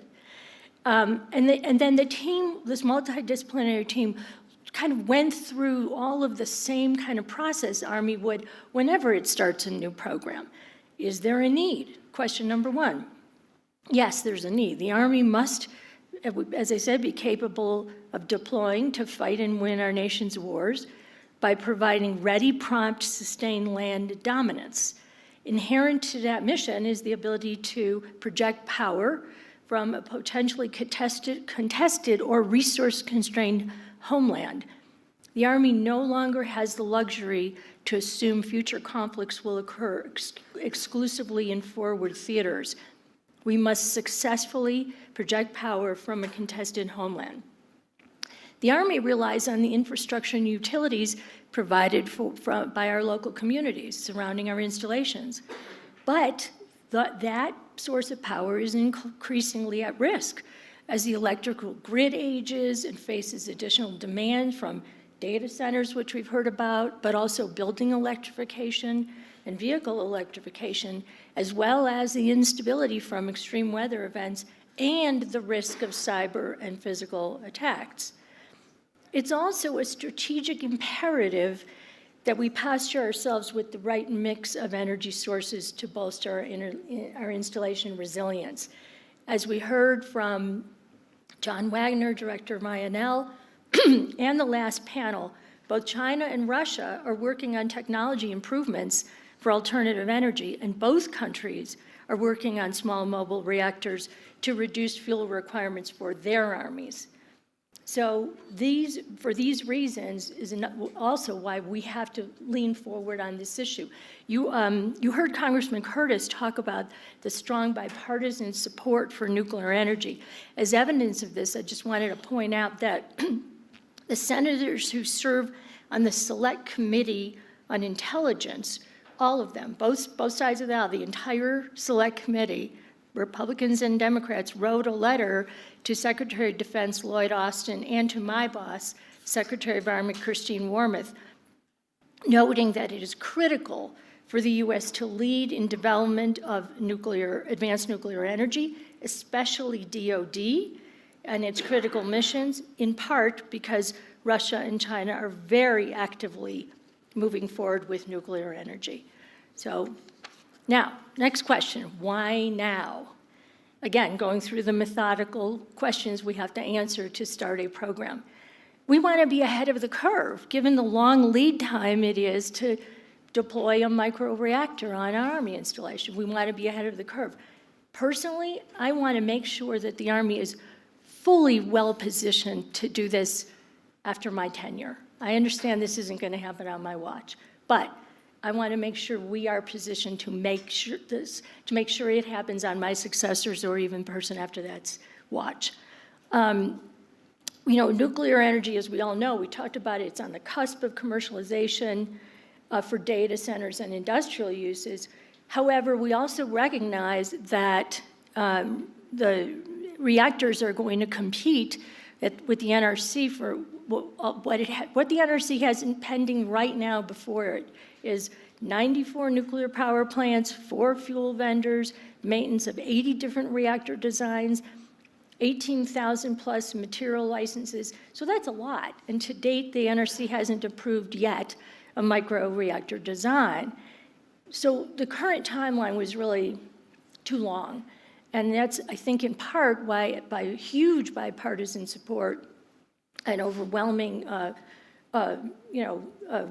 bipartisan numbers, the Congress passed the ADVANCE Act that was signed by President Biden in July. And it's meant to keep things moving with the goal of licensing microreactors within 18 months. So, of course, we have to hope that that happens. What we also did is we evaluated, well, what are the alternative sources and are they sufficient? And they were assessed based on energy density, resource availability, practicality, readiness, cost, and infrastructure. First, nuclear, it checks pretty much all those boxes. It's high-density energy source capable of providing 100% efficiency in almost any condition. It's resilient and reliable, capable of fulfilling critical Army missions, and it's capable of maintaining operations through hazardous or extreme weather conditions. Compared to, for example, solar, which is a non-energy dense solution. It requires much greater space to generate the same power output as other technologies. It's approximately 10% efficient by space and requires more physical land for the same output as other technologies. It also requires significant controls and storage, battery storage, for reliable electricity access when the sun isn't shining. This is not to say we're not using solar. We're pursuing solar. We have several solar arrays on our installations coupled with batteries, and we're going to continue to do so because we also have a goal of making sure every installation has a microgrid capable of islanding power for up to 2 weeks if we have no other source of power. So solar is going to continue to play a very important role in that regard. Geothermal, we looked at that. It's not a feasible energy solution at most Army installations for many reasons, but mostly because there isn't a geothermal resource in the subsurface of most of the installations, and it's very expensive and pretty far off. That's not to say we're not looking at it, because we are, and right now we have 2 geothermal exploratory projects, one at Fort Wainwright in Alaska, very important to make sure we look at everything we can in Alaska, and also one at Fort Irwin in California. Wind. Wind is a more energy dense than solar. However, the physical space is very restrictive on a military base, and that's problematic. Turbines require, again, a lot of space, and they have more impacts on flight operations, and they have more environmental impacts, and there's more potential to interfere with military activities. In fact, even when a wind project is being proposed near a military installation that has nothing to do with us, we go through a whole analysis to determine whether it will have an impact on military operations. So that's not as feasible. Natural gas. Obviously, natural gas is an energy-dense power generation source capable of producing high-output electricity. Of course, these rely on external fuels. And we also know that fuels can be weaponized. And we don't want to end up in a situation that we're too reliant on a fuel source that is subject to logistical supply chains. Now, again, we're still very reliant on natural gas, and we will continue to be for the foreseeable future. So just so you think we're not crossing that off the list, because we're not. But that's what makes nuclear energy so attractive for us. Microreactors are especially of interest because they have a small footprint and they're designed to operate almost entirely on their own while still meeting stringent requirements for safety, security, and reliability. And they work in the environments where solar won't generate reliable energy, and they can then meet our needs. So how are we doing this? So we came to the conclusion, and we looked at so many more issues, believe me, licensing and everything else, but we really did a very thorough analysis. Again, Chris Vitale led that up. So what we concluded and recommended to the Secretary of the Army is that we should deploy, I'm not saying 1 or 2 or 3, some number of microreactors, roughly in the 10 megawatt range, to address specific resilience gaps, energy gaps, that could impact Army critical missions. So the kinds of missions that we were talking about earlier. And our goal is to deploy these, let's say roughly 2030, early 2030s, thereabouts. A very deliberate process. And we have so many partners who we've worked with this throughout the federal government. We have 15 different technical disciplines, representation from 5 national labs, the NRC, DOE, and of course the Office of Secretary of Defense. And we want to make a special thank you to Idaho National Lab. I know that John Wagner and his team have really done an outstanding effort, and we're going to keep working with them side by side as we go through this process. So we're very grateful that we have their support. The way we're going about the so-called procurement is really still not a procurement yet. We're still in the information gathering stage, is we're using the Defense Innovation Unit, or DIU, and Lee Robinson is going to be on the panel, so you'll hear from him about DIU. But they are very kind of an entrepreneurial, commercial, Silicon Valley-like operation that looks at new technologies that would have both military application and commercial application. So I want to make sure to stress here that the microreactor that we are looking at right now would be the same kind that would be used commercially. We are not looking right now to deploy on an Army installation a reactor that would have only military application. We want to make sure it's the same reactor that could be used off base for a data center or anything else. It just so happens that we're looking at reactors just to power mission critical facilities, but we're agnostic about the technology at this point. That's why we're pursuing all of this information. So we've gotten through the first phase where we sent out what they call area of information. It's comparable to an RFI. We got 40 expressions of interest, which we were a little bit surprised by that. That's a lot. And again, our team of experts are analyzing all of these potential vendors, and we're downscaling it to a subset of those. And we are very soon going to send out our next request for information. We're calling this the amplification memo, or that's why DIU calls it, to get more specificity from several of the original 40, and we're going to do that very soon, and then the process will continue until we narrow it down, not just to 1, maybe to 2 or 3, because we want to make sure we're helping with the competition. Our goal here is to help stimulate the commercial market, among other things. So, there are a lot of issues that we still have to address. You might think, you've heard a lot here today about financing, plus those of you who work in this area know that the financing issues are still rather complicated, especially for the early reactors, and they're going to be expensive. And you might think that the Army has deep enough pockets to self-finance the advanced microreactor industry, but we don't. We just don't have the money. Every dollar in our budget is spoken for the next 5-10 years. And of course, we never know what's going to happen with our budget. But right now, we don't have that kind of money. So we are really interested in partnerships. And by the way we typically deploy energy projects on our installations, we lease land. We have a lot of land, and we lease land to an energy provider or utility. They put up their, let's say, solar project.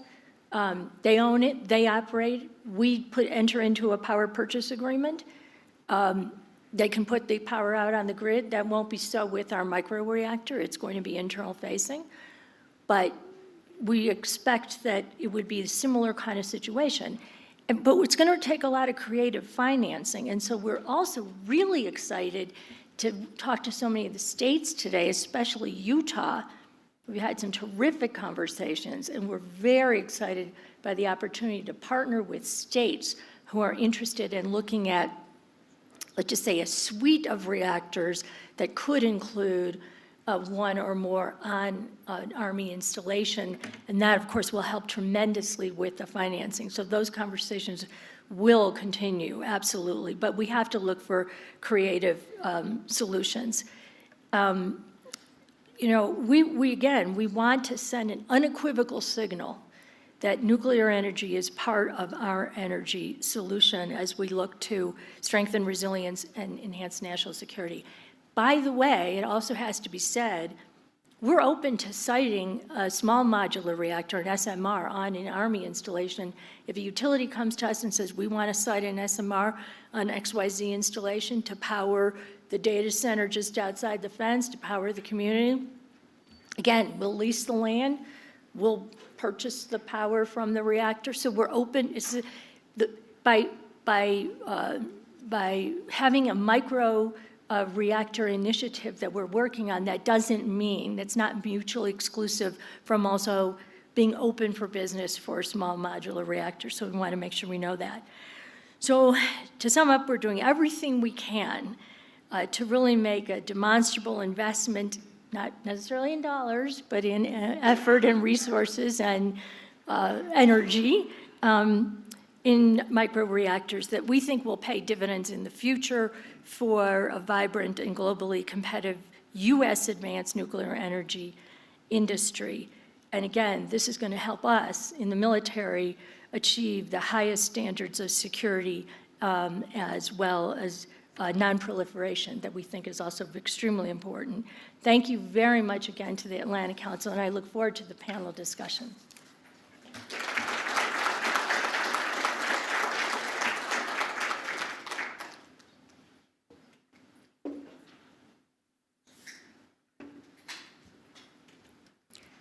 Thank you so much, Assistant Secretary Jacobson. And now I'm delighted to welcome our panel, which will be moderated by Gary Dulesky, who is a retired Major General in the United States Air Force. And Gary, I'll leave it to you to come on stage and introduce your panelists once you're all seated. Sure. Thank you.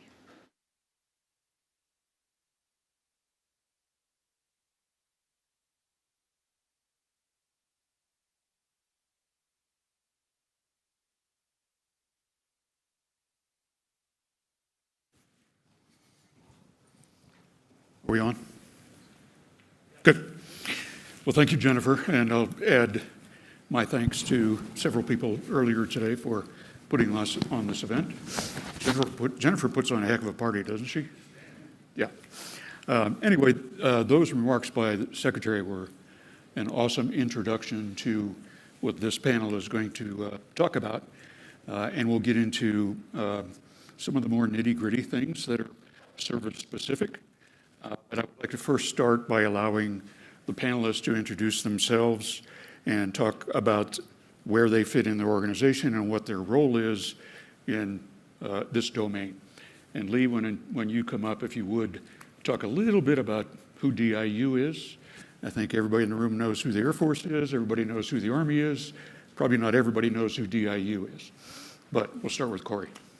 Yeah, I'm Corey Chance. I'm here on behalf of Ms. Nancy Balkus, who's the Deputy Assistant Secretary for the Air Force for Infrastructure, Energy, and Environment. So the nuclear energy falls within her portfolio. I work in her newest directorate, which is Resilience Integration, and we look to kind of figure out ways to make the U.S. Air Force mission more resilient across infrastructure, energy, kind of multiple domains. And so my role is to really kind of break down stovepipes and work across different portfolios. And I have the pleasure of being the project manager for the Eielson microreactor and all the fun that comes with a pilot project as we work through that. Turn it over to you. Lee? Great. So Lee Robinson, Senior Advisor to DIU's Energy Portfolio Director. I'm an Army officer, but I'm not representing the Army, so if there's any questions on the Army, I'll redirect you over to Ms. Jacobson and Colonel Vitale. My organization, Defense Innovation Unit, I'll do a little bit of 101 on DoD, because it's needed to understand what DIU is. My director of DIU is a direct report to the Secretary of Defense. So if you look at the Pentagon, you have the services, and they're responsible for the man, train, and equip for all of our overseas missions. And then you have the Office of the Secretary of Defense. The Office of the Secretary of Defense is responsible for budgeting, policy, and really filling in the gaps for the services. My organization is one of those gap fillers. Specific gap filler is linking commercial technology to the federal acquisition system. So if you were to look at how the government, the DoD procures capabilities, we're a service provider, so we procure a lot of capabilities, probably about $500 billion a year of capabilities. We do it like we're our own separate economy. We're a $1 trillion separate state that doesn't really tap into the best thing about the US, which is the capitalistic commercial environment. And that has created almost two separate sets of capabilities. And what we've seen over the last 20 years is we've seen commercial capabilities in certain domains completely progress beyond what the federal acquisition system can do. My organization is not there to develop technologies, it's to play a broker between those commercial technologies that should be applied to the federal government. So what my specific part of DIU does, the energy portfolio, we focus on trying to bring energy generation, distribution, storage capabilities, which are entirely commercial, and get those into our service partners. So when I say we're a brokerage, everything that we do is on behalf of our service partners, whether they be the Army, the Air Force, or the Navy, and sometimes all of the above. We're trying to get better batteries, better forms of a cargo jet, better synthetic fuel, better forms of fuel generation. And yes, now the project that we've been trying to develop for the last 2 years, a microreactor to provide resilience to our bases. Thanks. Paul? I'm Paul Rogie. I'm a senior advisor for Army Materiel Command. So just for a little bit of 101 on Army Materiel Command, because it's like the biggest command out there. We're the Army sustainer. And so we manage the life cycles for the platforms, the equipment, the ammunition that sustain the fight out there. We also run the Army's installations. So we have everything from 155 artillery round manufacturing and getting it over into the battlefield to housing the soldiers and dealing with issues that relate to quality of life, making sure that you don't have mold or unhealthy conditions in our barracks. And so it's the relationship of energy to that is pretty broad and detailed. So what I've been brought back to do is help the Army Materiel Command figure out how do we strategically advance from sort of the way we've always done things. So we burn coal to produce steam to make artillery rounds. We run fossil power generators to keep the lights on. We just sort of do things the same old way when the world is changing. And so now as this world changes and we're going to decarbonize, we need to build resilience, we have evolving enemies, what does that look like from an energy and resilience standpoint? How do we make those big, longer-term decisions and piece everything together? Thanks. So let's dig into kind of the specifics, and we'll go the same order. The Secretary made some great comments about the requirements, particularly for the Army, that is driving this initiative or initiatives. But if we could hear from each of you any specifics that you wanted to add about What is driving it? What requirements, what needs, what interests, what vulnerabilities that are pushing this forward? So, like Honorable Jacobson said, we are definitely interested in the carbon pollution-free aspect of nuclear power and microreactors specifically. In the similar vein, though, that's kind of a side benefit. The ultimate goal for the Air Force is to make sure that our missions are resilient, and we really get that through energy resilience. So that's kind of the initial kind of why we're interested. I think we mentioned Tyndall. I don't know if you remember Offutt. Majority of the Offutt Air Force Base was underwater.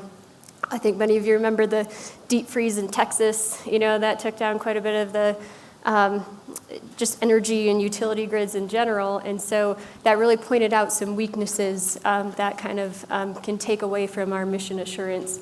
So some of those are reasons we're interested. Also, the FY19 NDAA basically told DoD you will have a microreactor operational on DoD land by 2027, the end of 2027.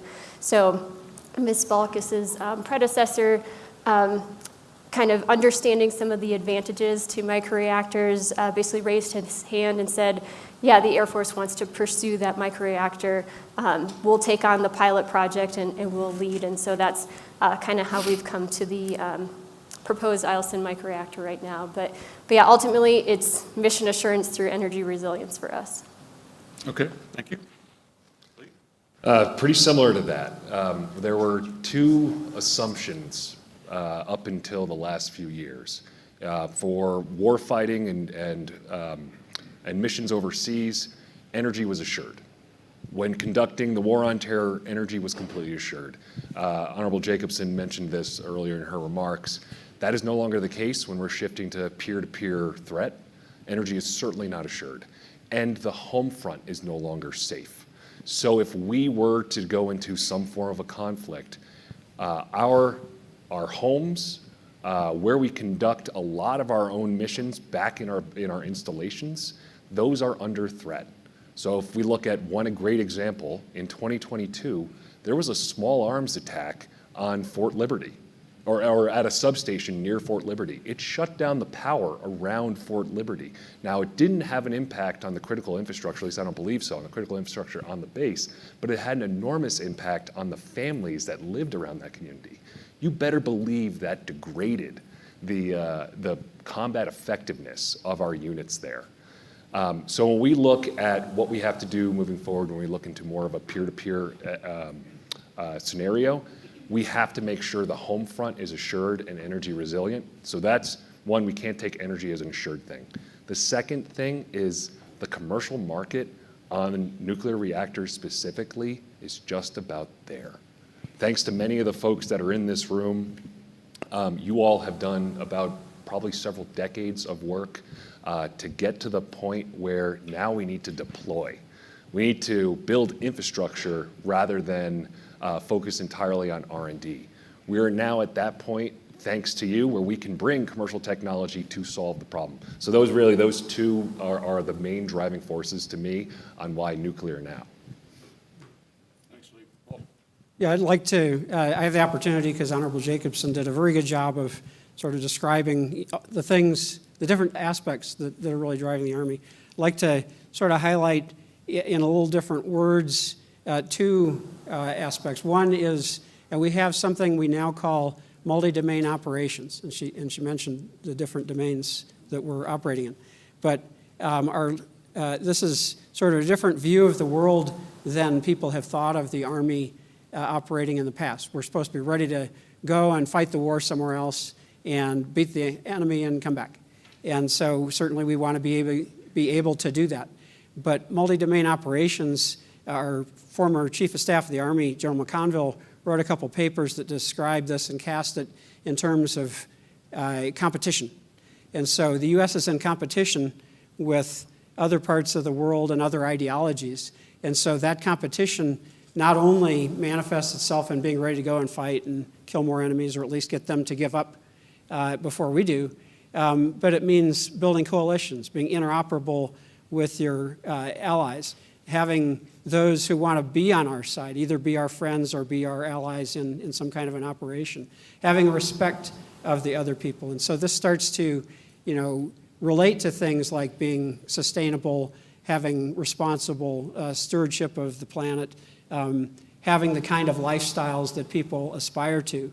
And nuclear then plays an obvious role in supporting that kind of a perspective. So this MDO idea is one thread that you might think about in those terms. The other thing is that a little over a decade ago, I was on active duty, and we're talking about first the historical idea of critical infrastructure. We can't fix everything, so we're going to protect a few important systems. And then we talked about islanding bases, because at least if everything goes bad, we can keep the base going. And those are things that we should do. But the next step then is, what about the community? So the community, if you don't have traffic lights, if people can't get to work, if the kids can't go to school, if the power's out, then that's still going to impact how all of these operations function.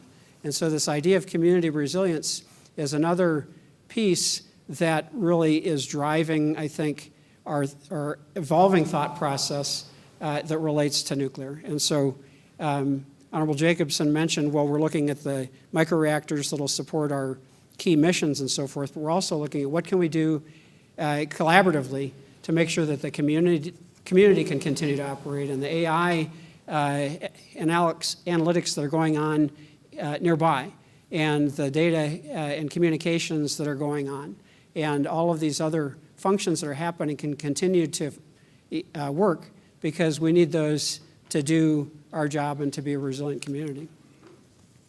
Great. Two follow-ups, one comment and one question, just to reinforce the nature of the changing scenario of Homeland Defense. The previous commander of NORAD Northcom, who in that position is primarily responsible for Homeland Defense, was the first one to be quoted as saying the homeland is no longer a sanctuary. And that's now used pretty much across the department. And it impacts everything we all are trying to do.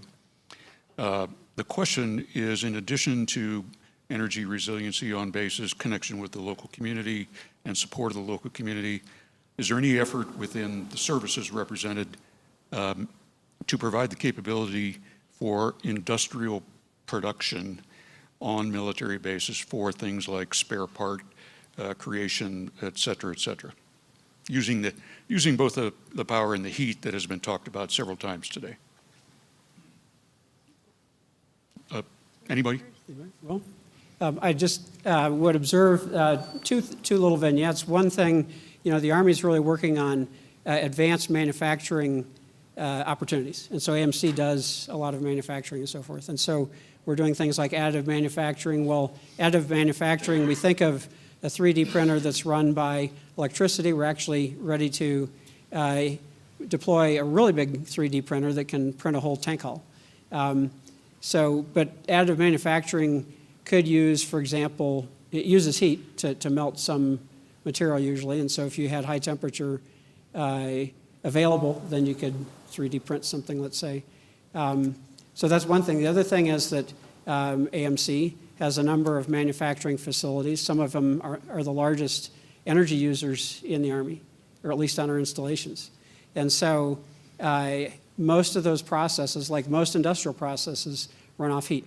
And so we're using coal power, or have been using coal power to produce steam to make tank or artillery rounds. Well, if we could use nuclear heat at a real high temperature, you could produce a lot of useful things, including hydrogen or other materials.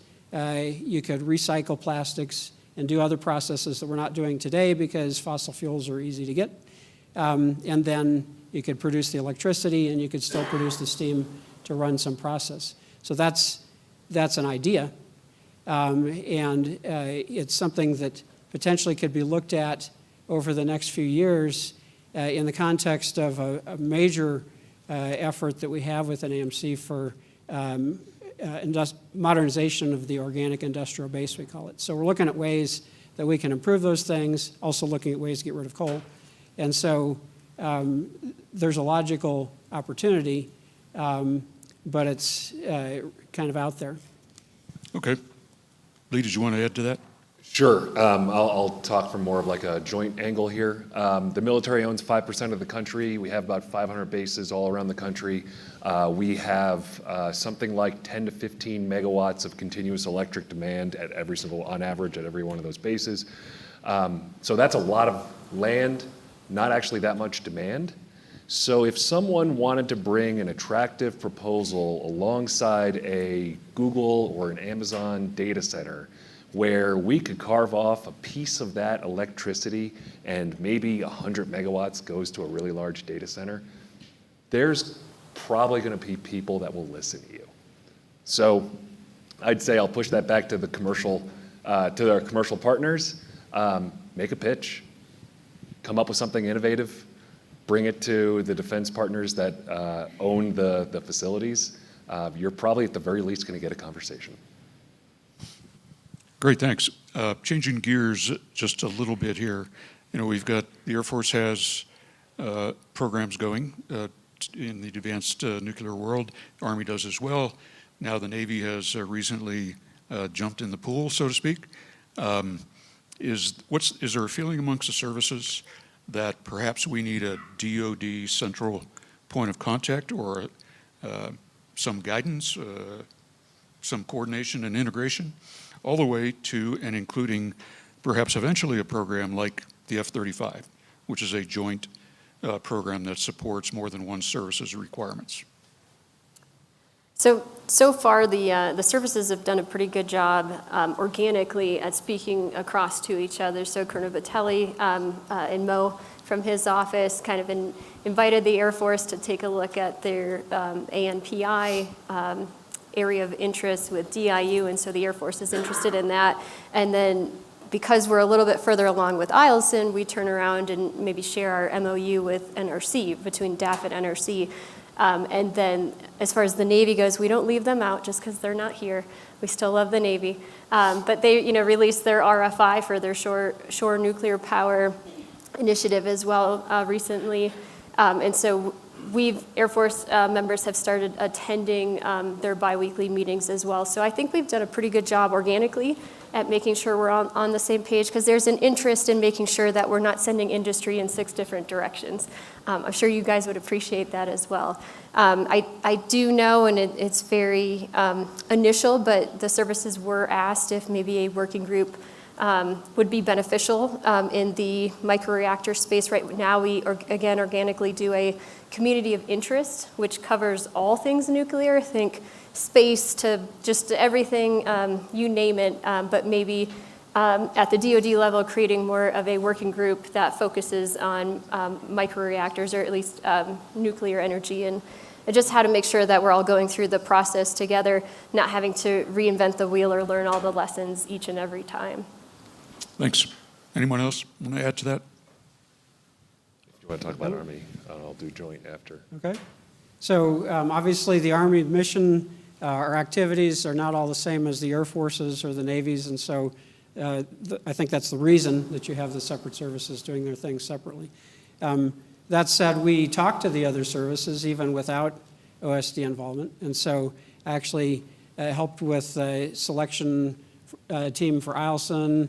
I've been involved in the one with DIU, so this crosstalk can be really helpful in sharing understanding, lessons, and so forth.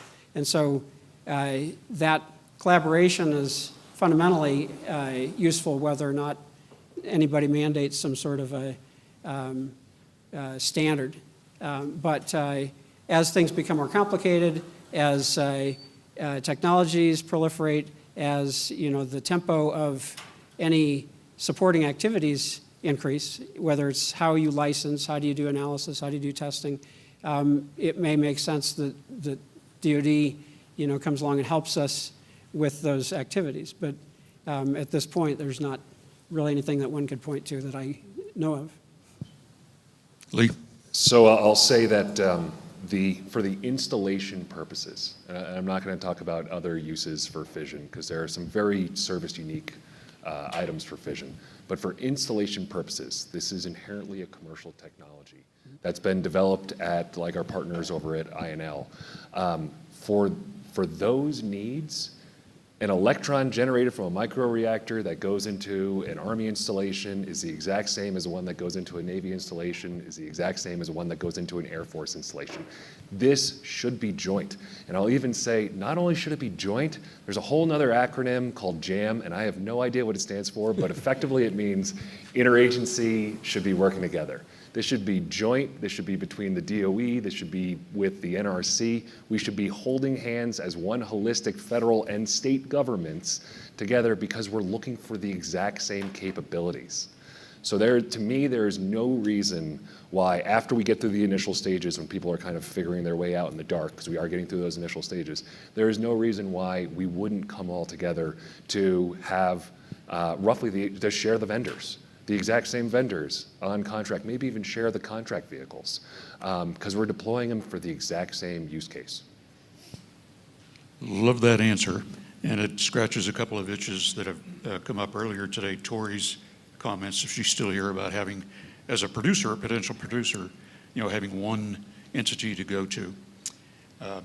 And like you said, Lee, I mean, the coordination with one is certainly got its efficiencies. So I hope you guys are right about where we're going with that. Speaking of the Navy here a little bit, even though they're not present, except for one former submariner who talked a bit about the Navy history. Now that they are in the pool, are there lessons that the other services can learn about what the Navy has done over the last 75 years? And beyond just technology development, but they've also dealt with issues like supply chain, like workforce development, et cetera, et cetera. Are there things there that the Army and the Air Force can take from that? Yeah, so the training pipeline that the Navy has comes to mind. The Air Force is pursuing a power purchase agreement, right? So we're not planning to make nuclear energy officers or enlisted members. We're not planning to put airmen in charge of maintaining microreactors, anything like that. But there is something to be said for having a baseline knowledge, right? If a microreactor is maybe on your installation, should that base level engineer kind of have a, nuclear 101 or nuclear energy 101 kind of understanding just to deal with, heaven forbid, a natural disaster happens and they have to kind of manage expectations for what does that look like for the microreactor. So I'm sure there's lessons learned with training that we could utilize the Navy for. Okay. Go Army, beat Navy. Air Force. And then number two, that RFI by the Navy was released by Mike McGee, wonderful human being, Army veteran. Let me say those things first, and then I'll say the greatest program I think we've ever developed in the history of the military is naval reactors. It has single-handedly done some of the most impressive things for our just strategic deterrence, and it continues to this day to develop new reactors. That I think the only other place in America that's happening is at INL, aside from at a few of your colleagues' home offices. So the first thing is we need to make sure we do no harm to that program. So we need to bring them along to every other effort because they are the best experts in the DoD. And then we need to make sure anything that we might do for any form of reactor deployment does no harm to the maritime domain. That's not something we've officially written down in going through this program with my colleagues in the Army, but it's kind of like the unofficial. Let's bring them in, but make sure we don't ever do anything to hurt their program, which we won't. Paul, anything to add? Sure. So lessons from the Navy. First of all, I'm a big fan of Admiral Rickover. So I think that one of the important things that he did for the nuclear industry is to have discipline. So the Navy has made sure that they know what they're doing and that they're disciplined in the things that they do. And so we need to take that lesson, and whether we're doing nuclear on installations or some sort of a transportable thing or a process-oriented thing, whatever it is, somebody knows what they're doing. Now, if we have reactors that really can take a commercial reactor and apply it to this use case, and it's just like being in a neighborhood, then that somebody probably should be the same people. It probably should be tied to whatever that underlying design authority and oversight capacity that's there. If it's something different, then we just need to, number one, make sure we know what we wanted to do with that something different. So in the Navy, aircraft carriers are nuclear, submarines are nuclear. We don't have the non-nuclear aircraft carriers, we don't have the nuclear battleships. So they figured out this is what works for us, and they have relooked at it, and they manage that. And so being deliberate and disciplined, I think, is a key lesson. Another thing that the Navy did that not the rest of us followed up on, that Rickover said, was that fossil fuels are great. They give us a chance to develop our energy systems and bring nuclear to bear. So over the last few years, instead what we've done is said, hey, nuclear fuels or fossil fuels are cheap, so let's just use those and not bother with nuclear. Well, the Navy nuclearized, so they're big users of energy. They made them nuclear. And so that's something we might take away from them, that, we probably need nuclear. So the last point I think about the Navy, I would just reiterate, go Army, beat Navy. I knew that was coming. Getting down to service specifics, I'm going to put Corey on the spot here a little bit. Can you update the audience on the status of that Eielson project? Yes, so the Eielson microreactor right now, it is on a procurement pause, if you will. So there was a protest with GAO. And bottom line, pause is probably not the right word, although it's the official word. There's still a lot of work happening behind the scenes, right? Part of that process is reviewing proposals and continuing to work towards getting the procurement back underway. I'll give you a vote of confidence, though. Just because the procurement process is paused doesn't mean we haven't found lots of other work and lots of other avenues to go down. We've been working with NRC, both the safety and environmental side, to really understand their timelines and milestones, make sure we have all of our ducks in a row, so when we are able to hit the ground running again, we're right there ready to go, right? If it's we need 2 years of this kind of data, and at least now we know we need all that stuff. So we're heavily engaged in discussions with them. We still went up to Alaska and had also brought NRC with us, and INL and DOE and just about every agency you can imagine that has stakeholder kind of interest in Eielson. I think there were about 26 of us, so you can imagine that DC, black suits take over the Alaska Defense Forum.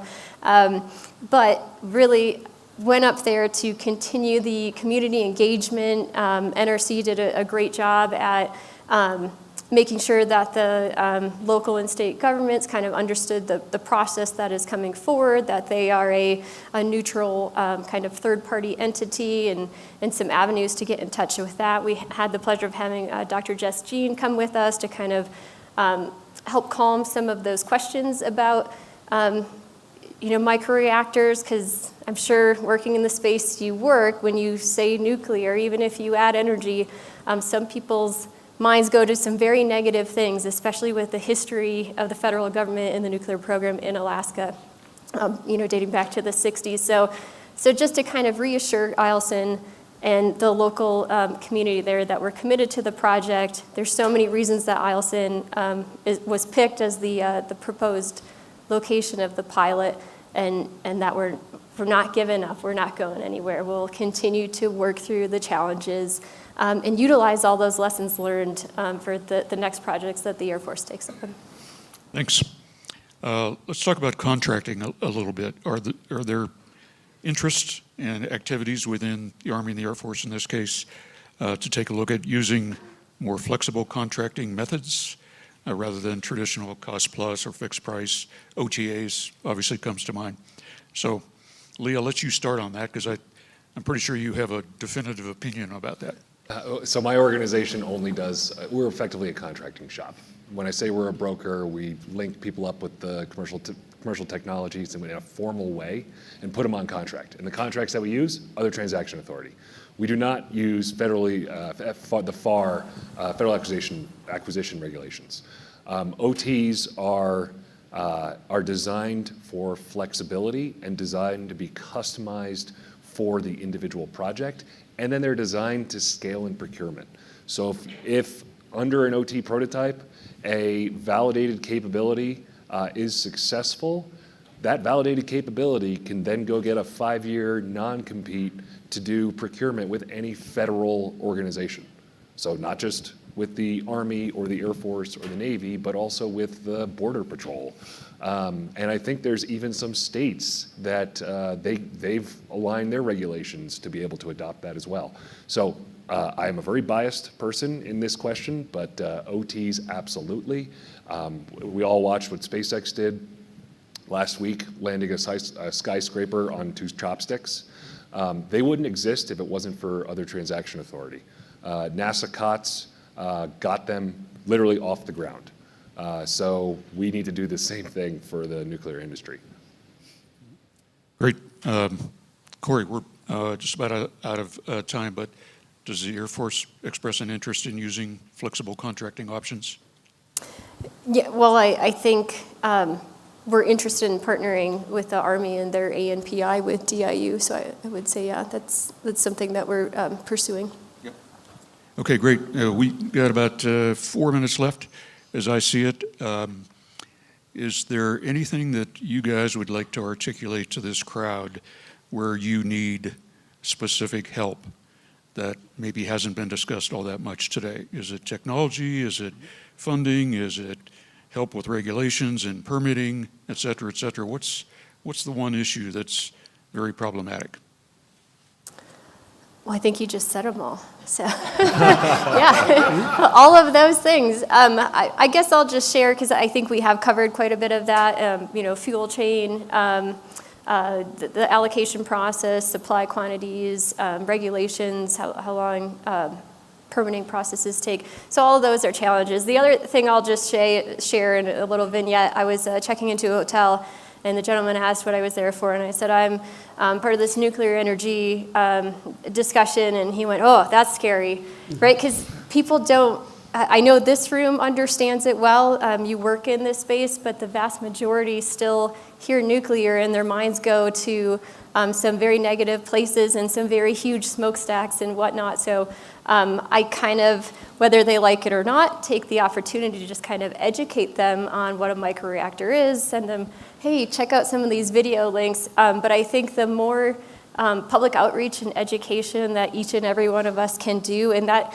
it could be as simple as telling your mom and dad, right, what a microreactor really looks like, what the size is. Picture, a Conex box being dropped off, not some huge, massive plant. I think public education is going to be just a constant throughout this process, and I think if we're all marching to the same beat, then we can only help educate the public and hopefully go in the right direction. Great point. Paul? Yeah, just sort of to emphasize a point that Honorable Jacobson made, and then also something that Lee brought up, and I mentioned this idea of community resilience earlier. We're recognizing, just as an example, that all of these big data companies are now investing in nuclear, and by the way, their needs are really big. And so, well, those really naturally would be part of a bigger community. And so what do these new communities look like in the future when our operations look different? Data becomes dominant. Automated systems and AI become dominant. Energy systems become digital, not analog.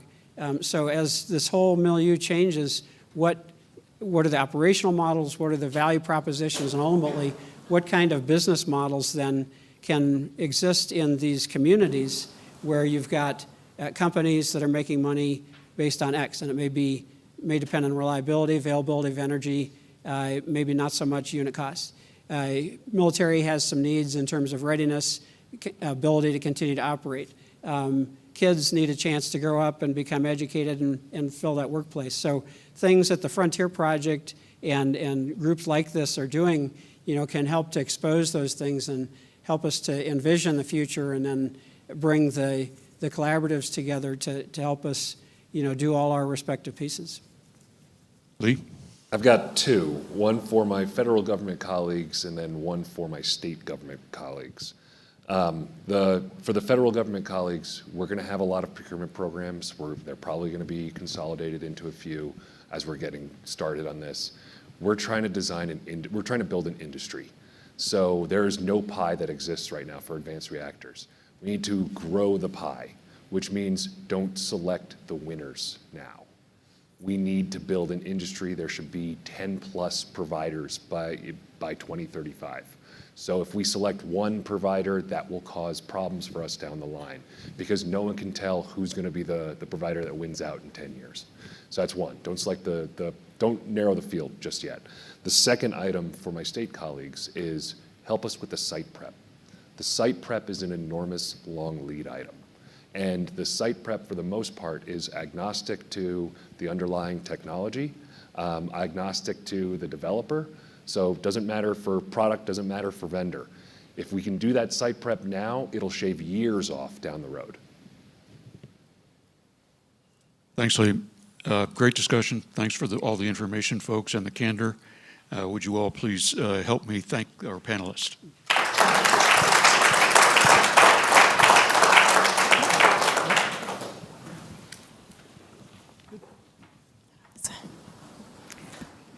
Thank you so much to this panel's speaker, and thank you to Gary for excellent moderation. And now I'm delighted to introduce our final panel for today. Somehow, whenever we do the Frontiers project meetings, the regulatory panel always ends up last. And we say it's because we're saving the best for last, but I really think that it's because we look to the regulators to kind of synthesize and put a bow on everything that we've been talking about throughout the course of the day. So for our panel on state and national regulatory landscapes, I'm delighted to introduce Paul Shalander, who is a former member of the Idaho Public Utilities Commission. And Paul, please come to the stage with your speakers and introduce them once you're seated.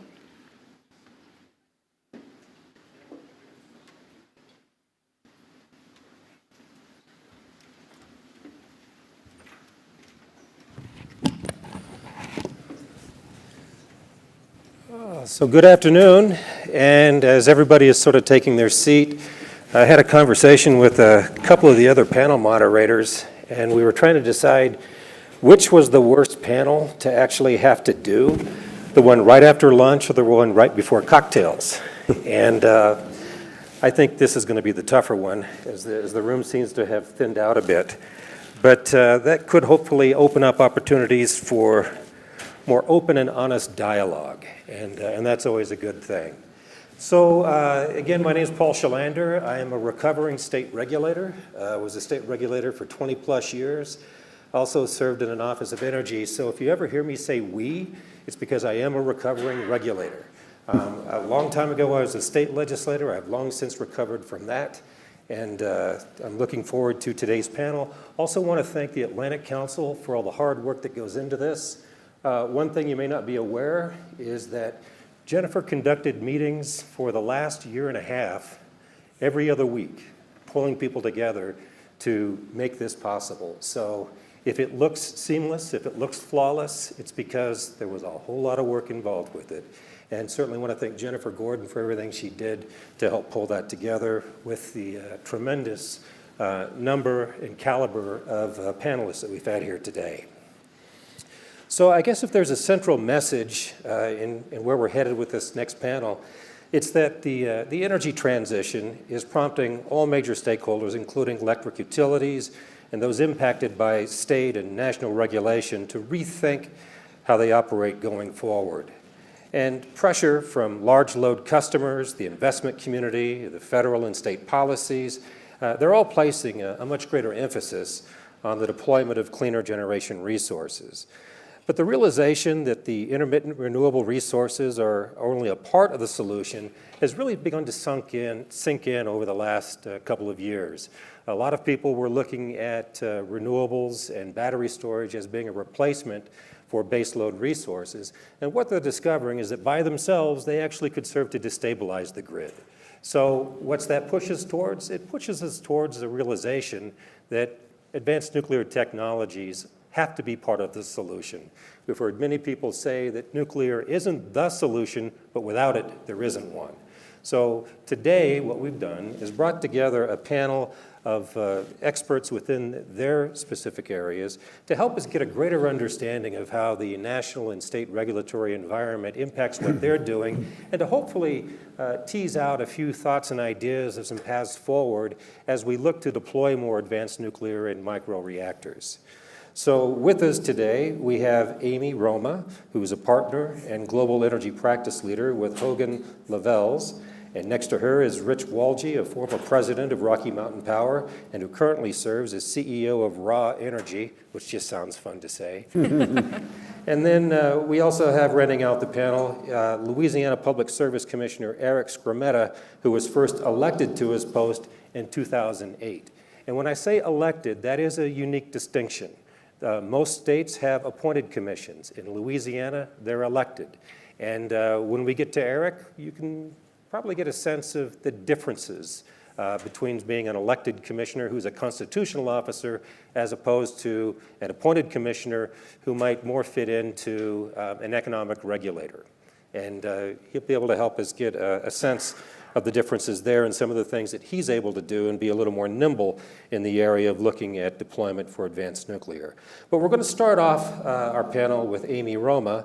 And Amy, I've been reading a lot of trade publications over the last few years, and just this last week, it's been described as an epic week in the advanced nuclear space, and you've been in the middle of that. So could you kind of give us a sense of what you can now talk about as far as what you've been doing over the last few months, but also, too, because you got your start as a lawyer at the NRC, give us a sense of some of the regulatory environment that you're also witnessing as you see these things start to move forward.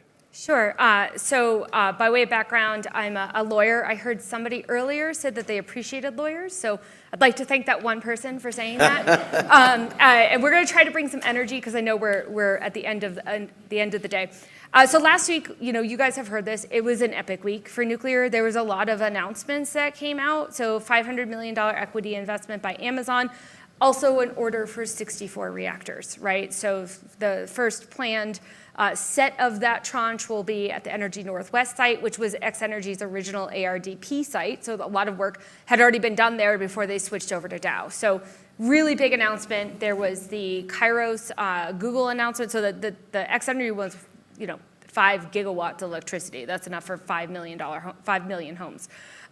Then there was the Google Kairos announcement for 500 megawatts of electricity. That's a PPA, so there could be a lot of the devil in the details with that, but that was supposed to be, the first is supposed to be deployed by 2030, and that's something Kairos should be able to do because it already has NRC construction permit for its initial prototype test reactor from the NRC, which was the NRC's first licensing of an advanced reactor in recent years. They also have the Hermes 2 construction permit pending, where the NRC is reviewing that in record time. I think the NRC's safety evaluation of that application only took something like 11 months, which is, if you know NRC world, that's an unbelievably fast time frame. So they're really leveraging the lessons learned from the first round of licensing that they did and applying that to the second as well. And so other announcements that came out, even just recently, not even last week, was the Microsoft Constellation restart of the TMI nuclear power plant, which is enough to power 800,000 homes. I keep saying these numbers so we can all have an appreciation of the size of these deals.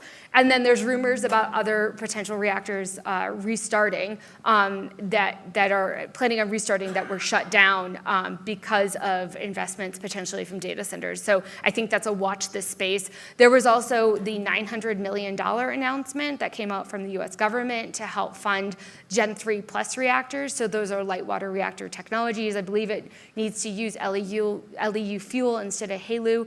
And the announcements for the HALEU fuel announcement, for the HALEU announcements that were coming out for the Department of Energy, and the deconversion contracts. And then the final announcement that came out last week, and I don't know that anybody's mentioned it here, but Last Energy said it's building an 80 megawatt reactor. That's 4 20 megawatt reactors at a retiring coal plant in Wales in the UK. So that's a US company. And so that was just basically in the last week and a half. I mean, that's insane. That's a lot coming out. And I just had a conversation with some folks for a panel I'm doing next week. And the conversation was like, well, is this real? Like, what do you guys think about this? Is this real? And I was like, yeah, of course this is real. A $500 million equity investment is real. $900 million from the US government for SMR Gen 3 Plus is real. These are real contracts and real developments. We just need to have projects delivered on, which I'll just kind of tie it back into the NRC side of things. So I started my career 20 years ago. I do all nuclear all the time. Started my career at the NRC, and I've seen an evolution of the agencies over the years. And it's not like we're dealing with a new agency now. When I was at the NRC and when I left the NRC, the first licensing project I worked on was the licensing of the Urenco USA Uranium Enrichment Facility, which was a first-of-a-kind facility, and the NRC crushed it. They were on time, they were on budget. If novel legal and policy issues came up, they would send up to the commission, they resolved it on the spot and kind of sent it back down while not interfering with the project review timeline. Then the NRC went into a round of COLAs, and none of that happened. And I was like, wait, what happened to the agency? Like, this is not how things happen. And you saw that there was actually a lack of strong leadership within the agency. People were not willing to come in and overrule lower staff people who were kind of making erroneous decisions. You had to use the courts a lot more to challenge the NRC to fix things. That's not gonna work. That's not a good circumstance. But the NRC has done a lot to prevent that from happening again. And I think to come full circle, we're seeing an agency that is kind of getting back on track on licensing first-of-a-kind innovative projects when they have them in front of them. And they've done a lot of work with the Part 53 rulemaking, with a lot of this microreactor initiative that they're doing to help enable the mass manufacture of microreactors. And so we're seeing them really being prepared to license this new wave of reactors that we anticipate coming in. So it's an exciting time. So as you look at those projects, is there maybe one or two pieces of the puzzle from the NRC perspective that you think this is what you need to be focusing on right now to help us get these projects closer to deployment? So one of the things that I thought I was really optimistic about was probably just two things. One is the NRC understands that they need to be accountable for time and budget, and that they need to do timely review of license applications, and that when they actually are faced with a specific application from a good applicant, they can do really aggressive schedules that they cannot do or say when they're talking about something abstractly. When they're giving you licensing review schedules generically and they're giving you generic milestones, they have to be able to encompass a range of types of applications that they get. When they know that they're dealing with kind of a competent applicant who's going to give them a good application that meets the requirements they need to review, they're able to shave off a significant number of time or leverage existing resources, particularly when you're doing like a next iteration, as we're seeing from Kairos, in a really kind of innovative way. And then the second thing that I saw that I was really optimistic about is I went into the NRC with the team of oil and gas companies that said, hey, we want to mass deploy microreactors back in February. And I had set very low expectations for how those meetings were going to go, because I'm like, well, you know, you guys are coming out of the blue. You haven't interacted with the NRC before. You tell them that you want to mass deploy microreactors and that you want 10 operational by 2030, and then you plan on deploying hundreds, if not thousands, yearly after that.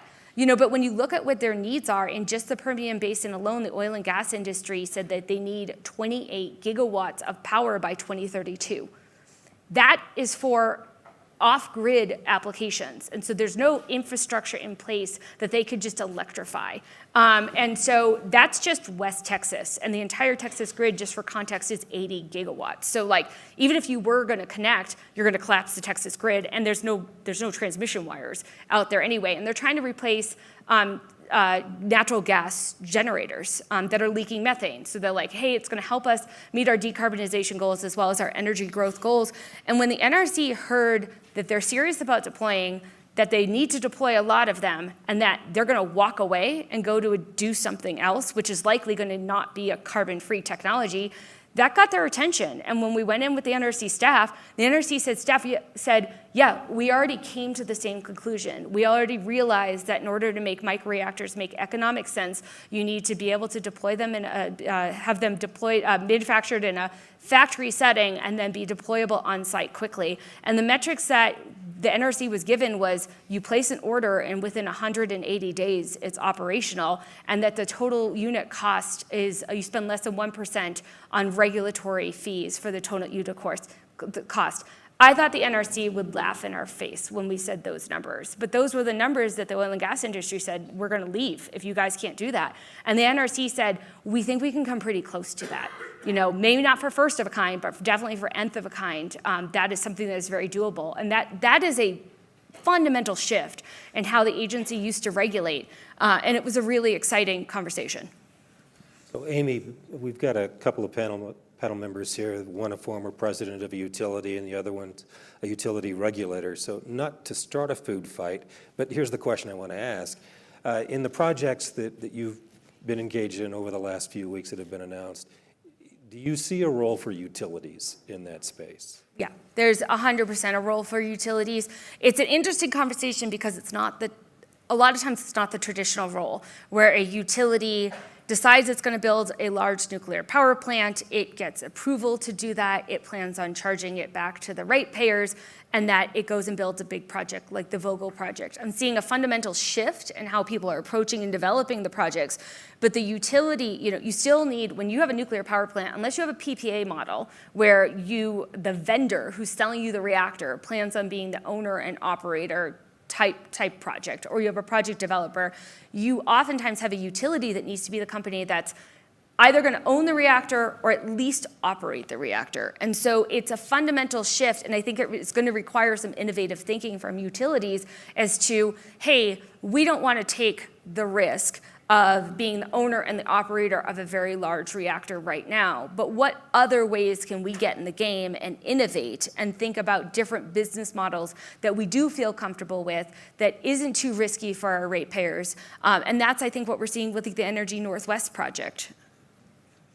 Good, thanks. And more questions based on that as we move forward. Rich Walge, you started off as a lineman, climbing poles, building distribution transmission systems. You ended up as president of a utility. You've now been liberated of that role. You can say whatever you want. So are electric utilities ready for advanced nuclear and microreactors? And what does it mean if they're not? Yeah, I do have to comment that I'm a recovering utility executive, as my colleague Paul is, and I also have, for a full disclosure, have to admit that I did business with Paul when he was regulator, so we've known each other a while, and I think Paul's approach to this panel and how we're discussing things really sets the groundwork for why I think the utility industry needs to step back a little bit and think about how we're going to engage differently, because it was described very readily that our obligation is always that whatever we do has to be proven in a rate case to be used and useful. So that makes you kind of risk averse to doing anything new, coloring outside the lines. The expectation is you're going to have to defend every one of your decisions in a litigated hearing. So you're cross-examined by attorneys and all of those things. So it inherently makes utilities a little less risk-taking, and in fact, in some cases, you're not allowed to do R&D type activities. And for people, when you're getting serial number one of anything, it's already almost by definition an R&D thing. So it's hard for utilities to step up and start thinking about how do I interact differently with this changing world. And one of the things that Paul started with is, well, we did a very good job at Rocky Mountain Power of running our fleet differently. We had a lot of coal plants, a lot of gas plants. We had very little renewable energy. Well, in the West, as renewables have been basically all of the new generation, we learned how to operate our system differently to respond to the different Western grid needs. But we're kind of the point now where we need the kind of resource that's available all the time, that we can turn it off and on when we need it. And I think if we're going to maintain our environmental targets, it's imperative that we figure out how to do more nuclear energy. And I think the key is, how do you get a utility to embrace that? And also, I'll leave it to the regulators, how do you convince the regulators that there are other models that you could use for managing the utility? In other words, could you put a purchase power agreement in a rate base so that the utility could make a little bit of money and have an incentive in order to say, well, as long as this person's going to build a generator, they're going to connect it behind the meter with this data center, we're happy to figure that out and we'll participate in that in a certain way. Otherwise, we are just kind of a gatekeeper and not really a participant if we can't figure out some of these alternative regulatory models. For instance, I've been thinking about what I've heard today. If you could build a nuclear project here and a nuclear project here and a pretty typical, reasonable geography, you could turn that into a distributed generation resource where they could switch back and forth between them using the utility systems or other transmission lines that need to get built. By the way, small modular reactors, microreactors, have to go with transmission development because it's like I say, bacon and cheeseburgers, they're inseparable, and I think generation and transmission is. So one of the things that we're working on is how do we figure out how to put out different transmission models so we can get different participants, different investors, and still let the utility maintain its main role that's been very good for decades. The United States has some of the lowest electricity prices and the most reliable electricity in the world. And so that is because of the way we've approached work. Well, now that all needs to be reassessed. So I do think there's a role for developers of nuclear, developers of transmission, utilities and utility regulators, and of course public policy makers to come together and figure out how do you maintain the best aspects of each of those worldviews as we make this transition to more nuclear energy. So Rich, you were president of Rocky Mountain Power, part of PacifiCorp. It operated in 6 western states, and you clearly divided in those 6 states. You had California, Oregon, and Washington on one side, and then you had Idaho, Wyoming, and Utah on the other side. And if you were looking at 6 states divided down the middle with completely different public policies in those states, you probably couldn't find more diverse states as far as being on the broad spectrum of public policy. So those regulators in all those states are appointed. And one of the things that I like to remind people when I was appointed, they say, what was your best qualification? I knew the governor. That was my best qualification. Our regulators in PacifiCorp's territory, as a case in point, are they ready for this? You talk about innovation and regulation that needs to occur. Do you think they're ready? I think they're becoming ready, and I say that on a couple of levels. Governor Cox has announced his Operation Gigawatt program. That, by sheer dint of its size and the objectives of that program, are going to force everybody in the state of Utah to think differently about how they're going to deal with the future, particularly trying to meet, as Senator Adams said, we want to do all of these data centers. Please come to Utah. Well, somebody's got to figure out how it's all going to work. And when he mentioned one that's 1.5 gigawatts for one data center, that's basically the output of a Vogel unit. And so those things just aren't going to happen instantaneously and magically. I think the regulators almost are going to be obligated and have to step back and say, well, okay, if we're going to do this differently, how do we protect the interest of the retail customer? I mean, that's the main role of a regulated utility. Reliable, affordable, safe energy. That cannot change. That all has to still be there.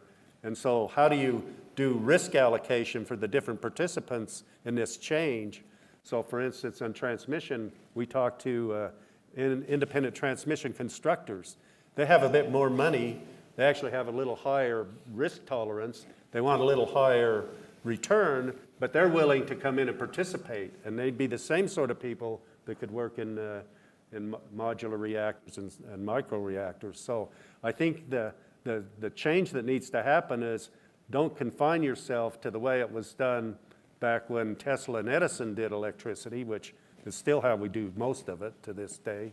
But that's why I think the state regulators, as this all unfolds, will, and I think willingly, will step back and say, how do we go about working with all of the stakeholders in this transition to make sure we can do the right things, protect the environment, manage cost, deploy risk and benefit and cost adequately across these various entities that are going to be non-traditional participants in the electric industry.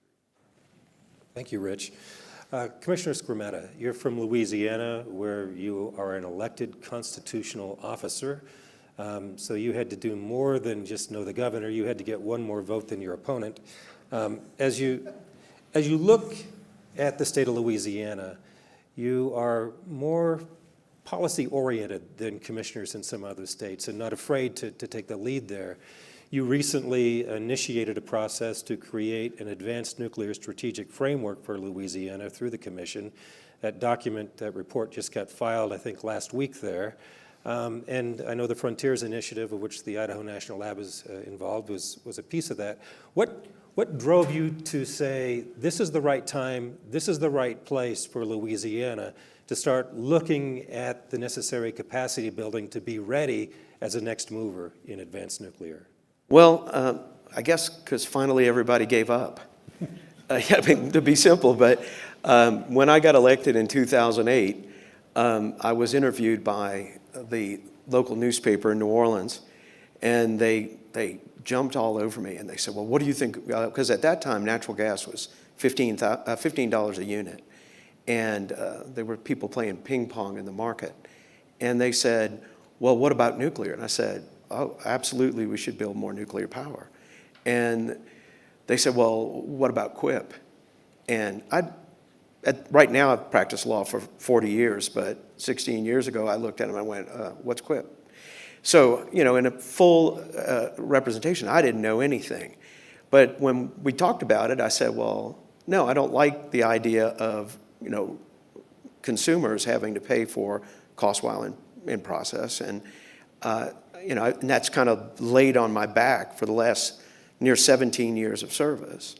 And so, you know, we've watched this process towards nuclear power and keep hammering at it, like virtually every month, talking to other commissioners, talking to the commissioners at NARUC.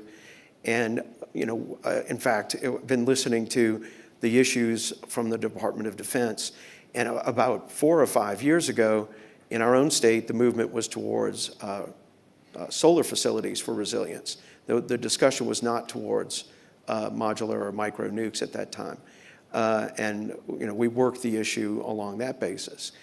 Told them, well, why aren't we looking at nukes? And, you know, this discussion has been constantly pushed towards the discussion of nuclear energy. And about 1.5 years ago, I started speaking at, you know, a little bit more at NARUC because I was a little bit disenfranchised by the concept that at NARUC, the nuclear committee is largely dealing with nuclear waste issues and about the money that was invested in Yucca Mountain and largely, you know, lost to the ratepayers that paid for the majority of it. And, you know, where do we go from here and how do we look at technology? And so started talking to Paul because, you know, he would listen. And, you know, we would have these discussions, and then I really started to feel like he would listen to me, and then I really aggravated him. And I kept on him, and it was more like 2 years ago, and he just kept looking at me like, who's this guy from South Louisiana? And I finally got a hold of him about 1.5 years ago, and I said, Paul, you don't understand that as a constitutional officer of the state, which we're at the same level as the governor and the Supreme Court, Chief Justice, and the President of the Senate, and the, you know, the Chief Speaker of the House. And we are a one-stop shop. We create our own laws, we apply our own laws, and we're, you know, with the interpreter of our own laws. We answer to our Supreme Court, and we answer to the public if they want to kick us out. And I said, we need to move this forward. And so Paul agreed to, you know, come and help us with looking at how do we build our advanced, you know, task force on this. And we move forward on this. And through this discussion, we've really been able to look at, what's holding us up. And the concept from the investor-owned utilities has been this discussion of nobody wants to go first. We had this really great visit through NARUC over at Vogtle right when they were going to open up. So they invited, I guess it was about 24 of us over there to go take the tour of Vogtle. And we had a great sort of micro panel of people talking about this. And nobody wants to go first. Nobody wants to be the sacrificial lamb.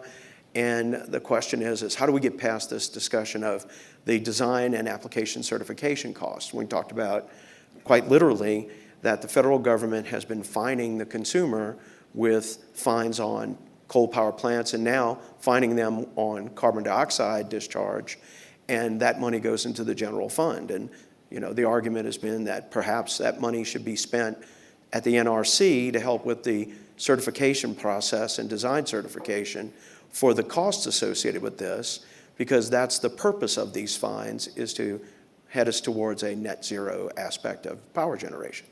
But neither here nor there on that. So, we get past the design element because we leave that in the hands of the engineers, and we're very fortunate to have a nation of superlative engineers who are going to get the job done on the plants and the designs. And the real question for me lies in the finance, and it lies in how are the consumers going to pay for it. And what what Rich said and what other people have said is how do we get the utilities to be interested in this? Because we already know the Department of Defense is interested in it. In Louisiana, we have a tremendous Air Force base. We've got a Joint Reserve base. We've got Fort Johnson now, which is a massive base. And they've previously said they want to do it. We've got mechanisms in place to work with them to build out interesting possibilities for them about bringing in either a centralized SMR between Barksdale and Fort Johnson, which we already have the transmission set up for that at a decommissioning coal plant that's in between them. So the opportunities are there. But the Department of Defense has the advantage of being quite literally a member of the government, which will get a different look at than civilians get looked at. I mean, we look at the waste disposal unit for the Department of Energy versus Yucca Mountain, where they can drive on the roads and nobody can go to Yucca Mountain. So it's the issues between Carlsbad and between Yucca Mountain.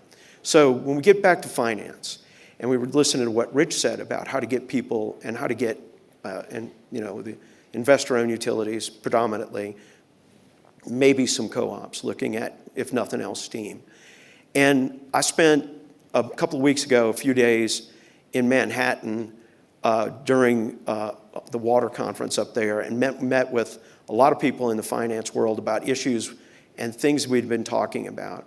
And one of which is looking at the possibilities for investor-owned utilities of creating a new form of purchase power agreement under which investor-owned utilities would not have to pay for the QIP, they wouldn't have to pay for the design, they wouldn't have to pay for anything until the delivery of the device, and at that point they would plug in and pay a rate.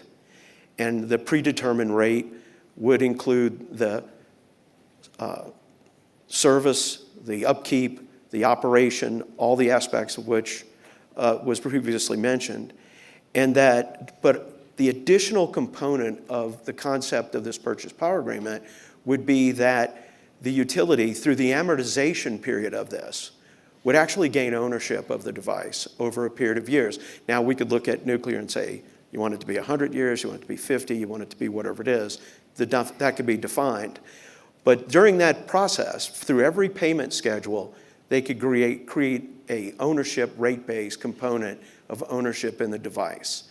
And that creates a small, growing value proposition of just and reasonable into the aspect of what is going to be good for the utilities, good for the consumer, but without the front load of capital in this. And this money comes from pension funds. It comes from people looking to park money at low interest rates for long periods of time. Looking at it coming from banks is much more expensive. We look at this concept of going to the government. The government's going to come in for maybe half of the cost of these devices through their contribution, which makes it obviously more thing. But we've got to be creative in this. And so I'm, as a civilian lawyer, as I call it, not civilian in the concept of non-military, but as a Code Civil Louisiana lawyer, where I was trained and licensed and also have a master's degree in maritime law, that, we look at definition, right? Definition, when you go to the code and if it says, code say this, it can't be anything else. And that has been the hump that I've had to get over because of this lack of ability to sort of conceptualize what could be better, right? So I've already gotten general commitment from several pension fund groups and from the largest money pension placement facilities in the country that if the utilities want this, that they will come in and do that. They will do it at the behest of the utility companies. They will say, we will use your designer, your engineer, you tell us what you want in it, the whole aspect of this. So I think we've arrived at a point between where the NRC is and where the designers are, and I talked to Amy about this the other night, is we have functional, traditional technology and designs that we know work that should be able to be approved fairly quickly. I mean, what's quickly in this process is different than quickly in the real world. And we should create two pathways, a pathway for traditional design and a pathway for new design, and let them not get muddled in a crosswalk to where they each have their own pathway. And we can get these traditional design reactors, whether they're whatever sizes they are, get them on the pathway to get them out serving the public. Get these new designs on a pathway to when they can get done, they're going to be out there playing in the fields of the Lord, right? But it's about making sure that the ratepayers are shouldering the correct burden, because for 17 years, I have managed to keep Louisiana at or near the lowest utility rates in the country by trying to make sure we approach the finance and how we get this done in the right way. And, I'm very proud of what we've been able to accomplish there. But we have to look at, if we're going to take these steps to achieve the goal of this net zero, look, for Louisiana, we're looking at, in 20 years, if we can be half nuclear and half natural gas, we'll be at net zero, right? Half of the utilities, half the electric utilities in the state of Louisiana are consumed by the industrial consumer. We've got $200 billion in new investment coming into Louisiana for the industrial corridor, that's the Mississippi River, which is by far the largest maritime commerce corridor in the United States. It's chemical, we're chemical 101, right? We've got, but besides petrochemicals, we've got sulfur, carbon black, salt, all the building blocks of chemistry. So all the chemical plants want to come there. But we also have two committed AI facilities. One is a 2.5 gigawatt facility in North Louisiana.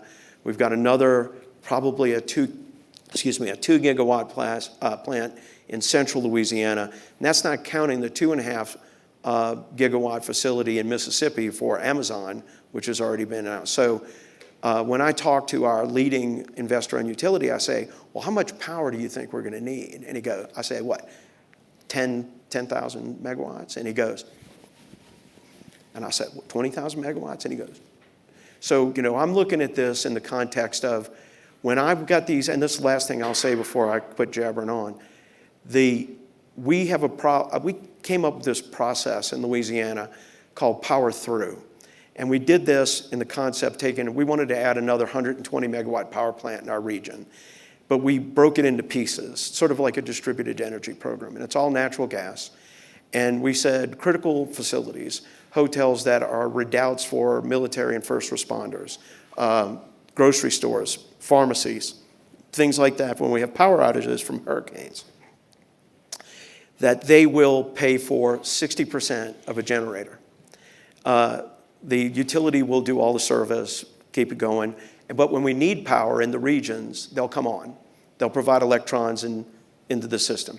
But when the power goes out during a hurricane, their facility runs at full power, provides the resources to the community to make sure that the community has access to ice, water, gasoline, food, medicine, and we have resources for housing first responders.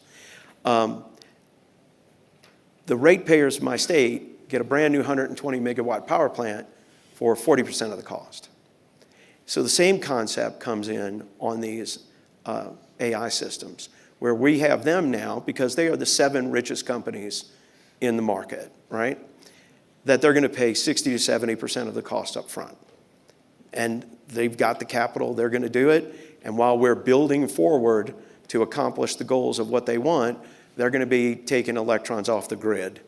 And they're going to be doing it on spreadsheet net zero as they move towards building out the facilities that are necessary. So anyway, that's it. I know I went too long. Well, you know, I wasn't going to say that, but I'm That's never going okay. to show you the I have- second and third question that I was going to ask. I have peripheral. Never gonna I saw him going. Yeah.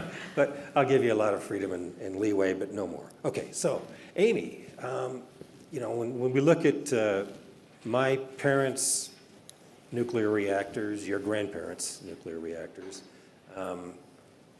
they were always a sort of a one-size-fits-all. And the dynamics that you're seeing, I think I heard you once say that this is an industry ripe for disruption. So tell me more about that, but also bring into the regulatory aspect in terms of it being ripe for disruption as well. Yeah, and I'll just say that you're right. Like, the existing nuclear is a one-size-fits-all.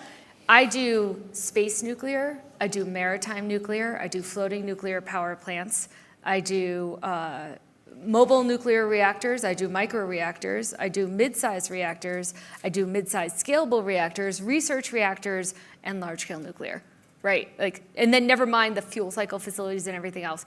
There's so many different types of technologies that are being developed for so many different applications that it's really a fascinating time. And so from a regulatory perspective, you have to come up with a framework that encompasses all of those uses. And so it's a really unique problem. I think the NRC is doing a really good job at coming up with more risk-informed framework. You know, it's when you have one size, you can sit there and come up with a list of prescriptive requirements that you need to meet. When you don't have reactors that use the same types of fuel, the same types of coolant, that have the same types of uses, I mean, the type of safety regulations that you have for you know, a large-scale nuclear reactor is different for a microreactor, which is different for a maritime reactor.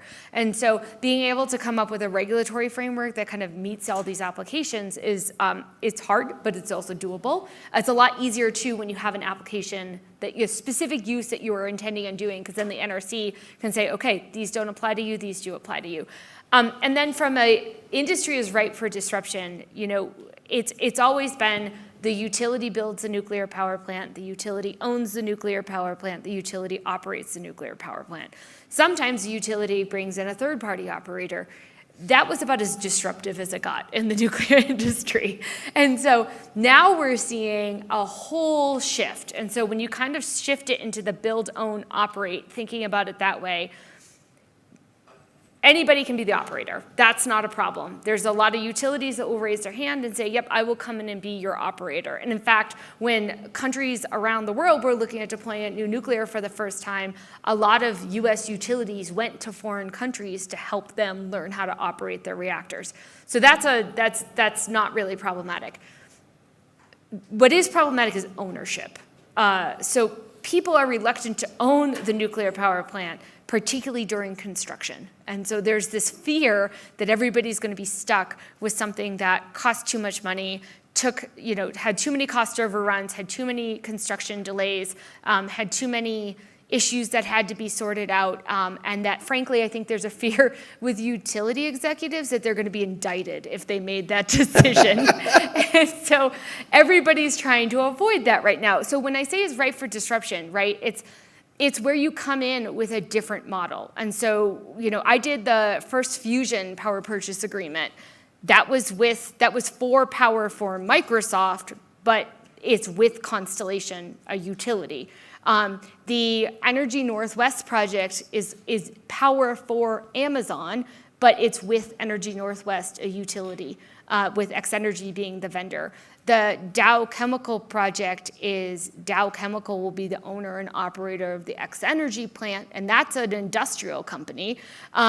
and they're going to bring in a third-party operator. So the disruption is you need to think about different ways to do the ownership arrangement, to do the construction, whether it's bringing in a project developer, whether it's people serving in different roles than they did before. And that's not entirely outside of the known world. And I often use the STP 3 and 4 example, where in that, the STP and 3 and 4 project, NRG Energy, a US company, was a 90% owner in the project, and Toshiba was a 10% owner in the project and also the reactor vendor. And they actually formed a special purpose vehicle with the intention that over the course of time, as the project moved forward and de-risked, it was going to be Toshiba increased its ownership interest and took a stronger ownership role. A lot of things happened with that problem, including running into foreign ownership issues at the NRC, which were overturned. Thinking, I often, when I'm talking to clients and they're trying to figure out, well, how do I set this up? I'm like, you can create a SPV, you can have 100% ownership by this party, and then over the course of time, the SPV is the one that builds the project, owns the project. You can just change ownership in that entity over time as the risk is shifting and somebody's risk appetite increases for taking something like that. That's like the simplest form of the model, but that would be disruptive to how things have traditionally been done. And so there's a lot of different ways to set it up, and I think we're going to see much more creative business arrangements emerging with a lot of these projects. So when you were mentioning CEOs fearful of being indicted, I looked right at Rich and figured the next question was going to him regardless. Rich, you were not indicted, and you now get to be the sage on the stage. And what we're hearing from Amy and also from Eric as well is that utilities need to be a little more creative and innovative. So if you could give some advice to new CEOs, new presidents of utilities as they look at advanced nuclear and microreactor deployment, what advice would that be? Yes, thanks, Paul. I think that one of the things I should say is that I was the Vice President of Business Development for the NuScale project, which was a project that, as far as the project itself, the design had been approved, the construction activities were underway, we were making good progress on the COLA, and we went from a $50 roughly per megawatt hour price to an $80 plus megawatt price in a 1-year period of time, completely driven by interest rates and inflation and to some degree logistics problems.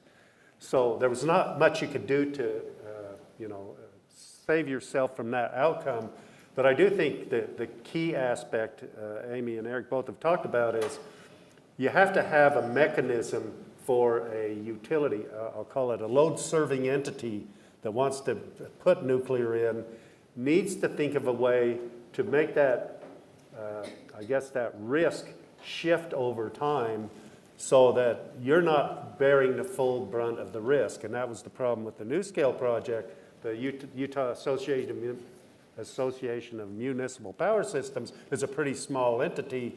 It wasn't in a position to take on that risk, even though the project probably should have been completed because it was going to be, I think, in the money eventually, and it was ready to go.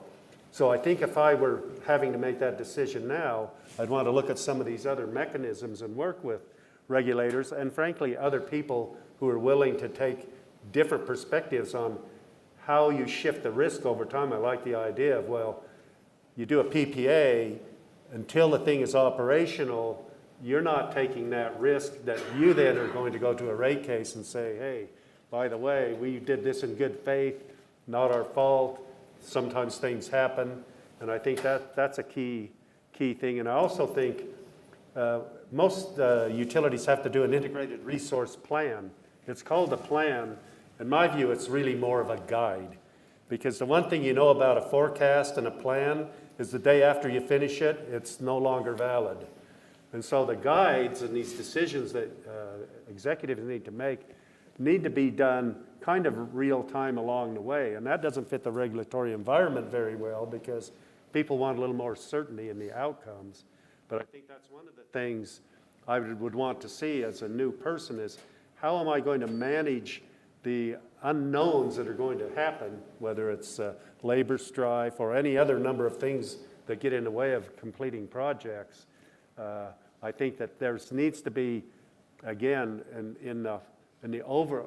state regulators and governors have to be fully as willing to make these changes as anyone else, right? It's just not the commission, it's the policymakers. And how do you get the confidence as a new person that something that's going to happen by fiat from someone else is going to derail your plan? Because that can happen pretty regularly. So I don't know that there's a silver bullet to it, but you have to be really more cognizant of the things that can affect the outcome and really not just sign up and say, we're going to build a nuke. I just think most people aren't willing to do that because you never get terminated for not building a nuke, right? It's a truism for an executive. Now, there are some commissioners in South Carolina that would disagree with that last statement. So I was texted and told that I had the ability to ask one last question of Commissioner Scrimetta, as long as he didn't really go too long on the response. But the question sort of gets at your strategic framework that you put together. There were a lot of use cases that are a piece of that, some of them very unique to Louisiana, and some of them might seem a bit, maybe fanciful and out there. One of them that sort of caught my eye in there was the floating barges loaded with a reactor that would serve offshore oil operations. That's not that fanciful, is it? No, it's not. And I would mention a couple of things quickly that I got elected in 2008. First quarter 2009, I hosted the first technical conference on nuclear with modular nuclear devices by Toshiba came to Louisiana. And we started talking about that, and I think it was February of 2009. So it's been an ongoing conversation for a while. The one other thing I did want to mention is when we're all talking about building nuclear reactors, they're going to have to be built out of net zero stainless steel, which means we've got to have a stainless steel mill running on nuclear power, and Louisiana would love to have a stainless steel mill. We've got the hydrogen necessary for the process. So our governor wanted me to let you know if you know anybody who wants to build a stainless steel mill, we'll be glad to take care of them. The issue on nukes on barges or nukes in a ship serving the oil industry, it's not just the oil industry offshore, it's also the hundreds of miles on the Mississippi River of industrials. Like Dow Chemical wants to put one on shore at their facility upriver, but there is a legitimate purpose of being able to move small modular nuclear or micro nukes or even nuclear batteries into the field for their purpose. And I think that it's a legitimate aspect because one of the things I like about anything we can do to reduce air discharge is we reduce the overall standards across the board on legacy fleet. We reduce the air issues on automobiles on CARE standards. We get on CAFE standards. We get a lot of value about reducing in small components, but particularly in the oil industry, they're burning bunker, they're burning diesel. Anything we can do to reduce that is fine. And so, that is going to be, though, something that's unregulated by the commission because that would be on its disconnect from the system. So that would be strictly an industrial act. Well, I've been told that the wine bottles have been uncorked. And with that, please join me in thanking our panel, and we'll pass it on to Jennifer.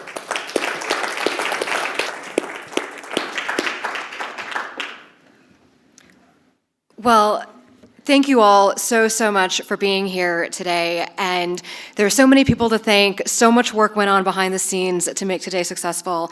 But first, I'd like to start by thanking all of the speakers who took time out of their very busy schedules to join us here. I want to thank our audience who also took time out of their very busy schedules to be here today, and also thank our virtual audience. I want to thank our partners at the Idaho National Laboratory, at the University of Utah, and especially at the University of Utah's Energy Futures Research Engine. And I want to thank our hosts at the Pendry Park City, and of course, 5-Star AV, who have produced today's production. And last but not least, my colleagues and friends at the Atlantic Council, thank you. And finally, please join us for a reception.